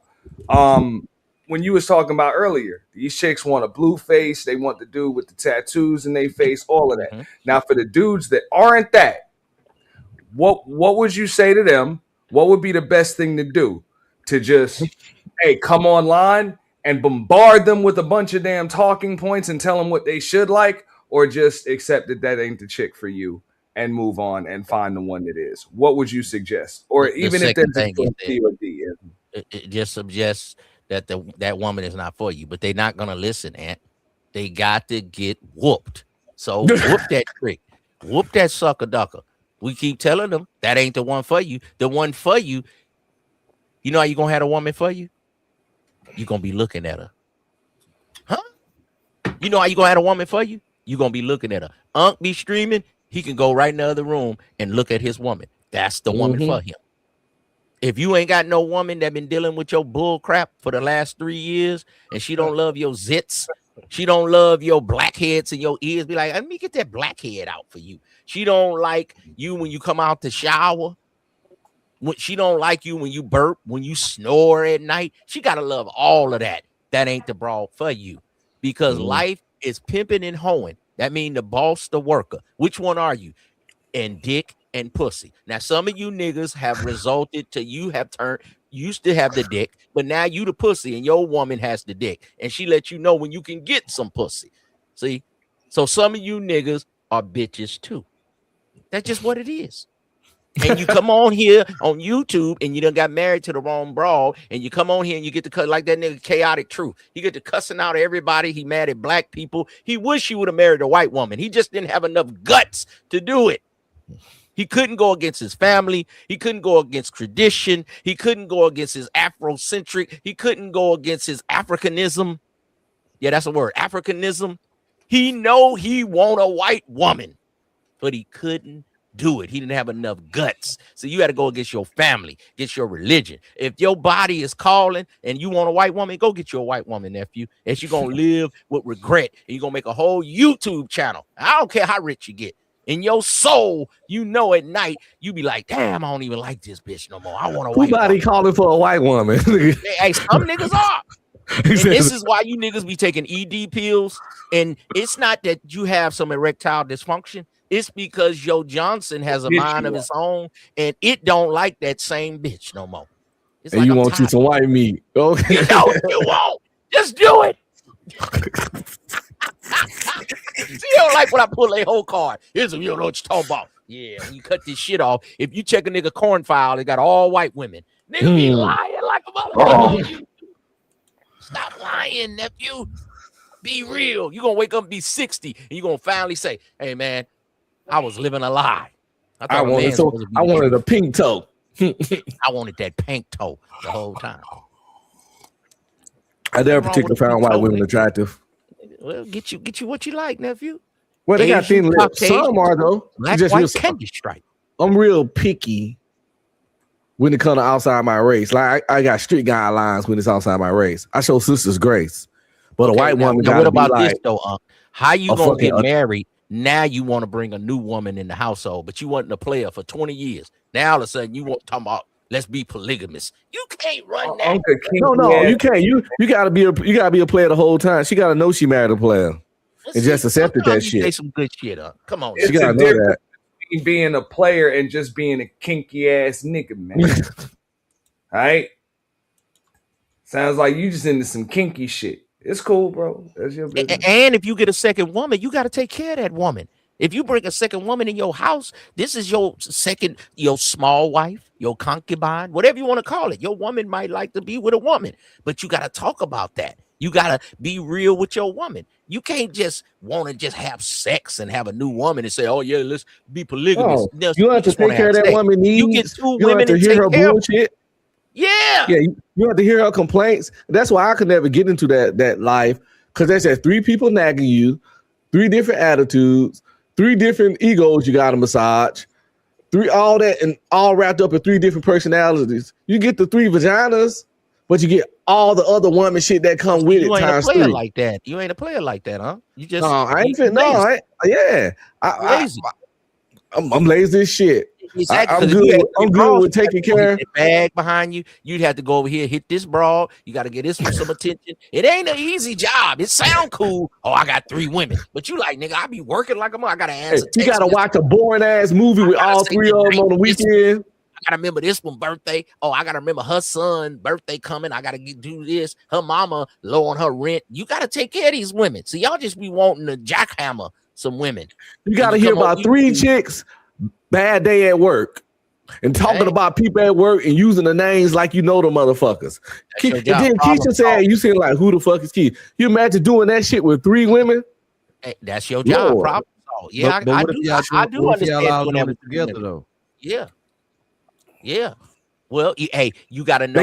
They all can't talk at the same time. They got to take turns on you. But everybody could have a group conversation or just be cool with each other. You know what I'm saying? You about to be yapping with 3 women, boy. Woo. Sometimes when you got an older broad and you get a younger broad, the younger broad will listen to the older broad for game. But if they all around the same age, then you got to understand they all gonna have difference of opinions. But sometimes a younger broad that's eager to listen and want to get to where the older broad is because she's riding in a nice Jag truck, Benz truck. She know I'm gonna shut up because I'm trying to get to that level. So you might can put them 2 together. Then the odd when you got to get over there, that's why you got to keep pairs. So you got 2 and you got to get 2. So y'all don't, man, I'm gonna quit giving up this game. We're gonna have to go to members only. It's too much game up in here. I'm gonna mute up.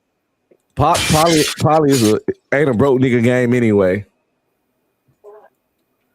Poly ain't a broke nigga game. Broke niggas try to do it, but that shit ain't gonna never end well. Somebody say black man fantasy talk. Not for me. Some of you niggas. Nah, I could live that life if I wanted to, but fuck that. Be real with yourself. I like that you real with yourself, though. Huh? Be real with yourself, man. That's why they say time in the day, man. Job, it ain't easy, but somebody got to do it. See, it ain't easy. You think it's easy. No, it's easy to have a rotation now. I'm talking about to have a couple of wives, like real women you're responsible for. Nah, fuck easy. That. Without no I don't want to be responsible for 2 bitches, but if I just got 4 or 5 bitches on fucking, I've been doing that. I did that for some years. Just rotate through. I used to have a rotation. Yeah, nigga, but you was more in shape, nigga. You might could have went back there on the bag for a round. Now you fat and out of shape, nigga. You only go 30 seconds. Though. Get knocked out. I actually went running today. I go running every time as soon as I wake up. Overall, you might have to hit them all in one day, nigga. And you be like, God damn, they done wore me out. Hey, the most I did was 3 in 24 hours. That's the most I've ever done in my life. That's my record. Was paid for, huh? 2 of them was hookers. Huh? No. All women that wanted me for me. Army, nigga. You know you was over there with the Viet Cong, nigga. I ain't never been there, but I heard it was fun over there though. I was in Korea. But no, I was fucking way before Korea. I went to Korea in 2007. No, man, I did a 3 in a 24-hour period. What's my record? But to go to DJ's topic, social media, it has made the hoeing. It has made a broad that really is a hoe have to show up and be a hoe. Cause see, I hate fake hoes. Trying to hoe on the weekend, trying to side hoe. If you're gonna be a hoe, go pro at being a hoe. Don't nobody come up to a Burlington coat factory and be trying to bother your job. So if you're gonna come out here and bother the hoes, go pro at being a hoe. Okay. Stop trying to play. What about the dudes that's and trying to shit. be a pimp though? What about the dudes You know what I that's mean? trying to be a Well, y'all could you can say Go something about pro them, and then at they being can try a to hoe. Yo, why Go would somebody pro. want to be a pimp when pimps are the pussiest niggas breathing? Well, you can say what you want. Oh my God! Shit just got real. Shit Just got real. Yo, what This just nigga over happened? here- there ain't no Nigga over here lane with his in muscles the and hood shit. That's more Yo, what pussy. just happened, bro? Okay, well, let me be a hood nigga and I'll kill other niggas. That's gangster. Let me be a hood nigga. Let me Ain't go no to the such thing as penitentiary for gangster. 10 All that's years. fake, dog. All that's lyrics. All that shit But is did you fake. go to jail? Yeah, I went to jail because of a Okay, tough-ass so you street miss nigga. pimp then, nigga. You No, I nigga, went so to why jail you because so of smart if you went to street nigga. prison, smart Shit nigga? is real. So if That's why you I a went there. hood nigga, how did you go to prison, smart nigga? I just told you, bitch ass nigga. Well, I just told you always want to go to Sparta. You can't out talk a nigga. So now let's go to war. Bitch ass nigga. I got more muscles than you. Let's fight. A tough guy like you put When you run out of game, you want to go to war. because y'all think the street shit is real. Nigga, you thought it was real. That's why you did 10 years in prison. Never. Did you do 10 years in prison? Breakfast to me, dog. They Did you do fake 10 years in color. prison? Did you do 10 years in prison? Yo, you asking me questions you already know the answer to. Well, I'm asking you, sir. Can you answer the question, sir? Since you want to put me on trial, I'm putting you on trial. Did you go to jail for 10 years? Nothing, man. Okay, so you thought street shit I was want to know real. why. I want to know why you defended pimps just now. I ain't defending them. I'm just giving them the game. I When I know. said something about them then. Well, hey, you know what? A lot of niggas that don't have a mental capacity and they can't romance a woman, they can't talk to a woman. They want to go to straight Armageddon, Sparta, about this? and Do they you want to agree beat with you up and want to beat anybody else up. And I hate about that this? pimp shit. How about this? Do you agree with me? And they want to go to gangbang Hold violence. on, man. Do you agree with me though about pimps? Hell no, I don't agree with nothing you talking about. So you think they're okay? I think if a bitch want to pay a nigga, that's her choice because she had plenty of time to leave. Yo, the bitch should have time to leave. Ain't There's nobody so holding no many bitch reasons why pimps are captivity, the- nigga. listen, this is what pimps have, right? And they don't have anything else. All they have are the worst bitches alive. But nigga, And get the that's fuck it. out of here. They don't man. have You talking nothing about else. niggas you know. Nigga, ain't nobody thinking about They get raggedy theirs ass from the very Philadelphia, bottom, nigga. dog. The women that are selling Please, products nigga. are from the bottom. Hey, That's where they please, came nigga. from. You Well, They let live me at ask the you bottom. this. They're underneath everything else. They're underneath strippers. You live at the bottom where they got Models, people over there half dead on fentanyl. In Philadelphia, talking nigga, jokes, I'm you talking ain't never the seen a motherfucking bitch in the top floor suites. You ain't never seen a bitch at a golf tournament trying to knock off Tiger Woods. You didn't see the bitch that knocked off Shannon Sharp for 20 million. So Nigga, why'd you some say Russian any of that? mobster sent that bitch. Nigga, that was Why did you bring that up? Why'd you bring that up? because I wanted to. It has nothing to do with what I'm talking about. Nigga, that got a lot to do with it. No, it Because doesn't. Shannon tried to get a bitch 100,000 and she said no, and she got 20 million. So somebody was behind her. Somebody sent that bitch on Shannon. Somebody sent that bitch. Man. That was The BuzzFeed. president. And the A president bitch had ass to pay. nigga did You that never 'cause know. he Stormy can- Daniels might got a man. A pimp can only have the worst bitches. You next don't. to How him. you That know? means You he ain't is- never met one. You can't pimp your way out of paper bag. I did You got time all with that pimp. equipment over there, nigga. Come on, Please. man. You just want to beat up somebody in I brute don't want force. to beat up nobody. What the hell is you talking about? Well, you just said, all I know, fuck them niggas. I whoop them niggas. Them niggas ain't shit. I never said none of that. I never said none of that. That's stuff in your mind, dog. Okay. You on the nigga shit, talking about violence and all that. Okay. Well, you was in a place where violence beget violence. If you was in the penitentiary for 10 years, you understand violence.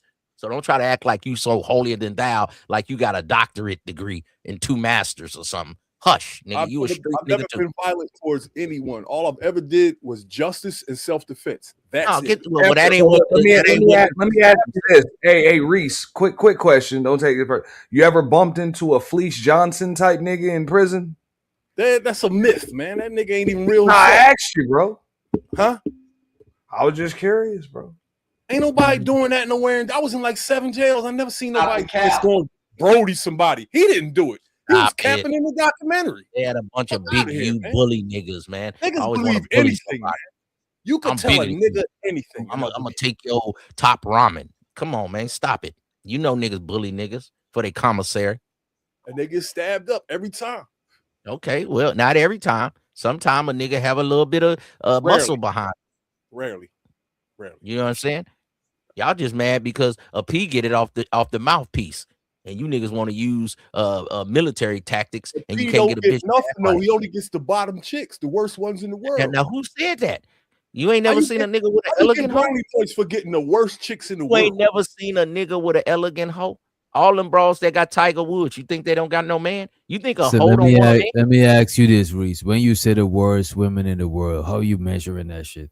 Dog, a woman that will sell box is the worst. She obviously can't read, can't But function at her job. Reese, wait a minute. There's women that know how to read that would sell box. There's a lot of women that quit their career and had OnlyFans. You know what I'm saying? I'm talking about the bottom of the bottom. If the woman Nigga, is it's a rich, lot of bitches watch meet a this. motherfucker at the bar, nigga. There's The owner of the reciprocity in this Raiders, situation. the owner of the Raiders, he got a porn bitch right now. Nigga, a bitch can meet a motherfucker at the bar and get He's him a out of clown, dog. There's 200,000. somebody for everybody. So you think a There's bitch enough don't know how to clowns talk out here about for nothing? them So you bitches. only think about a street level bitch. The fucking first lady is a hoe, nigga.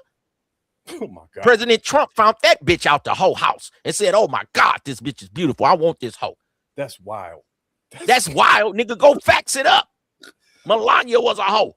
I'm not Googling shit about the Okay, president. then. Well, believe what I'm telling you then. Nigga, this game. Some of these niggas' wives is hoes. If you didn't have no money, they wouldn't be your wife. You green, goofy, guacamole L7 ass nigga. I got laughed. Leaving with your wallet. When the bitch leave with your wallet, you seen the Wolf of Wall Street. Soon as his money was gone, she say, "You know what it is, nigga." Yo, And so she when you blew talk on about- that nigga. In all seriousness, right? You talk about all the debaucherous, evil stuff that goes on in black communities, right? Pimps are right down there with the drug dealer and the home invader and all of that, carjacker and all that, right? Now they home invaders when a nigga ain't saying nothing but some words out his mouth. No, I'm saying they're in the same category. A motherfucker ain't invaded nobody's house with words. They're not doing nothing good though for the community. Words. That's why conversation rule the nation. That's words. a poem. That don't mean nothing, yo. Words. Maurice, Ain't nobody wait. made no brawl do nothing, bruh. That's all I'm saying. Just because y'all can't make a bitch move, y'all be mad when y'all can't make a bitch move, and you be mad that nigga can tell a bro something, and she could go out there and sell that box and bring the money back to him. You need game. If you need what game, did this nigga do to get that bitch to do that? Hold up, though. And other niggas be mad because they all you can't doing do it. is chopping. All you doing is spitting some rehearsed lyrics. If you really, Well, hey man, it all comes to my mind. you don't need lyrics. If you him, you don't need lyrics. Well, you're not a woman. Just use You don't. lyrics. I'm not use trying no to knock. manipulation skills. All I gotta do is show up somewhere. Well, okay. Well, go down and talk to every You hoe in do the all world. that extra You still stuff. don't do You that. insecure. I don't do that. I'm insecure about what? And pimps are worse. I'm insecure about what? You hiding on the camera, nigga, back in the screen, adjusting your mic, nigga. I'm not no You avatar, hiding. nigga. I've never You- calmed down in history. You hiding, Ever. nigga.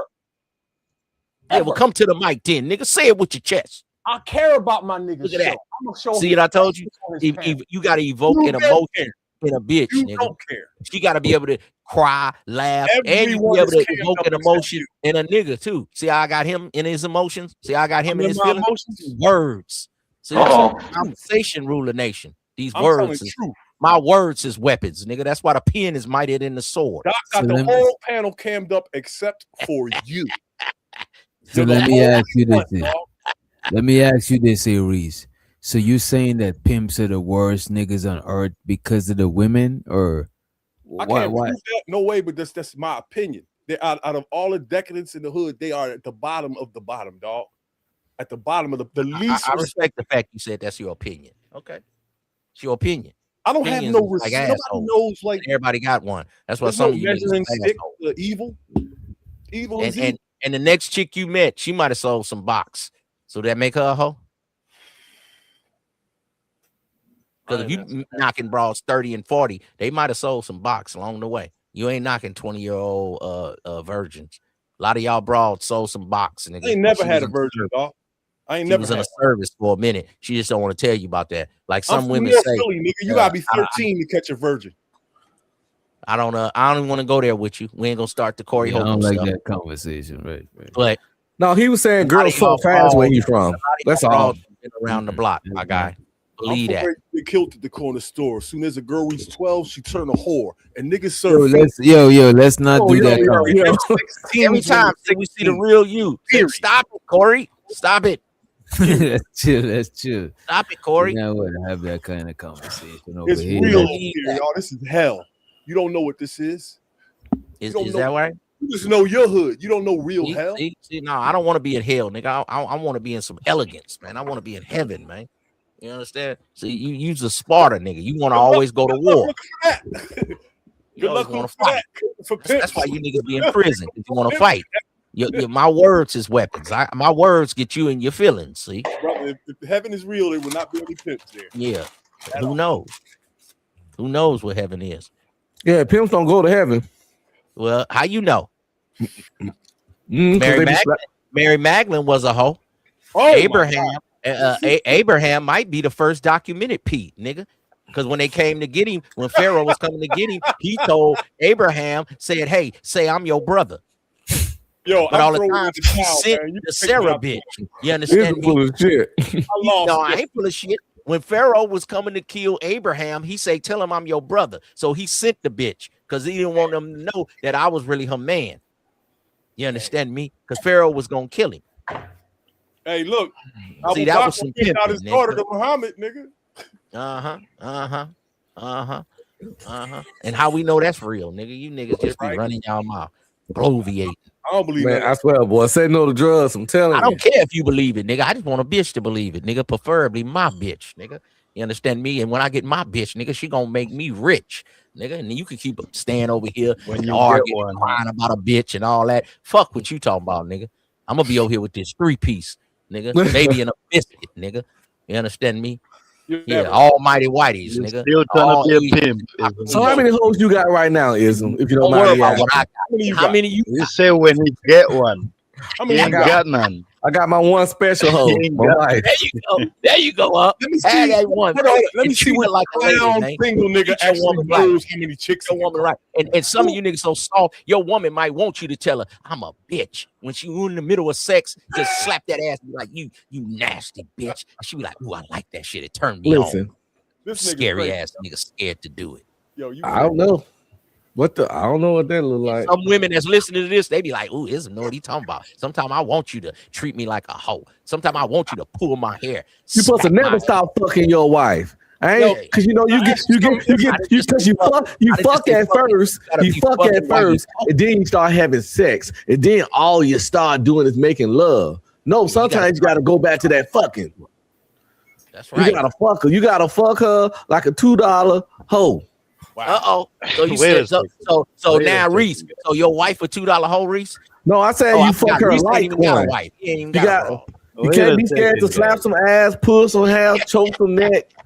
You know what I'm saying? I think Listen. you guys are confusing things, right? You're conflating between a hoe and a freak. That's a sheep herder. Nigga, A shut hoe, your ass. that's a different thing, bro. I don't wanna hear A hoe ain't a freak. That's a different thing. But you don't know nothing about that, Ism. I don't want to hear this nigga mouth. Turn on your camera. Let us see that motherfucking long ass stick you got to hurt. Turn on your camera, nigga. Pause. You know what I'm Exactly. saying? Like You big wanna- pause. Wait, whoa, partner, whoa.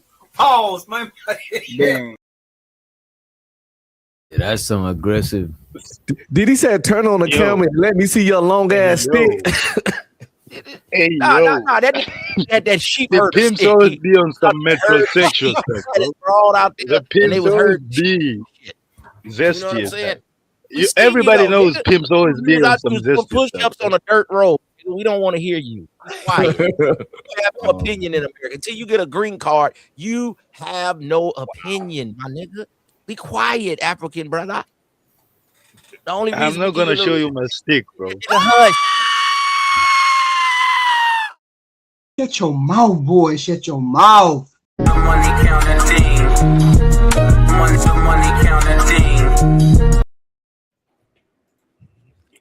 team. Cash Kid, you dung for 5 minutes. Get out of here, nigga. And when you come back, nigga, pay in American dollars. Don't be trying to give us 99 rupees. Don't try to give us 175 shillings. We need $5 in American money. Goat milk as payment. Wow. Nah, goat milk. You gotta pay a lot more in goat milk. You know what I'm saying? Nigga need 3 goats. A pound to $1. A pound to $1. We take a pound to $1 in goat milk. You know what I mean? Racism. What's up? That shit was racist. Sheep hurting ass nigga. But but I can say Cash Kid did have a broad. I ain't gonna all the way disrespect nephew. When he turned his camera on, he did have a little chocolate, little nice little chick with a little nice body with a little onion on her. And she looked like little Bo Peep. She had a long stick like a sheep herder. She was gathering up the, usually you can get a dog to round them up. You get one of them sheep herding dogs, but he had to use the stick thing, the long thing. But he did have a chassis though. So I'm gonna respect him, but we don't want to hear your bullshit till you get a green card, because you can't think like Americans, nigga. You just trying to survive. You just dug a hole yesterday for a well to get water, nigga. You trying to just live. Just be happy with living, existing. He said that nigga living in survival mode every day. Don't talk this game. Be quiet. So you can't have pimping when you trying to survive too? Hell no. You just trying to survive off the land, nigga, and dirt. You got to tell a bitch, we gonna go to America and you gonna sell this box. We gonna come up the same way they do in Colombia. A lot of you niggas be messing with niggas' wives and they go home to their husbands. She just selling you box so they can eat. You be like, they're better women. No, they're not. I don't want to go nowhere with dirt roads and old 1978 Honda 250 motorcycles for Uber. I don't want to go there. I don't want to live there. It's not better. This nigga's an animal, y'all. Yeah. Put a leash on him. This nigga said ism is barely taller than his car. Yeah. But your bitch was saying that I was fine when we get to the bedroom, Taylor. You understand me? You was telling me I'm short, but that's the same thing your bitch said when you dropped your drawers. Oh shit, white boy. Nah, show the Taylor gang. Show the Taylor gang. Yeah, you better shut it Casket said ism probably talk himself out of getting coochie. Exactly. That's what you do, nigga. Don't worry about what I do, nigga. You go dig a hole, nigga. Dig a ditch, nigga. Yo, you should write some comedy, yo. Hey, man. You understand me? That's just me, man. Oh, I mean, you get some money off that shit. Hey, well, you can go subscribe to Sir Ism right now, man. Go on ahead. Give me another. Yes, sir. Yeah. Uh-oh. The coldest in the game, nigga. The coldest on YouTube. You ain't heard it? Nigga, Uncle. It's channel easy to find too low key. I ain't gonna hold you. With the wisdom, nigga. They just don't like me. They want to hate on me because they want to go against what I'm saying. But when they're at work, they be sitting there going, damn, that motherfucker Ism be right. He just put it in a different way. They know I'll be right. Y'all bitches treat y'all like a hoe, nigga. You either the dick or the pussy. 2 gay people, 2 lesbians, one of them the bitch. And your broad has made you the bitch, and you come to YouTube with your grievances. And you get a panel full of bitch niggas, and y'all cry about hoes and call it red pill. Shut the fuck up.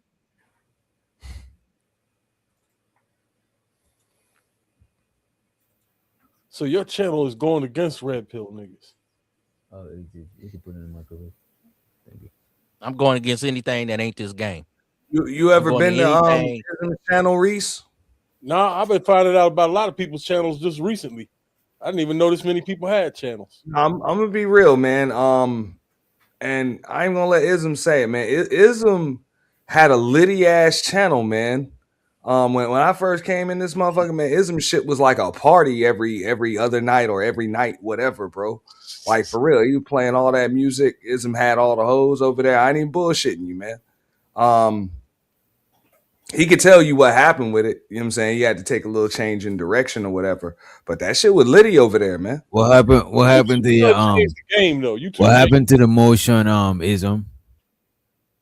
Well, you know, we was around that Corvette time. Around Corvette, we was going up every night.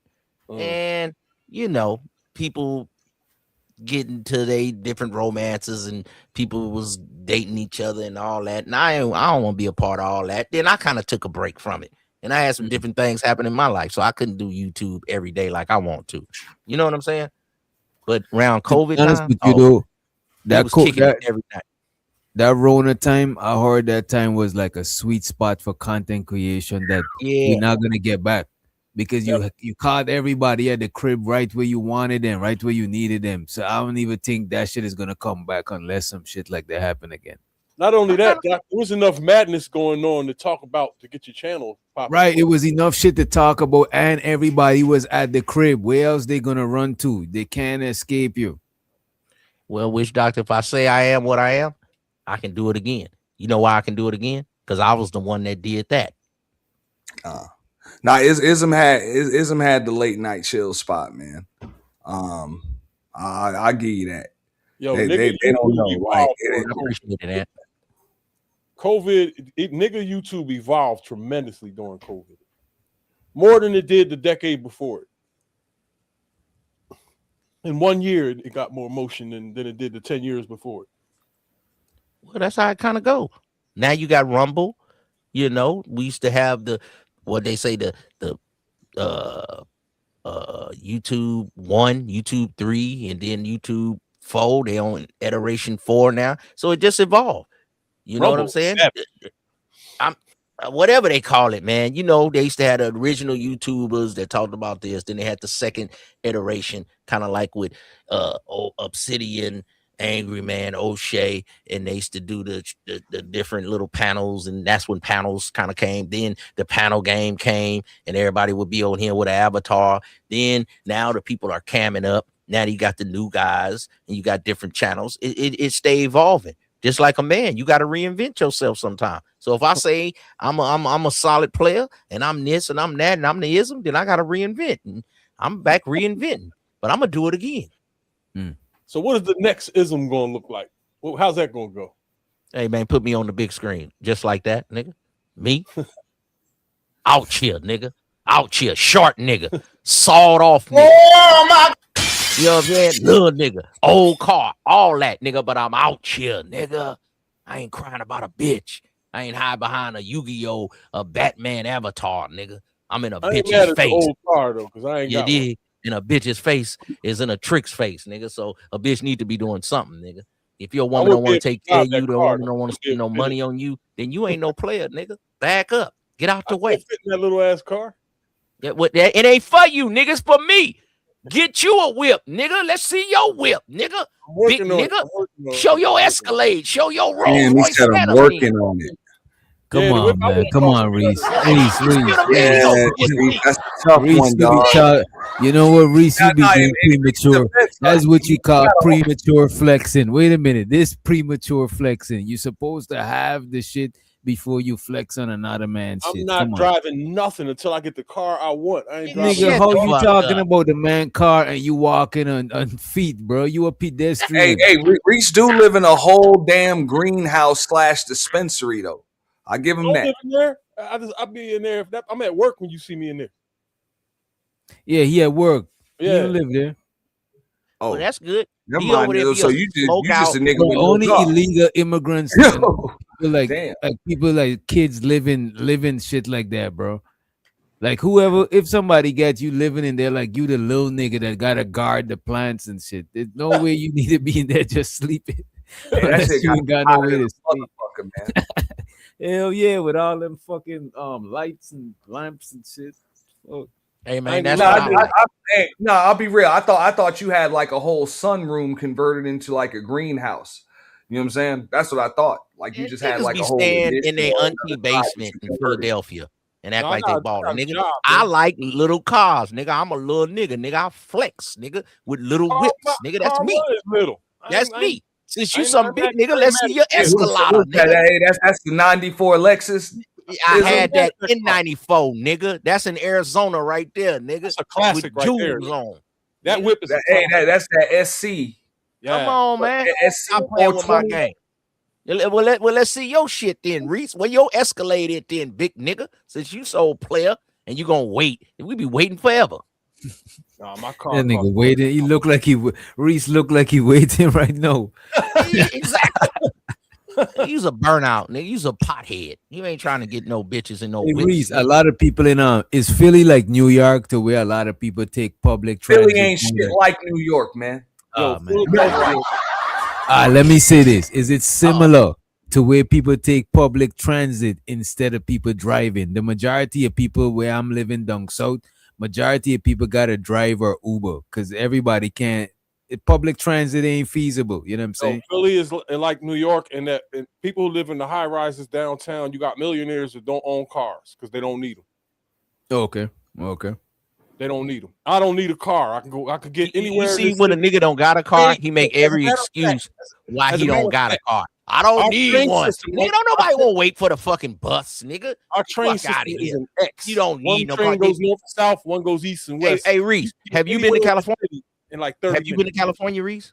Yeah, I've been to Oakland, Los Angeles. Okay, well, I've been to Philadelphia, and I like a car. I like to move around. I've had dozens of cars. I ain't worried about. Don't tell me what you don't need no car. You need a car. Why did you get dozens of them? Not in Philly, you don't. Bullshit. No, you Nigga, don't. when I was in Philly, I was riding through King of Prussia. I went through that Baltimore. I wanted to go up through New York. Nigga, I wanted to come down through that Virginia. Then I wanted to come down through that DC, through that Maryland. What the fuck is you talking about? You don't need no whip. I'm just a nigga without a whip. When you live in a major, I bought a car in King of Prussia a while back, bro. Yeah, good prices on cars out Nigga, you there. must be under child support or something. You scared to get a whip, nigga. You's a lie. I don't believe you. What nigga don't want a whip? Nigga, a whip for the low in King of Prussia. You pull up with your whip, you ain't gotta say shit, nigga. 50 Cent told you, nigga, my whip talk for me, my watch talk for me, my ring talk for me. You pull up, you a tall nigga with your little muscles, with your little muscle shirt. You pull up in a little Escalada, nigga, you're knocking holes, nigga. Escalada make your Mac a little harder. You ride the bus, nigga, so you want to make the bus act like this. Perfect. I don't need a car. Yeah, you do. Let me ask you this, Reese. Hey, that big ass mall still in King of. Hey, that big ass mall still in King of Prussia. I know a lot of them malls is closing and shit. And he pull up in the bus. Say what? It used to be the biggest mall in the world. No, I don't know. That mall in Minnesota, I think, was bigger, but it was definitely the biggest like one 10, on the East 15 years Coast. I ago. know that. There's like 100 malls bigger than King of Prussia now. They got one in China that's like a square mile. Is it still there though? Because I know a lot of the malls closing.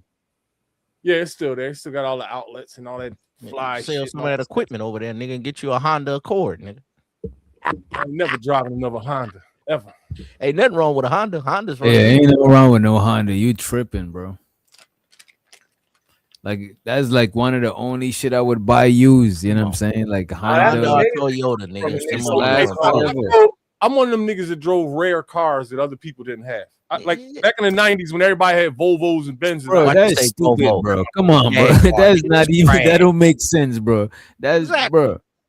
Nigga, You that's driving a weird car, garage. it better be some sort of foreign, some expensive That's what I shit. thought he was about to say. You know what I'm saying, right? Yeah, he just, bro, weird shit. You can't even find You know parts this to maintain bullshit. that shit, bro. I didn't even finish my sentence. Y'all don't even know what I meant. Go ahead. You said a Volvo, bro. Nah, I said when niggas was riding around in rimmed up Volvos and Benzes and BMWs, I had a Sterling, and my joint was faster than all of this. I remember the Sterling. The Sterling actually was an Acura. After the Sterling came out, it had about 3 years, and then they turned it into the Acura. I remember the Sterling, niggas. The baller niggas had the Sterlings. I remember them. All that, but yeah, no. The baller niggas had the Sterlings. Them was when the Jeep Cherokees and shit was coming out. Then Baller when they niggas say had the Volvos. Volvos and you the admit that BMWs. I remember. Huh? Reese was balling. Reese, you said you had a Sterling, right? Yeah. That was for the ballers back in the day. Like he ain't been balling since the Sterling, so you ain't been balling since the 80s. So since I showed before my the whip, Benz. I Yo, showed I my just whip told in the everybody 80s and that 90s, was and now I got the new one, and you still ain't caught up, man. You, listen. The truth is, you're Johnny come lately and wannabe. I've already done all this type of stuff 10 times over. Nah. It ain't never over. You my It ain't young never boy. over. It ain't never over. I'm You don't OG. never, you don't never see the OG. uncle You pull up. want to be like me? Don't ever forget that. Why would I want to be like you? I come from that group. You see how this nigga is flipping it? Why would I want to be like you? You came along later, and then Wait, which one of y'all is older? Who's Y'all older? still imitating us right now. Who's older? Reese, Eric B or somebody with all that equipment, nigga. You ain't rocking him. Roll up another joint, you pothead. Reese, ain't you like 60 something, bro? I'm close, man. I'm close. Nigga, y'all don't like the uncle that pull up with that Jag with a young bitch at Christmas. Y'all don't like that uncle that pull up in the Mercedes Benz and then he got his wife in the Mercedes Benz. You be like, Unc, a baller. When I grow up, I want to be like Unc. He stay with a fly whip and a fly bitch. He always got that new shit on. He got like that old young drip. Y'all don't like that? Or you just want an old nigga that smoke hella weed and kick back and talk about a Sterling. That was like 89 when the Sterling was out. I remember that. They only came out for like 3 years. You ain't had a car since the Sterling? Come on now. Hey, Doc, you want to have a little fun before I roll? Yeah. Come on, Reese. One of the whips I'm looking at, you want to review it? We don't want to review it until you buy it, nigga. We don't want to review a goddamn thing, nigga. We gonna review your life. You ain't had a whip since Sterling, nigga. I'm gonna find the video and put it in the back. And we don't want to hear no videos. It ain't about the Sterling was like 88, Yeah, nigga. if you could share it, I'll pull it up. Hey, Wish Doctor, I remember them because I had a few players, they was ballers because we had Honda Accords. Niggas had. Now, I think, hey, Ism got a point with that, man. We ain't supposed to review some whip you ain't even got. Oh, man. Oh, I'm not reviewing it like I'm not reviewing it in wait a minute. I'm not reviewing it in a way like if he got it. I just want to see what he talking about. You know what I'm saying? Like I know that he got it. Like, he not getting no points for bro. The Sterling want to review a $5 million whip. Fuck it. Let's just do that. Why not? Right, but he not about to get the points for that shit. That's not no point. Played out like the Daihatsu, nigga. The Sterling played out, nigga. That they came and went. It didn't really last. You know but when it came out, it was like, damn, what's that? That was 88, nigga. That was with the that was like, damn, what's that? Stopping me at the gas era. That was the dope boy era, nigga. That we can't talk about the dope boy. We in the computer era now. You gotta eat. Hey, you going back to the crack era? Dope boy era with that damn you gotta evolve. You gotta refine your Mackin and Datsun. See, we talking about that, and Datsun ended up being Nissan because it used to be called a Datsun. A while ago, bro, that they was calling that. I had a Datsun. I had a 240Z. I don't know if this is still around, but when I bring them Datsun 240s, nigga, I probably should have kept it. It'll be a classic right now. But Datsun ended up evolving to Nissan. I think I messed up. Nigga, the Z, nigga, that was the shit. You pull up in a Z, little 2-seater. Nigga, put your little speaker box in the back. That was like the cheap man's Corvette. Nigga, a Nissan, a Datsun 280, 240Z. You was the shit. That's a fact. And you ain't had a whip since then. So I'm gonna leave you alone. See, I don't be wanting to roast y'all to oblivion. Y'all just don't like it. You want to show us a car that you doing gonna is get. roasting. You don't really know what you're talking about. Let me show you this Ferrari I'm finna get, Wish Doctor. Check this Ferrari out that I'm gonna get in the people. Hey, Wish Doctor. Hey, Wish Doctor. Look at Beyonce. Look at Rihanna right here. I'm about to knock her off in the next 2 years. Let me show you the bitch I'm about to get. What the fuck, nigga? That nigga over there laying with a land whale. And now all of a sudden he going, well, next year, nigga, I'm gonna get me a skinny bitch. Nigga, what do it? I dare you. What up, 18? What up, DJ? Shout out to you. Shout out to everybody on the panel. What's the word? 18, come help your Philadelphia, nigga. Don't come in here all smooth, nigga. Hey, what's up? Shout out. No, come help your Philadelphia, nigga. Y'all taking a L. That's that a nigga lie, from dog. the shirt. You can't get nobody in the L, man. You're a poet. Poets don't move the needle. What's wrong with you, dummy? He's another East Coast Timberland boot, nigga. I put all y'all in the same class. You Timberland boot niggas. That's the problem with you niggas in out Wait. there. Wear Y'all get it wrong. Y'all still ain't got y'all bars right. 35 years and went by. Y'all bars still ain't right. Nigga, you still mad at California, nigga. But it could be California, nigga, if you don't know what you get your head popped out here. Nigga, I was in a bare knuckle fight club in Oakland in the 90s. I told you was a Spartan, nigga. You get mad at the pimping because it's from a mouthpiece. You want to go to the shoulders. It was real. You always niggas want to go to the shoulders. Bare knuckle backyard wrestling. All No. that. Bare mouth knuckle, nigga. We You talk. soft niggas is pushing keys We now. soft. You gotta always fight. Yeah, with See, this joysticks. is why this nigga been to prison. He always want to fight somebody. That's the problem. The pen is mightier than the sword. You always want to go to war. You always want to battle. You could cut 50 pens in half with a sword. I bet you love DMX. I want to fight. That nigga say you could cut a pen with a sword. See, a nigga don't want to be like Sugar Free or E40, Too Short, and just talk a bitch out of draws. Nigga want to bitch, give me the draws. Too Short had the bag. He's like 5'1". This nigga you with? I beat that nigga up. Look, see, you talking about niggas height, size, and all that. See that? See that? Niggas always want to fight because God blessed them with a little bit of height and some muscles. So now you want to start every single nigga. You just talk down on Too Short. You supposed to talk to bitch out the draw. You start all the trouble in the hood. Man. Y'all put so many people in jail. It's ridiculous. We supposed to listen to you, huh? We supposed to listen to you. Nigga, do what I say, and so I'm gonna whoop your ass, nigga. I'm bigger than you. Fuck you, niggas. Knocked you for the bitch, nigga. And I probably won't even give you a service call, nigga. Nigga, I had you over there worried for a week, nigga. But see, a real P, he gonna tell you, hey, man, check this out. I got that bitch, man. So don't be looking for her, man. Break the dinner plate. She ain't coming home for dinner. This food channel real quick. Yeah, you better. I'm gonna get you some game, nigga. Pull up. But social media has a lot of people, though. Witch doctor, that's your topic. I got a hey, y'all mind if I change the subject briefly, man? I got a question for Reese. Sure. Reese, no. What happened to your chick, man? The on the block with Jen chick.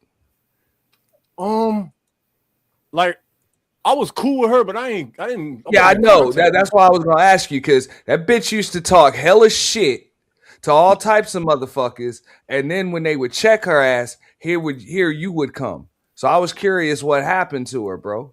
Who's that? So her channel was like more pink pilled and red pilled. So I'll be on. Yeah, you was jumping in front of live ammo for that mean ass bitch, bro. Huh? Yeah. What happened? You used to jump in front of all types of live ammo for it, man. What happened? Same thing I do on Sharon channel or whoever else is simping. So you a hoe saver?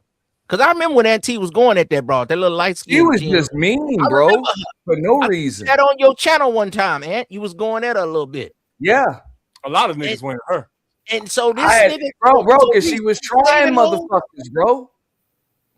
Yeah, I didn't know her. Saving hoes because they pretty, huh, Reese? She was a pretty big forehead, light skinned bitch. See what I told y'all about them big forehead, light skinned women? These niggas will save them. I was on everybody's channel, dog. I'm subscribed to like 500 people. I was just curious if he knew what happened, because Reese was over there, you know what I'm saying, going hard for it, and you don't even know what she didn't give him no, and she didn't even give him no pussy, huh? That's all I'm about to say, bro. Reese used to be like, I'm gonna get me a chick like her. He say that shit. She just left you hanging, bro. No, you know who I was really digging on that channel though? That chick Annalicia. Philadelphia. Bro, that bitch was worse than the first bitch. That's why I like her, yo. That's why I like her. The worst of the worst. You trying to fix her, bro? Center flamed her the fuck up, bro. Out here in the real world, fam, that chick, I would have destroyed her with half of my dick. I know. I don't want to hear about those. Hey, bro, you say one more word about your Johnson, I'm gonna drop. All of that. You don't want to hear about that, bro. That's what I do. That's my lane. Them chicks. I was just curious because I ain't seen her up in the algorithm. All of that can be killed. All of it in one day. And if you don't know that, that's your fucking problem. That goes for the whole. Nah, because with all of this shit coming with your boy, the bag chasing dude, I'm surprised she ain't come out the woodwork and start popping shit too. That's why I was curious. I ain't mad at dude, man. I ain't mad at like everybody else is. This nigga Reese be willing to put it all on the line. I know, bro. No matter, hey, bro. This bitch used to be dead ass fucking wrong, bro. She used to be dead ass wrong, mean as fuck, talking out her ass, and then you go check the bitch, and here come Reese, bro, jumping in front of the sacrificial lamb, Reese. Oh, hey, man, for some pussy, you ain't never gonna get. I don't remember that. Reese. Now you don't remember. Oh my God! Hold on. Watch this. The way you saying it and that little shit you trying to do, I don't know where that's coming from or what it's for, dog. But I don't remember like the way you saying it and all that. Fam, what's up with me and you though? Bro, you know I got. Hey, you know I got the file. I got the file, bro. No. You coming up there and you're like, I'm gonna show my ass, and I'm gonna get me a chick like this Jen bitch, like Jen. I'm gonna let you go first, bro. We're not talking about fouls no more. What's up with me and you? What you got? Why What you the got fuck, bro? That sound weird as fuck, bro. Why you that got a shit just problem with sounds me? weird saying that shit. It Why sound did you like some say my shit name sound- just now? And I why know you your got- ass been to No, prison, you but just don't said- talk to me you like stopped that, the nigga. show to Don't talk to me every like that, time they nigga. stop the show to say, Don't I got talk to something me to on do. some what's up Like, with me and why you did you shit, choose bro. me? That's some What's up? weird ass shit. Don't fucking talk to me like that, nigga. Yo, why is you talking over me? man Man? say I'm he trying to trying be to like, Nah, why am I to talking you. over you? The fuck you just said to me, dog? That shit sound like some yag ass shit, bro. You That's better because your curve brain that is shit. wired for Replays games. that You one of these motherfucking new shit. niggas, dog. Why did you choose me? What's up? What do you want to do? I ain't That choosing man ain't on you. choose you. That man ain't chose on you, bro. Hold on. You said Silly bitch. what do you Fuck want? outta here. What's Choose your it. problem with me? You choosing What's it. with me, dog? Bro, I said I had a question for you. You Man, answered. that's You what don't I'm even talking know about. where Like, the what bitch is your- at. You used to what is jump your in front of point? live ammo for the Man, you bitch. came with this Bitch dumb done, shit. done, Like, done I'm some dip. type of She done sucker left or you something. hanging, and now you're Yo, somewhere else looking for a damn, I home. hate you It's all niggas, good. man. I ain't mad at I'm you, with Reese. y'all, man. I fucks with you, bro. Dumb nigga. Oh, you hate us niggas, but you love the hoes, though, man. He said you was Oh, you was what hoe do you think I sympathizing, am, man. dog? He said you was What arrest do you think I hating am? for hoes, man. He You said could you just was jumping in talk front of to me, man, live and ammo for Nah, the hey, Ism. The term is crash dummy. He was a Oh, crash you dummy for oh, hoes. He was a crash dummy for that hoe. I knew that. I knew that. Oh my God! Poke at Thought you people. was sharper than that, my nigga. You use the internet to poke at people like the rest of these people. They're not different. They're not different. In a million years, you would never ever challenge me. Nothing. What's going Not on? even backgammon or thumb wrestling, nigga. Nah, bruh. Nothing. Pac-Man. Nah, man, pack Spell you it, up, I man. can play some backgammon, nigga. You know what I'm saying? Reese. You know what I'm saying? Backgammon, little Jim Rummy, all that shit. He You know what I'm told saying? me like I had a belt or something, man. Bet something. You know? No, I'm just fucking with bro. That was years ago, so it's all good, bro. Yo, I got a serious I go question. on simp channels and simp. I used to go on Daryl Long channel and simp. All right. I got a question for you, throw though. some type of shame for me on me. I'll do some sipping right now. No, for real. I've been meaning to ask you that though. I just been meaning because I was curious. That was a simp channel. Huh? That was a simp channel. Uh-oh. Bro, then it turned into some other shit, bro. Like some, I don't know what the fuck. Now, hold up. Now, since you was watching that channel, now I might know what you're talking about, and I ain't even gonna go and get it too far, but it did switch up. And if you that's why you know what I'm talking about, bro. That's when I left. Yeah. You feel me? And you didn't see me no more after that, fam. That It shit switched to sweet water. It switched to sweet water. Yeah, bro. That shit turned into some DEI shit, bro. I ain't got nothing against them kind of folk, yo. I'll talk to anybody, but I can't last that long, fam.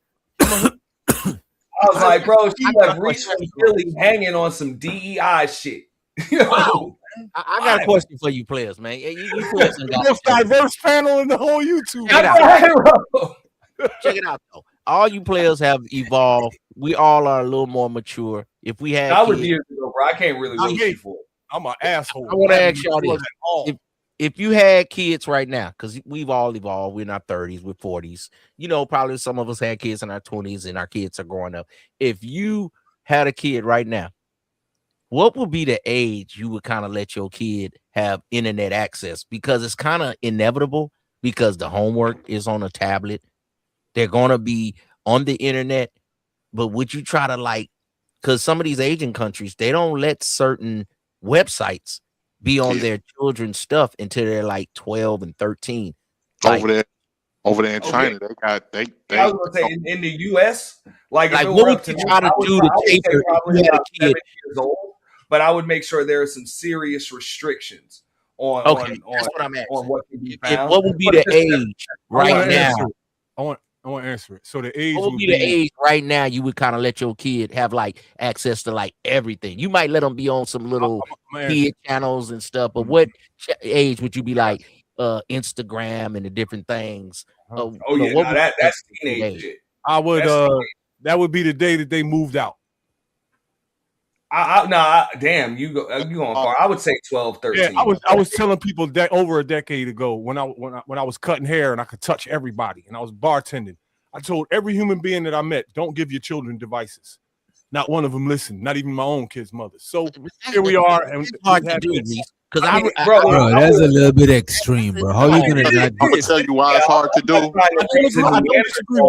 is extreme. They use devices in school to teach them, bro. Like, come on. No. It wasn't about teaching back then when the devices first came out with the iPods and the. I remember when the phones first came out, and when that shit dropped, I knew what was coming. If you want to know about that, though? Hey, Reese, how old were you when you got your first beeper?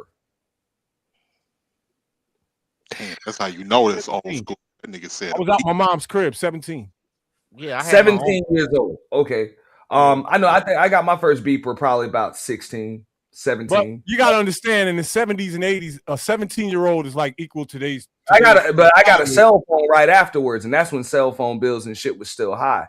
So yeah, about 17. But I got my first phone line when I was about 13. Whatever. So that's what it was. Like that was the equivalent when we was coming up, having your own phone line in the crib. Dog, I had the Motorola beepers, huh?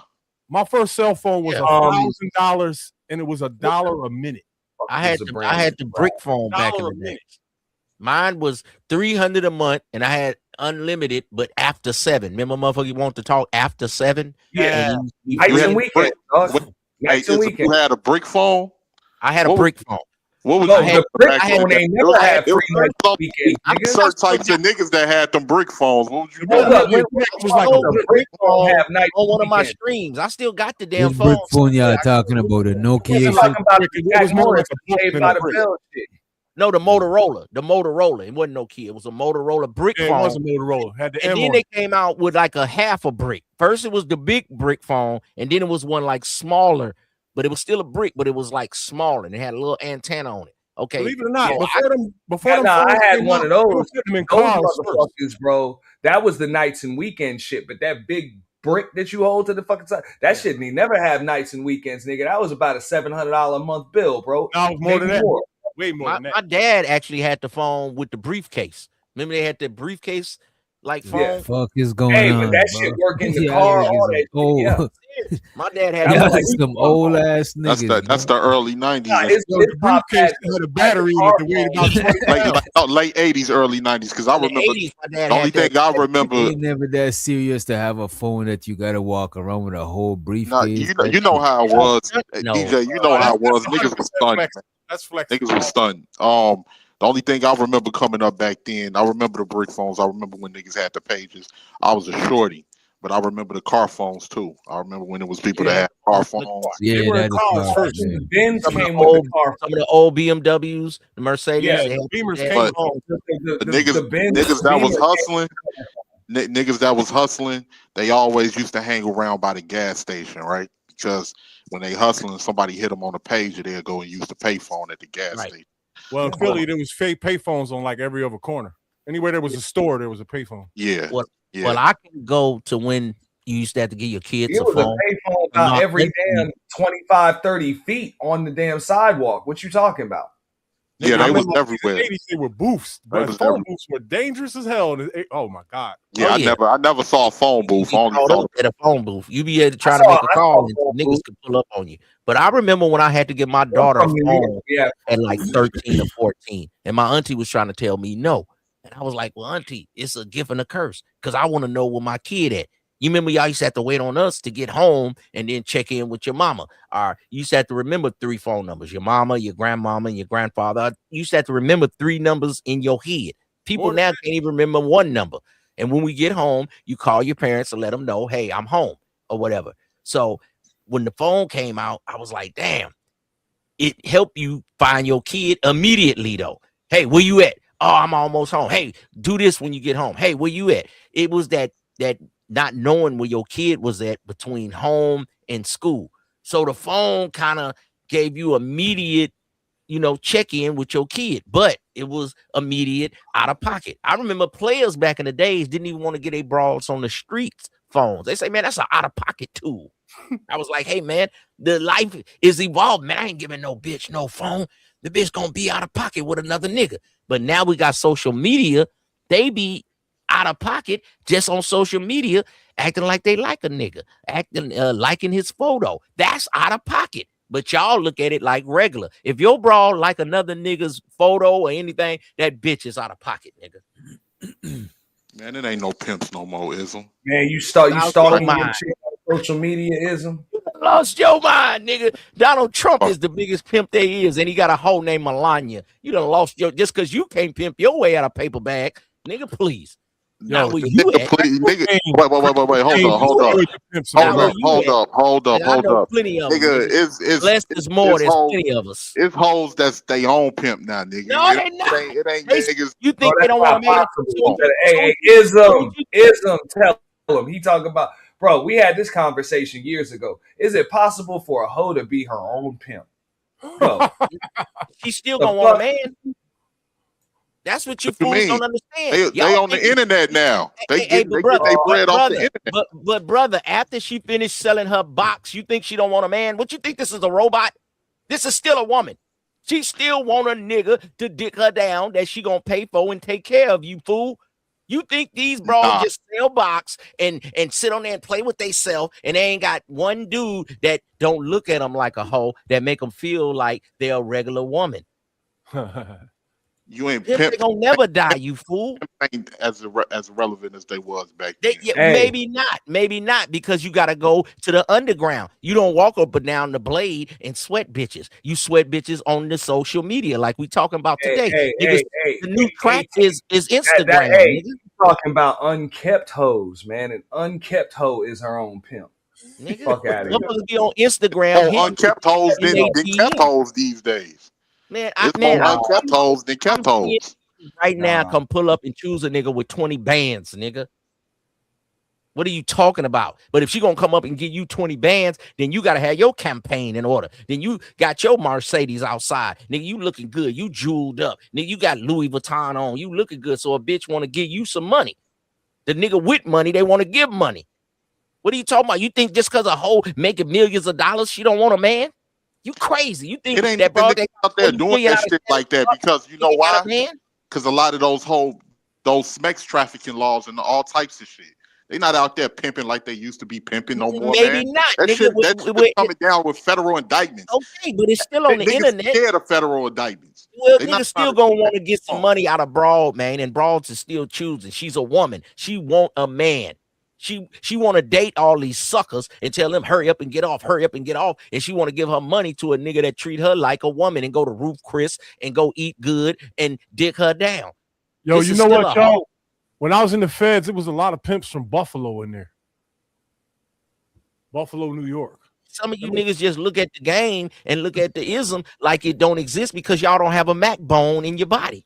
No, it ain't even about Mac, and I never had to Mac a bitch. They just came up to me. They just came to me. Like Nas said, wait, hold on. Like Nas said, wait, hold up. Like Nas said back in the day, I got no game. It's just some bitches understand my that's story. Nas, nigga. He a rapper. I ain't never had to use Mac and game is for niggas that ain't got shit. Mac and game is for niggas that ain't got shit. When you got your shit together, they approach. That's what you think. But I know some rich niggas.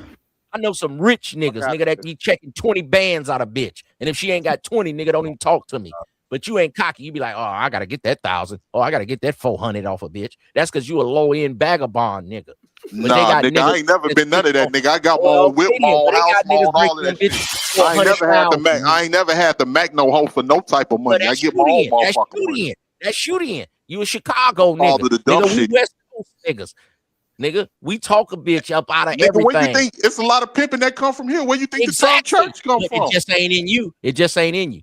I didn't have to be in me, my nigga. It ain't in you. It ain't in you. It ain't in me. It ain't had to be in me. I ain't have to get out there and pimp. Because you don't look at it that way. Because you don't look at it that way. We got bitches choosing up with 40,000 a car and 2 Rolex watches because she want to be with that dude. I ain't knocking the game. I ain't knocking the game. I ain't have to do it. Exactly. Well, don't say the game is over. The game ain't gonna never exist because it's thirsty tricks gonna keep the game is money. over. Pimping is just as relevant. Wait, hold up. Pimping is just as relevant. Pimping is just as relevant as niggas selling crack today. Oh, It's over with. All right. Niggas is still selling crack. When did you become the overseer of the world and know what go on? Hold up. The days of 11th graders riding around in 745s are over. There's no crack money in the streets. Thank you. Niggas are suffering out here, dog. Suffering. You telling me niggas ain't out here slinging pies, bro? It ain't no young boys with fly whips off crack. None. It ain't. I don't know about niggas having. Check it out. It ain't even niggas out here. It ain't niggas out. Not off crack. It's not niggas out here with Gucci links no more. It's not niggas out here with 24 karat gold like that no more. This younger generation is not. They don't make that money like that no more. It's still fiends out there busting down that bread. A lot of them millionaires and shit, and they just got bad habits. And it's still hoes out there giving that money over, turn that shit right over to niggas. So, but it ain't billions in it. Yo, America was getting high in the 80s and 90s. Because your glory days was in the 80s. Y'all niggas got to keep, y'all niggas ain't involved. Hey, nephew, to you niggas listening, these is the niggas that didn't evolve. These niggas is stuck in the 80s and 90s, and they ain't seen the new young niggas. The new young niggas is scamming. They got bitches stealing credit cards. They got bitches stealing niggas' watches. They got niggas, bitches stealing niggas' whole credit profiles. And they getting money other ways. They so you prove on my point. You prove on my point. They doing it just in different ways. Then you got some bitches that still got sugar daddies. Motherfucking bitch got a sugar daddy, but she still giving her money to the dude she like. Nigga, the pimping ain't gonna never. It ain't dead. What see? It went to the website, but you still getting money. I said that. Well, nigga, you said niggas ain't pimping. I just said that. I said the website was up there. They got these hoes on webcams and shit. Man, come on, bro. When you go to a bar, you thought it was your lucky day, nigga. That was a hoe. She just got you, nigga. You like, I'm about to go. Hold up. 18th. I'm gonna ask you this. 18th, real quick. You think that bitch that got Shannon Sharp was out here on her dolo? That's what I told him earlier. That was 20 million. That was some pimping. That bitch was not out here, bro. She got offered like 10 million and was like, bro, you think that was up to her? Like, nah, we ain't taking that. Fuck out of here, bro. The pimp had to get his cut. That was a Russian mobster. That was a Russian mobster. I don't know if she was by herself or not. No, that bitch was not by. Come on, bro. Wait, listen to what I'm saying. Wait, no. Wait, hold the fuck up. Ain't no bitch out here in this world that's selling pussy is by herself. You fool. Idiot. That's just what you tell you. I ain't no woman in this world that's selling pussy is half by pint herself. Ass pimp. Chill out. Yeah. Well, no, you chill out. Don't you chill out. Me when I tell you the truth. You fucking finger wave win, midget. You chill out. On her own. You chill out. Got some kind of man, nigga. You just thought it was your lucky day. And she like, I ain't got a man. And you dated that bitch. But all the time she did have a man. She just sold you a dream. It didn't matter to me or not. It didn't matter to me or not. I wasn't trying to wife if I did not a man. Why you think women want to be lonely? Even a man don't want to be lonely. I don't give a fuck if they want to be lonely or not. Well, they gonna be. Well, why you calling me out my name then, brother?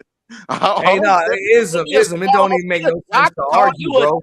Because you a non-legacy nigga. That's why niggas be getting got, because they be thinking these hoes is out here dolo, and then all of a sudden these niggas lose all of their shit, and that bitch just disappear, ghost they ass, and they like, oh, I don't know what happened. Just some young niggas. Well, that ain't. I can't speak for every nigga, but I know that ain't never been me. Because don't call me short and sold off. Okay, because a short nigga that outdid you, nigga. You ain't even got no kids, nigga. So now that's a good thing, nigga. All my money go to me. What the fuck you talking about? Where your legacy at then? All my money go to me. Nigga outdid you. No rush. I ain't in no rush to pay no motherfucking child support. Nigga. What you talking about? Who said it got to be child support? Is your child supported, nigga? Nigga, I ain't in no motherfucking rush. Y'all can have them. No, you ain't, because you ain't fucking on nothing, nigga. You lose with the bitches. Oh my God, hear this nigga. How the fuck you know what I'm doing? Because I keep watching low key. How you know what hoes is doing? How you know hoes don't got pimps no more? You the one that's rambling. You the one that's rambling. Is you from California? Is you from the Big Apple to the Pineapple? How you know about everything that's going on? Nigga? I done seen pimps coming up. Nigga, your glory days was the crack. Chicago been about pimping. And since then, y'all ain't evolved. Especially them niggas on the west side. Do you know that they have the players ball here? You heard of the Players Ball, right? Oh, yeah. You know that it's pimps and all of that shit here. I seen them, but they ain't the White overseers. folk, Of the, white they ain't the folk, overseers of the Bishop game. Don, Magic Wine, And- all of them niggas. They come from this. and That them way- ain't the only Hey, ones. so you know a lot of them niggas is still pimping hoes. I don't know if they are or not. Well, you I said don't. it like you had knowledge of the So game you was telling over. me that you telling me all That's them their niggas legacy. retired. They What all I'm saying is retired. that they not relevant as they 18. used to be. This is not You the don't 80s. have a legacy It's not because you the don't have a 70s. son. It's not the nigga. 80s, and it's not the 90s. That's cool. Explain relevant. Until you get a son, you don't have any legacy. That's Your name cool. dies. My nigga. You shit, got my all shit is daughters. straight. Now My you gotta shit is straight explain right what now. relevant means. My What you shit is mean? straight. I ain't hurt. I ain't hurt, nigga. My shit's straight. That's Yeah, all well, good. And I could have had a son. I multiply. could have had a son a long time ago. I chose not Israelite. to. Well, come on, you black Israelite. Study the Bible. Be fruitful and multiply. I tree stump pimp. Word. Why you gotta always attack my height? I ain't trying to knock you. Your bro thought I was cute. I tree stump. Hey, to fuck with the bras I done fuck with, you'll have to stand on stilts. How nigga. you know? How you know? How You'll you have to know? stand on stilts. How you know? How you know? You'll have to stand on stilts. Yeah, I told a bitch I'm the same size in the bedroom, nigga. Small in size, big otherwise. Hush You your ain't mouth, you ain't boy. go. You ain't Hush your mouth, that. boy. Them That for you game is played off. You ain't Goldie. let You the ain't bitch go. choose. You ain't then, even nigga. pretty Tony, nigga. What you gonna do? You gonna You beat ain't the even bitch up pretty like Reese? Tony. Y'all gonna jump on the hoe? Don't jump on the hoe. Hey, 18th, bro. I fucks with you, bro, but it's tough to roast a short nigga that been short all their life, bro. You done heard it all. I It's don't give a tough. fuck with these niggas, Auntie. I'm just saying, you're not gonna give a fuck. Trying to help I'm him out. pretty That's sure my you're nephew. short. You've been short for a while. I'm getting the nigga coming at me. I'm coming back at him. What y'all talking about? You can throw in the towel on a short nigga. Well, right now, since you say pimping is dead, nigga, yo Johnson is dead, nigga. You ain't got no kids, nigga. You ain't fucking on nothing. So a nigga that don't have kids, that name means is dead. fucking on Your nothing. last name is dead, A nigga nigga. that don't have kids mean he got motherfucking discipline, nigga. Nigga, I I don't hear was about that discipline. nigga, I I don't hear was about popular that way discipline. before the Get the fuck motherfucking out of internet, here. I wanna nigga. hear- I ain't Bro, never you had to just trying chase after no compliment hoes, your nigga. incompetence. Miss me. You trying to compliment your incompetence, I ain't nigga. never Till had you to have a chase after kid, no you hoes, ain't nigga. did nothing on this earth. Hey, all the money, all the cars, all as this a nigga that had a kid that's grown, hey, a lot of times you get them not because you chasing after them, because they chasing after you. So That's right, gas mask. Every nigga wish he could be a player. Stop it. You always try to tell people. God, man. Y'all niggas. All you niggas wanted to be a player once upon a time in your life. I get it. Hey, I ain't gonna shame you because you ain't got no kids, but you ain't gonna shame niggas that got kids. You ain't even got a bitch yet. No, it ain't about me shaming. You hear this nigga coming at me, so I'm responding. What you talking Yeah, about, I do. Anthony? Hey, I'm a nigga So with a kid, so I can't defend you on it. I ain't trying to come at No, you, nigga. no, Come you ain't on got a to bitch. defend me. I'm gonna defend myself. Come on a bitch. I ain't Maybe you can gotta- have a kid, nigga. Nigga, I ain't trying to. Usually I use rubbers, nigga. I use the latex. So what you talking about? Now, isn't what you got to say about that? He say he just protecting himself. He say he getting hellish shit. So what's up? Stop fucking with them raggedy ass bitches, nigga. Get you a good hoe, nigga. Nah, nigga. When it come to my bitches, I got standards, nigga. I never been the type of nigga to just. I ain't never been that type of nigga. Let's see the roster. Never been. I think that you type of jaws, and I think you capping. Show the roster then, nigga. Nigga, I ain't showing shit. I ain't got to show nothing. Show the fleet. I ain't Show one of these the fleet. niggas that I ain't one of these Show the niggas that hoe, got nigga. allowed Show on the the internet. Nigga, I was popping way before the internet. I ain't got allowed. I told you and Reese was popping at 88 and y'all didn't evolve, man. I was So born. you gotta refine, you gotta What the hell you refine talking your maggot. about? You gotta was refine born your in 88. yourself now, nigga. You gotta refine your maggot. In the 80s, the 90s, you gotta reinvent yourself, nephew. Damn, Find bro. your You gotta matches. get back out here. You ain't in the 80s no more. That's hilarious. Exactly, nigga. We in the 2020 somethings now. 26, whatever year it is, nigga. Ism, you got just to get out. you see, Ism, you just allowed sawed-off shotgun shooting mouth That's ass. what I do. That's what I do. I ain't never been that nigga. Make See, a I'm lot more of noise, smooth. nigga. Get I'm more outside. smooth. I'm Get quiet with outside, mine. nigga. We'll drive you an old school and be an old school player, nigga. Get active and attractive on a young bitch, nigga. And coon her. Nah, nigga. hey, for real though, It's out it's a different day and age, bro. there. Like niggas Move had over kids there. when they was in the Reese. You got a child or two, right? My son, 37. Man. There you go. You got a grown up. What you was in your 20s or your late teens or something when you made them? I was young as shit. Yeah, you know what I'm saying. I was 22. You know when my son, I was 22 or 23, something like that. It's like the motherfuckers is waiting until they in their late 30s and 40s and shit to have babies now. I was 17. That's wild. 17, nigga. You gonna be going to your kid's school old as shit. I was about to say they gonna be going to the graduation at 70 fucking years old. And Oh, that's my dad. It's not that bad. God damn. Nigga, I was 17. I don't advise it, but I thought I was ready. It seemed to work out. My kids living their life. They ain't got no felonies. They ain't no street niggas. I got a lot of street people in my family. My son will be 20 years old, bro, next month. And that's good that he not in the streets. He didn't, because I got street people in my family. I got military people. I got good working people. But then I got some people that chose the street life. So if you choose the street life, I'm going to tell my son, hey, son, this will come along with it. Everybody don't, get to move through the game and get out, nigga. And I'm able to share this with you, niggas. Nigga, one of the best that ever did it and got away with it. And I'm here to talk to you. And you want to argue with me? Hush, nigga. One of the best to do it and get away with it. You was putting your charges on broad. Ever did it. Ever. Nigga, say it all the way. Nigga, don't cut my shit off. Nigga, one of the best that ever did it and got away with it, nigga. And I'm here to talk to you. Nigga, about to be a double nickel in the game, nigga. What's wrong with you? Nigga, saucy, nigga. Ain't too many niggas can talk to you right now. 55 kids, all doing good, nigga. I'm blessed by the best. Yeah, and I ain't gonna never stop shouting this game, nigga, because you never know, nigga. You got to take a chance to advance, nigga. You be at a bar and might meet a broad that's a widow. Might meet a broad that just came into some money. You don't know what you gonna meet, but you nigga just sit on the internet every night and don't go outside and talk about you're waiting for the right time and the right opportunity. It might never be the right time and opportunity. Never been that nigga. What you talking about? Well, let's go then, nigga. Nigga, make you a children. Make you a children. Be fruitful and multiply, you black Israelite.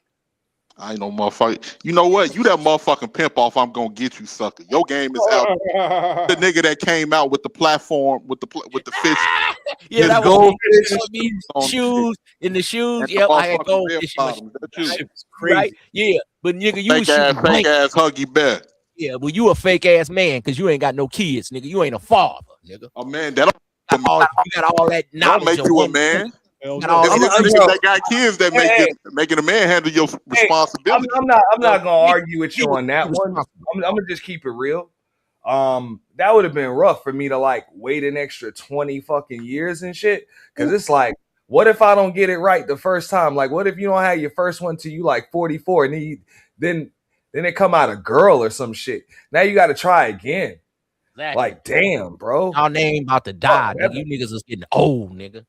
Nigga, your legacy. And ain't nothing wrong with having girls. You know what I'm saying? Because hey, if it happened, it happened. But no, you gotta have a son, nigga. I gotta try again till I get a niggas boy. That have all girls are angry. Yeah, these niggas talking bullshit. 18. Don't listen to these niggas. Auntie, come out